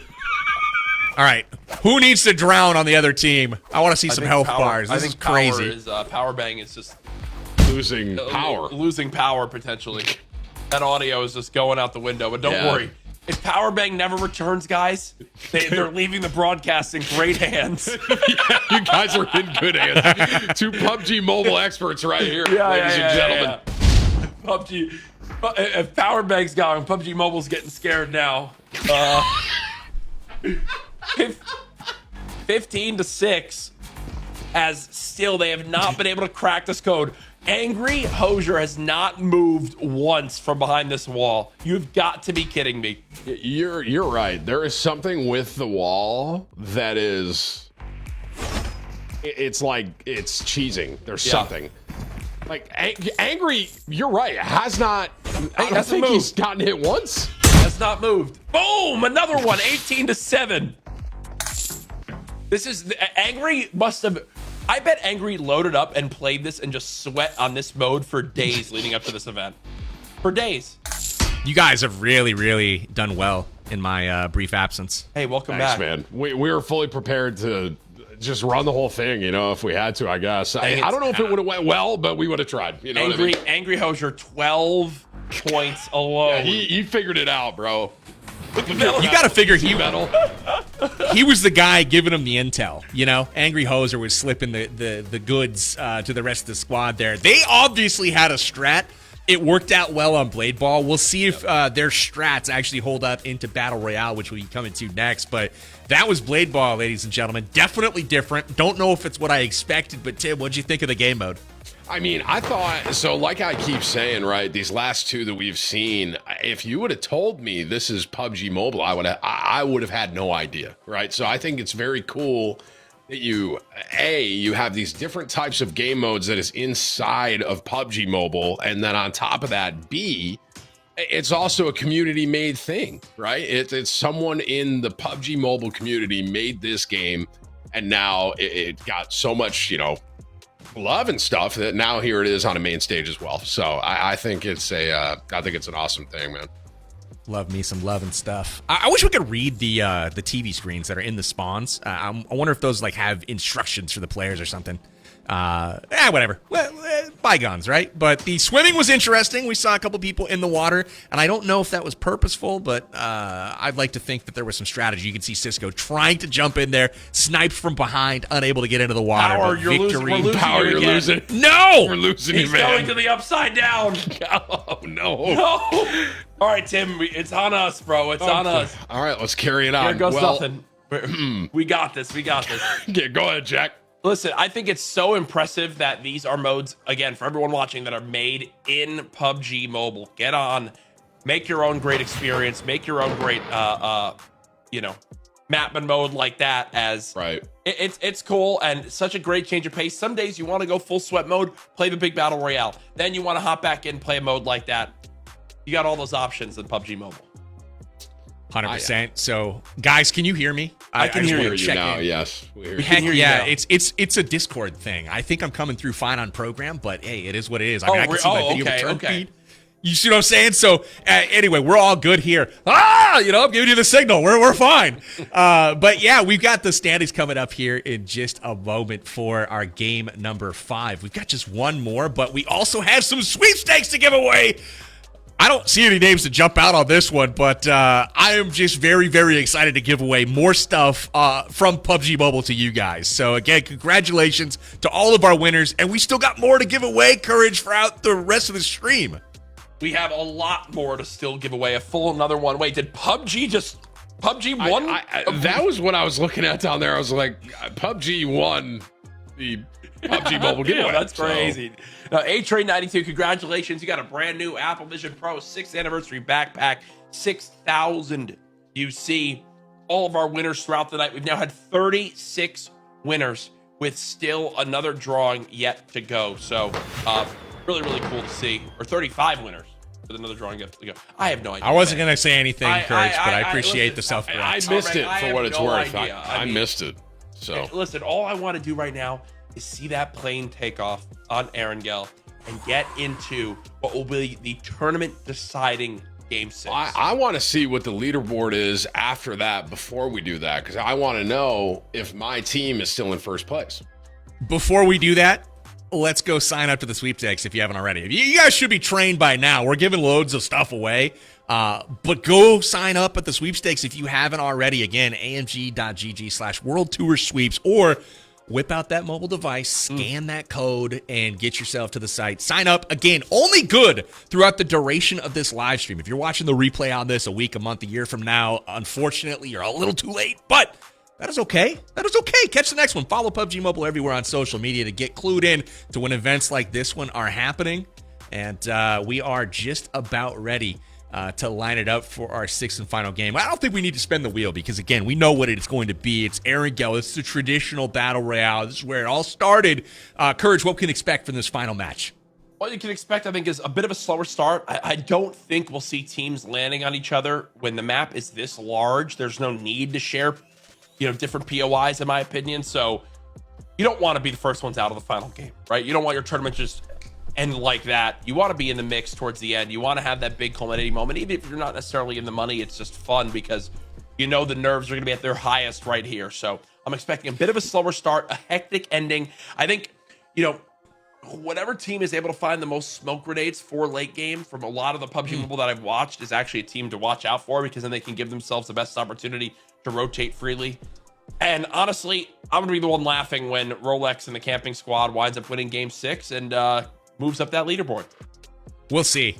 I don't know if that's going to be true at all, but I'll be laughing along with you because I did choose them as well. But I will say, I think you might be wrong, Courage, with the drops, the POIs at the beginning.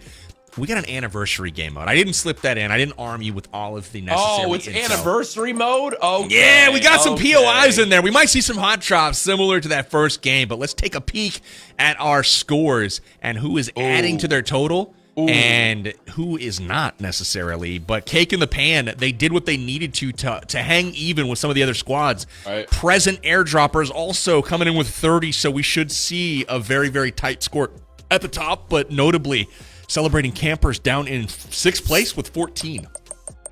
I Your overall leaderboard, Tim, you got to be happy. I mean, you'd love to see it. This is gonna be really interesting, and not for nothing. I do think. I think that there's a way that Celebrating Campers here that if they win, I mean, hey, they can bring it back. Here is our storyline, folks. we're right Game in. 6 now underway. The PUBG Mobile 6th Anniversary World Tour grand finale here. Who will come out on top? We've got 2 teams vying for first place, 1 point away from each other, but we're starting off with our very special guest, Scump. See if he can pop off to begin this game. Very special is right. We're going to see him absolutely crush in this one. This is I'm almost rooting the for him. opposite of what Jack said. I mean, they're all landed on each other right now. Well, it's because back it was here. an anniversary mode. I thought it was traditional Battle Royale, but because they have that respawn, there's no negative to going for this. Right. I mean, almost every team's here, right? Is that right? Like, I literally think every team is here. Listen, that was Powerbang getting payback for all the questions we asked him earlier. He set me up. He got me. If there is someone that I want to see do well right now, obviously it's my team, but Jacob, I mean, watching him play, as I say that, he literally just like wins sanity, just like that. I mean, this dude is, it's unbelievable to watch, truly. Oh, Scump just got so lucky that Jacob backed down. Look at this nade. This nade could be juicy. The That throw. could do some damage. Oh, does not connect. Does not connect. That was a close one. Yep. Solara continuing to Solara. loot. See that? She's a really solid player too. She's definitely one to watch out for, and she's teamed up with Jacob. That's a fearsome team, as Tim was just pointing out. They're going for You the know reses. It's very interesting. There's this kind of like back and forth sort of dance, right? It's like you get some knocks, but you don't want to full send it.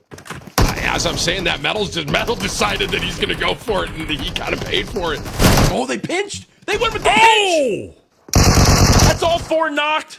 That's 1, 2, 3. Out of ammo. Oh, they got the red Being on. out of ammo right there might have just saved that squad. They, Wow. I think, are going to get the respawn instead of all being eliminated at the same time. It does appear so.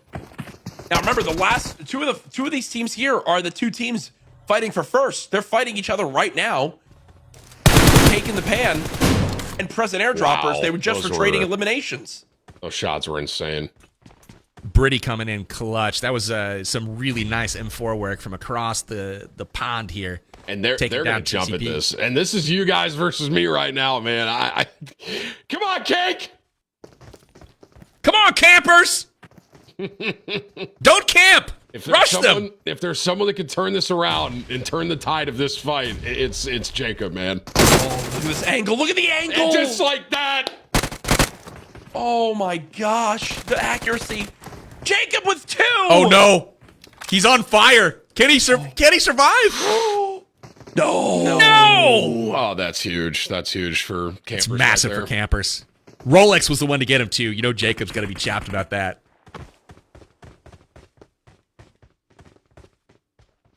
Alec dropping onto the player, trying to revive the teammate. Nicely done. There they both go. Jacob now gets cut down as well. So it does appear that after the crazy hectic start, Celebrating Campers does come out on top with 5 eliminations to kick off this game. And that's massive, right? That's exactly what we were just talking about with the standings. Is even though Cake, they're on top, and Campers were in 5th. That, I mean, as far as points go, I total how many elims, etc. Tim, What? it's you. Jack, they put It was you in the game. Tim, you're in the game. Good for you, bud. You look great there, dude. They got your stomach right as well. Okay, dude. Wow.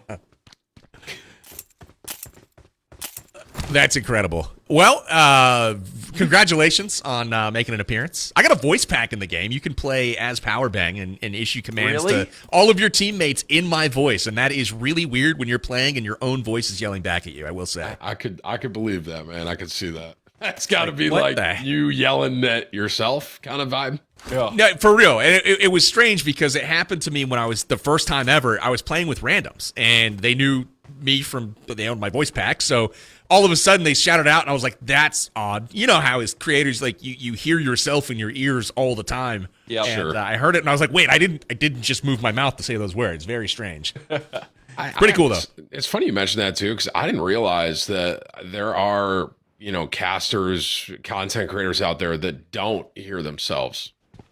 Yeah, like same. Like there's people that they actually don't enjoy hearing. Like I hear myself when I talk, and I need it. You know what I mean? You have to.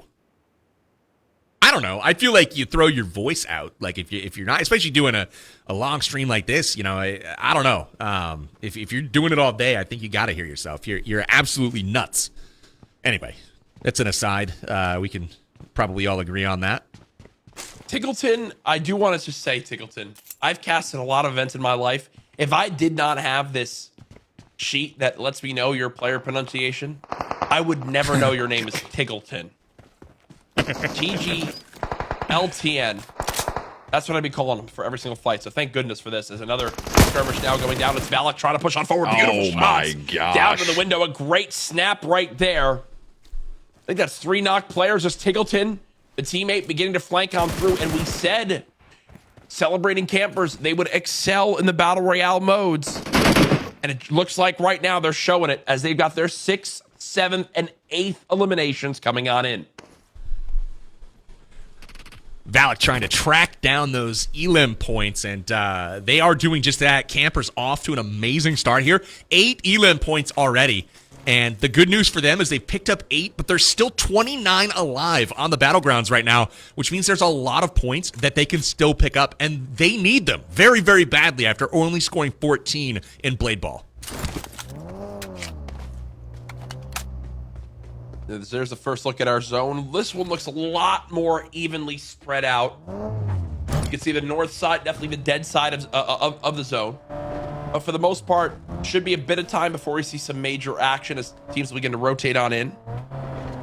I just feel like celebrating campers right now are just like in control with what they're doing. I in the sense of like watching them, they feel like they're all on the same page. Does that make sense? Like, oh yeah, they're all like really in sync with A, the game plan, and B, the way that they're playing and rotating and everything. They cleared the first spot, immediately went to a second spot, cleared that out. All 4 got the same car and now are rushing towards wherever else. I'm sure they're rushing to whatever shots they hear on the map.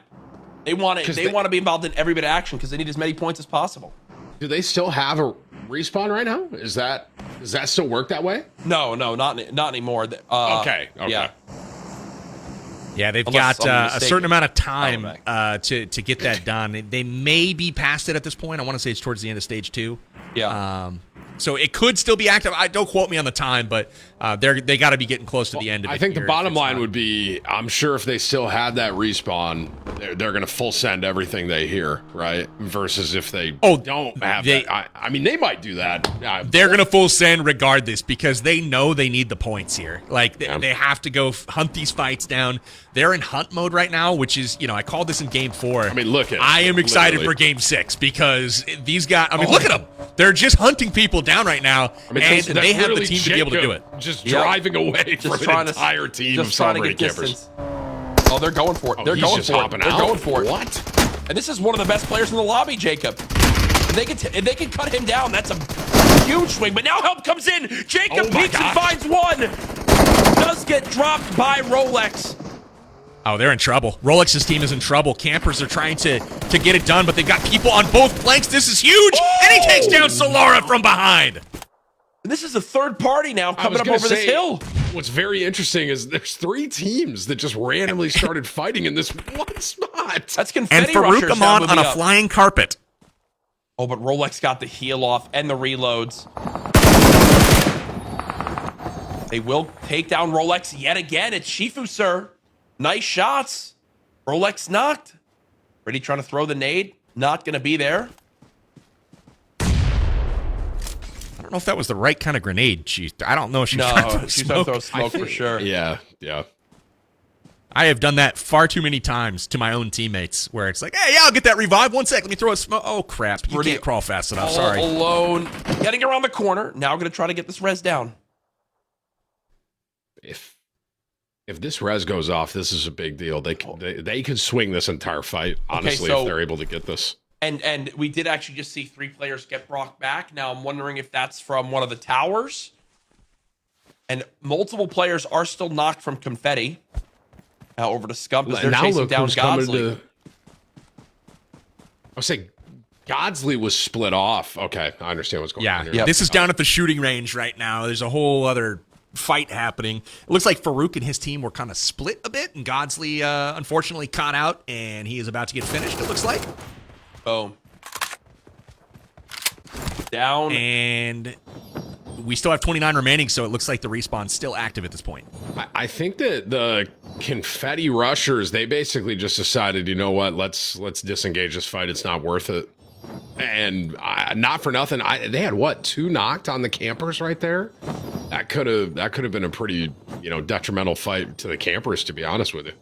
Yeah, I thought it was going to be. It looked pretty dicey there. The third, fourth parties rolling up on both sides. Rolex thought he had Jacob pinned behind the tree, and then all of a sudden, that tree is just a bit too skinny for him to fit behind because he's got people shooting from multiple angles at him. I hate skinny trees. Yeah, same. Can't imagine why. Anything with the word I skinny. know. Seriously, Valak get shot on both sides. He might get caught out here. No? I mean, that's an entire... Oh, he's so done. Oh, my God. Oh, no. Is he going to fall damage die? No, okay. I was like, that would be funny. I kind of saw... I know we have, the ability to see through. I was kind of seeing that happen in real time. I'm like, I'm not exactly sure how fast or far you can fly on that magic carpet, but you better get going. I like the style, though. He just, do a backflip. Oh, look at it. There you go. Magic standing carpet's up. literally standing up. Wait, what is this? What is going on It's got a down personality. here? Oh, wow. We Both have a nice teams- little vault that we're going into here. Both teams pushing for the vault. Are they smoking at them to try to push in at them? Oh, I this think nade. that might be Look at what this they're nade. doing. Look at this nade from High Man. Oh, this is good. Throw it. Boom! Takes down one and makes the other player one shot. They're going to have to fall back. That nade just comes swung another the one. tide. But they trade. Oh, no. Wow. Okay, so they know they have 2 knocked. You can see they're trying to prioritize this res right now as they've pushed the one squad back. It is party parachuters currently with the number advantage in this fight, but can the reses happen? On the other side of things.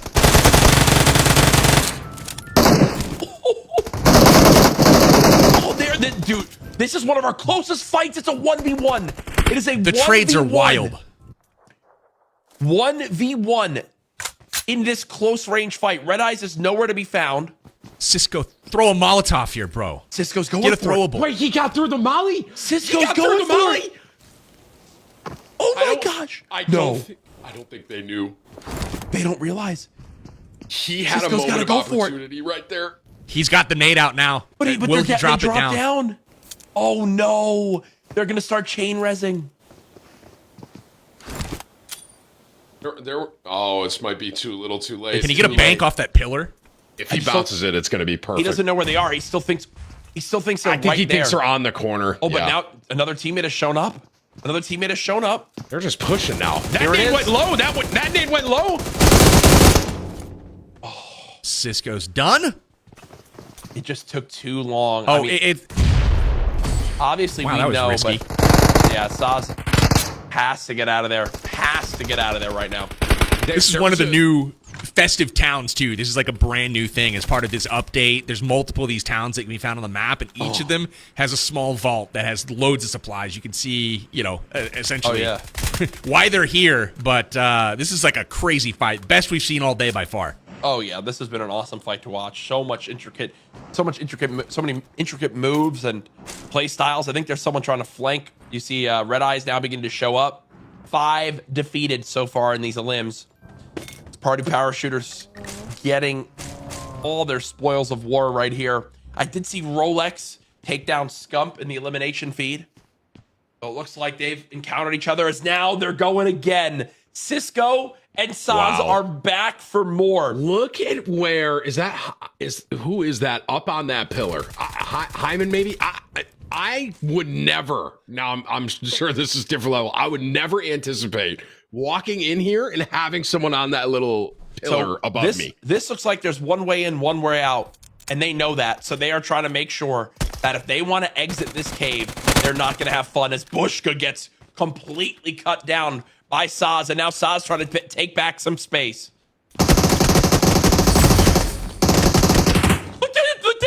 The dance! Oh, he almost got caught in that dance party. That nade might do it. Oh, see, they're putting so much time and effort into this. Meanwhile, Red Eyes just got eliminated across the map. Papa PG still eliminated. They're trying to force this engage so badly. They're just laughing. Look at Kith and Bushka. They're laughing. And now they're finally heading out. Or at least one is. There was a moment there where there were 3 knocked, and that molly went off, and I can't remember exactly who. It might have been Hi-Fi, maybe? Made it through the molly that he could have had such a surprise push, because I don't think they would have anticipated a push through that molly. Yeah. That could have changed the entire thing. I mean, easy to say from here, obviously, but...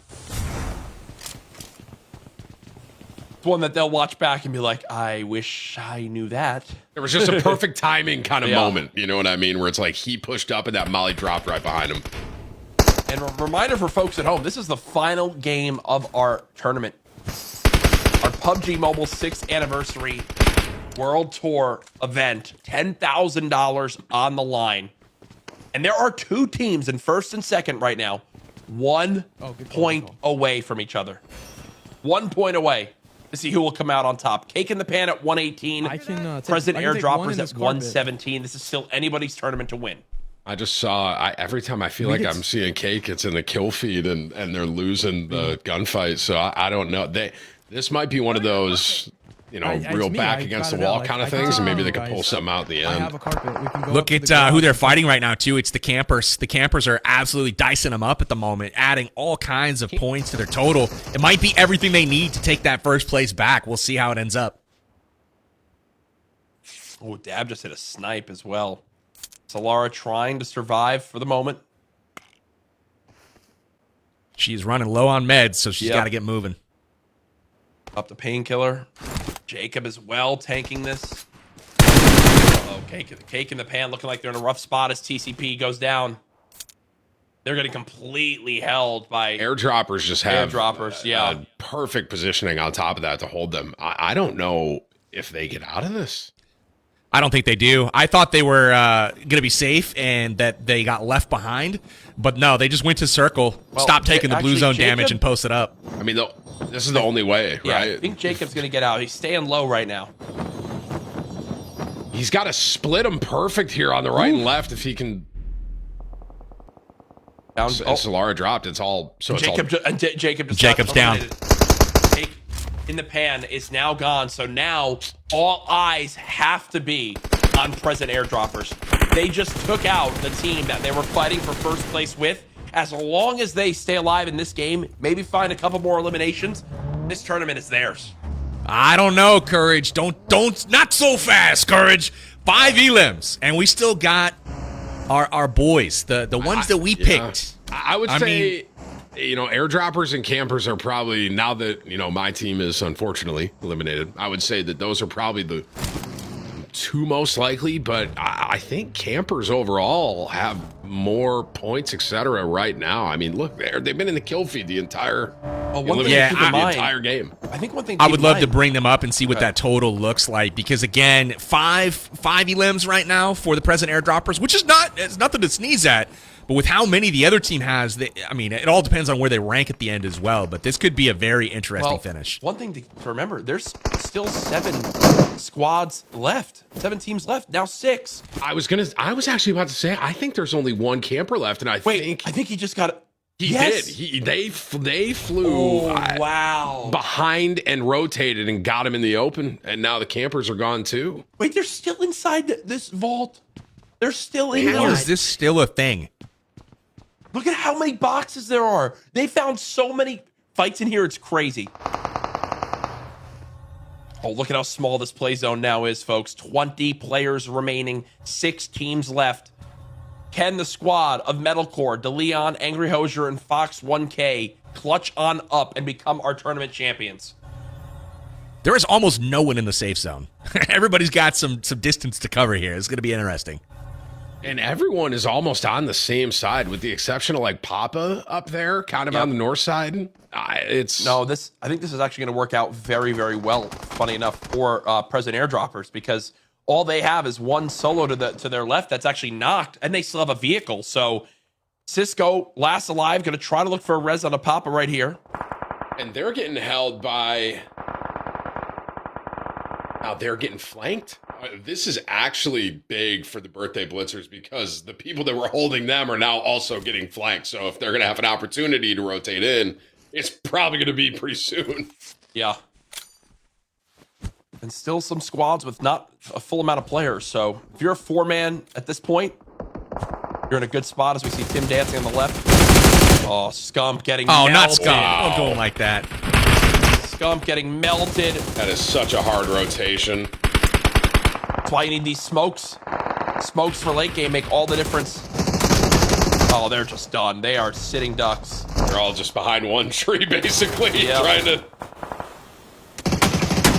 Go now. Go now, Team Eggs. You've got to go. He's ticking. Ticking from this zone. You see the north side of the zone fully occupied by our team, currently in second place, Present Airdroppers, with 13 people left. They have the best positioning, for sure. They're looking strong. Present Airdroppers, the fact that they're still alive. We got a fight that's about to happen right there between Present Airdroppers and I don't know who the blue team is, Bushka and them. Production, we got to swap on over to Present Airdroppers so we can tell this story on. I mean, if they win this, they win the tournament. If they win this game, there's 2 knocked. They win the tournament. There's no way they don't. Metal down, though. Metal is down. That's the captain of Present Airdroppers. That is not what they're hoping for. Irene shelled down as well at the moment.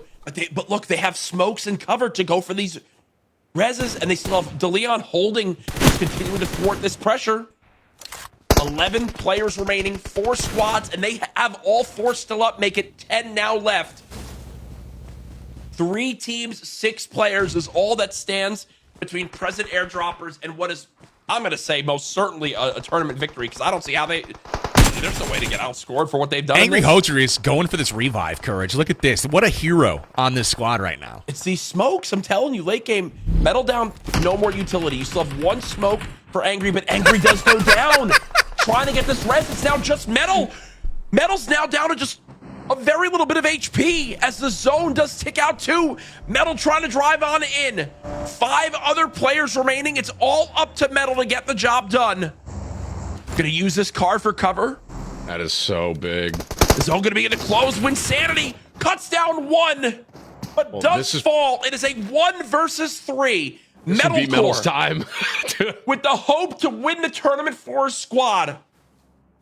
Could this be just a perfect cinematic ending? I don't think Metal knows that one was that knocked there's right there. A player that's knocked on the opposing team. It's now with the play zone beginning to reduce. You see what the vision is. Metal is using vision just over this car. Is going to try to pop on up, immediately get a knock onto 1. Dab now beginning to cook the frag grenade. Folks, it all comes down to this. The 1 versus 3. Can Metalcore get the job done? Currently in second place. They're trying to spot where this player is. Metalcore looking over. Brazen trying to use every grenade they can. Will they use this brand new portal to begin to close the gap towards Metalcore? These nades still not hitting. Metalcore answers back with one of his own, as it looks like the players are beginning to move on up. Metalcore putting shots down range does weaken Zeke. You see the teamwork coming on in. Metal with a knock. They've got the zone at their back now as well. It's Metalcore in the 1 versus 2. He finds the full. Dab is close. The 1 versus 1. But it's finally Festive Skydivers taking the game as Metalcore nearly clutches the 1v3. I don't know. Heck of a call. Great job, Jack. I don't know if you saw at the very end there, they used that portal to get positioning, and like they were behind the tree, then they used the portal to split and get, to split up at the very end. That was so well played at the end. I saw what you're trying to say there, Tim. They got those angles. Just boom, through the portal. Now all of a sudden, what do? I mean, you got somebody at, you're 90. I mean, they were done. So, again, props to Metalcore. I've seen him win one of those before, coming in, clutching a 1v2, 1v3 to win an event.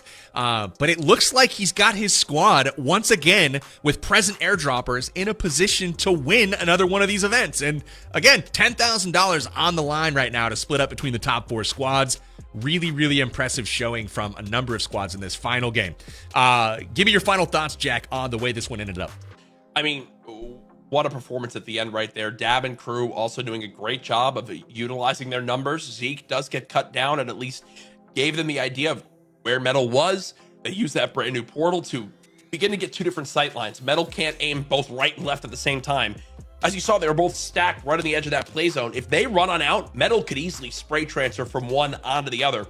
But by splitting on off, even if Dab has to be a sponge, which he was, that gives the trust in his teammate to finally get that last elimination, and that's exactly what happened. Crushed it. Tim, I thought we were going to see maybe a little bit of a run there from our celebrating campers. They started off incredibly hot. I mean, were you worried there for Cake in the Pan? A little bit. Cake in the Pan, I think at the very beginning there, they ended up on the back foot kind of, and it was sort of, you just ended up on the back foot the entire, most of the game. It's just, if anyone has ever played a battle royale, you probably know if you don't necessarily get the drop that you want, right, and maybe the start you want, it can be really hard to climb out of that. And I think that was kind of what we saw there. I think it's a game of momentum, right? Getting that loot early, winning these early fights. You see there when Sanity get knocked early, they never really got it going, and you saw the same thing with Jacob. Had a good start, but ultimately not able to kind of get things going the way they would have liked. This was a really crucial early fight. Saw some good action going on here, but this ultimately built the momentum that we saw carry these teams to the end of the game. As we saw that crazy start, Jacob. Enemy weapons could have taken him down, but a molly did. That molly might have changed the entire trajectory of that game, right? Because if Jacob doesn't get mollied there, he probably gets that elim on, I think it was Rolex underneath him. I don't know. Yeah. No, and that also just, then you're leaving there with probably the best loot in the game. Instead, you have to play a full reset. This was that close fight for Rolex and crew as well. This one was so much fun. This engagement, so yeah, it was so such little movements. It was like I was saying, it was almost like a dance back and forth, man. You know what it reminded me of, Tim? It reminded me of Revolutionary Warfare's tactics, right? Where you send a guy up, one side shoots him, and then another guy steps up while they reload the musket, and then they fire a volley back, and they go down. And it was just trading back and forth, and I've never seen such clockwork trading going on. It ended up working out for both teams, picking up a ton of kills there. Let's take a peek at the game leaderboard. We see Festive Skydivers finally making a strong appearance in this one. Might be too little too late for them, but present airdroppers, consistency, the name of the game. Courage, you called that out early on during today's show, is that it's about consistency, and I think that's what we saw with present airdroppers here today. Yeah, when they needed it most, a monster second place performance right there, 20 total points. Unfortunately for the team that was in first, they haven't probably their worst overall performance in any mode in this final game. So we're going to see the exact winner here in a moment, but I think we can kind of see the writing on the wall who took this one, Powerbag. Yeah, I'm looking around at my walls. I don't see any writing, but I definitely saw 3 teams that needed to really put their best foot forward, not be on their back foot, Tim. We want to be on that front foot. That's the foot we want to be on. And only 2 of those teams ended up in 7th and 8th place, not where you want to be.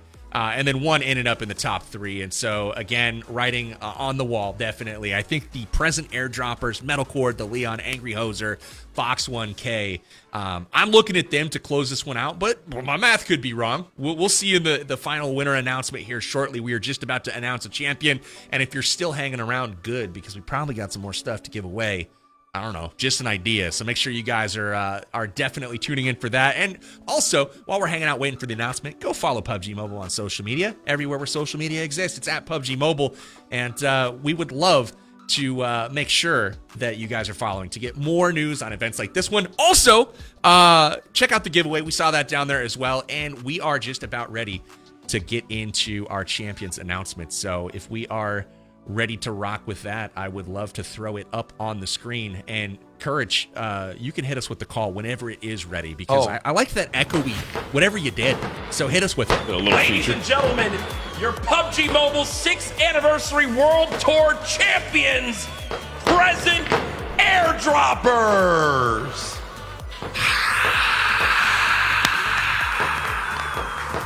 That was me just breathing slowly. That probably didn't come out quite. It sounded how pretty I was, good. No, okay. Thank gosh.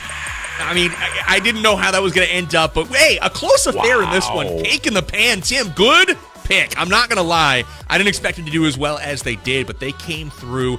Didn't quite get it in the last game. If they had scored more than the 8 points they did, they probably are looking in a much different scenario here. But hey, they actually are going to take a share of that prize pool, so they can't be too disappointed here. But congrats to the present airdroppers.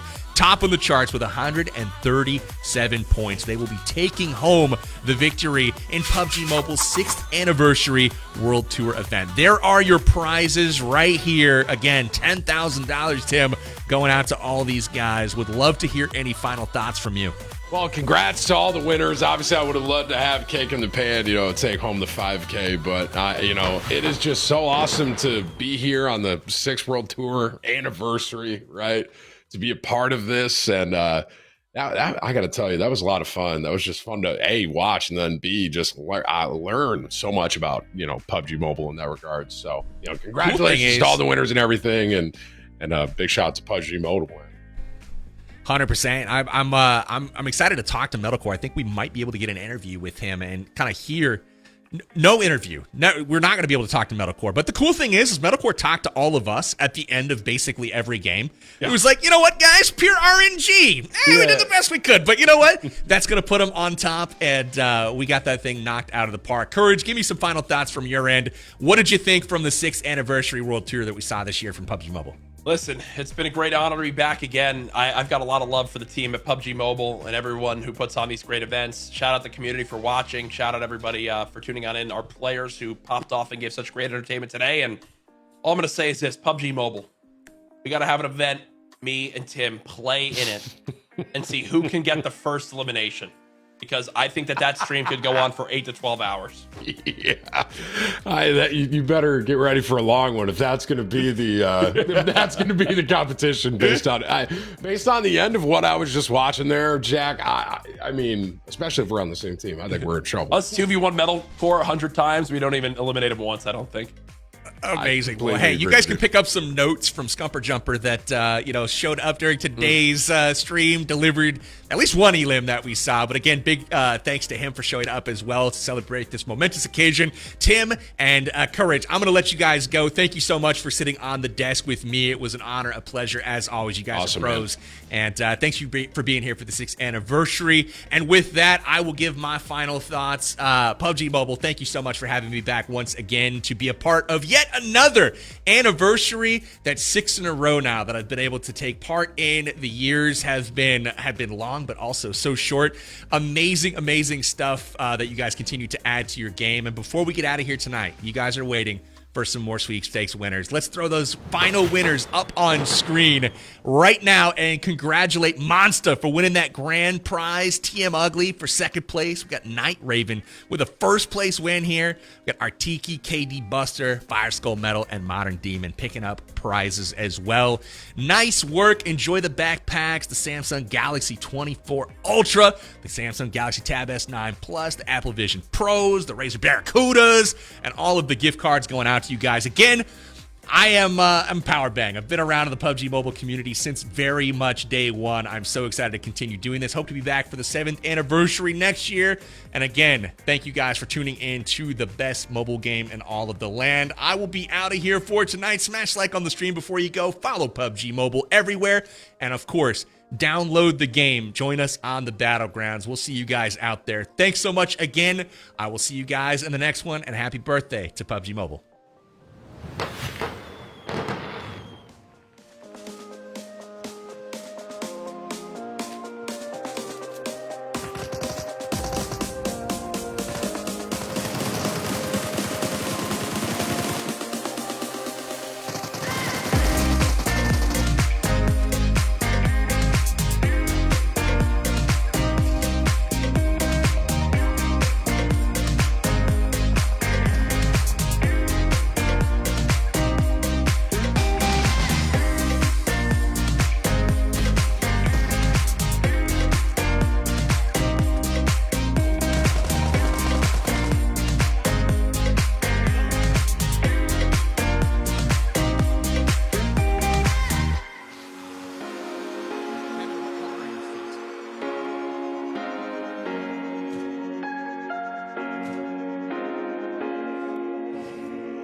Oh.